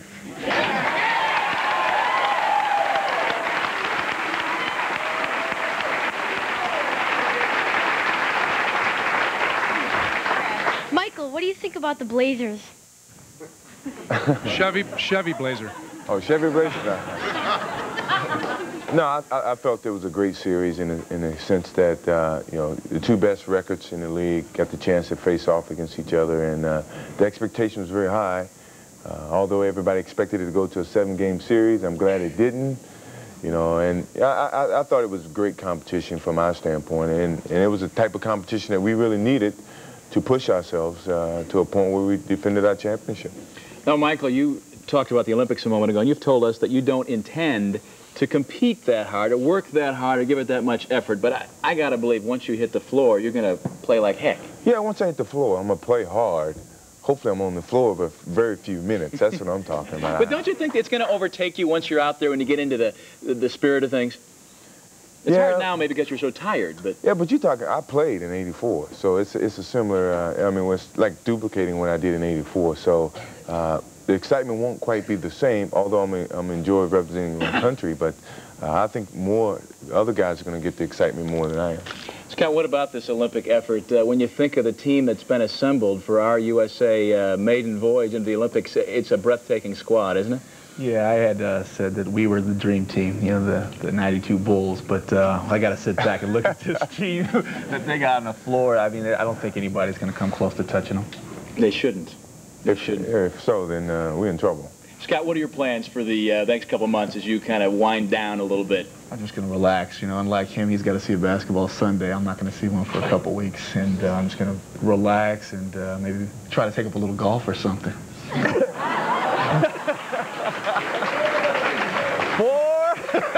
Let's go back to Howard. Your question? Yeah, Michael, I was wondering if after the Knicks game you thought that Portland might come out with like a physical team, you know, try to push you around like New York did. Well, New York has the type of players to play you that type of a physical play, but you know, Portland is not that type of a team. They have a totally different characteristic of a team, and we didn't expect that, but you know, you never really know with the team in crucial situations. We know what the result is, though, don't we? I hope so. Yeah, we do. We do. We'll have a little bit more to come, so stay with us. A final note on the NBA champions 1992. What a crew we've got here, huh? There you go. Unbelievable. Just a couple minutes left. Let's go out to the audience for a quick question. Howard Sudbury, who do you have up there? Hi, I have 2 sons, Ryan and Connor. They know your height. They know where you went to college. What they don't know is, do you put raisins in your Wheaties? Bananas.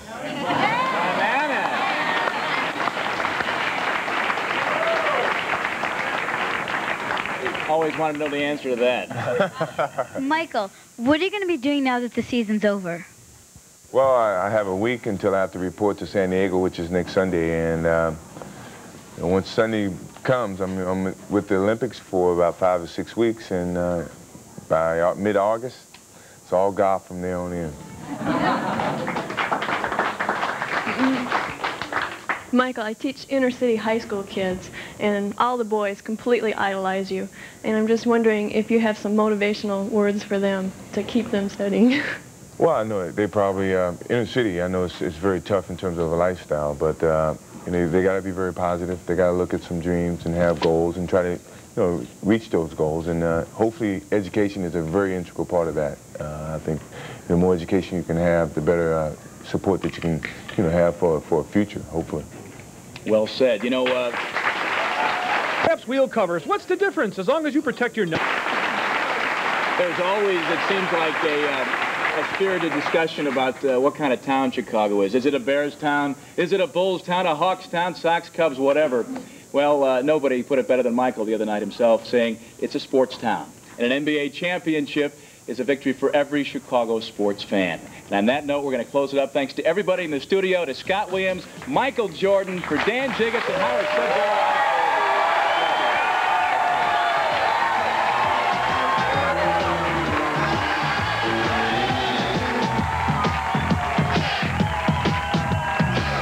Viewing this.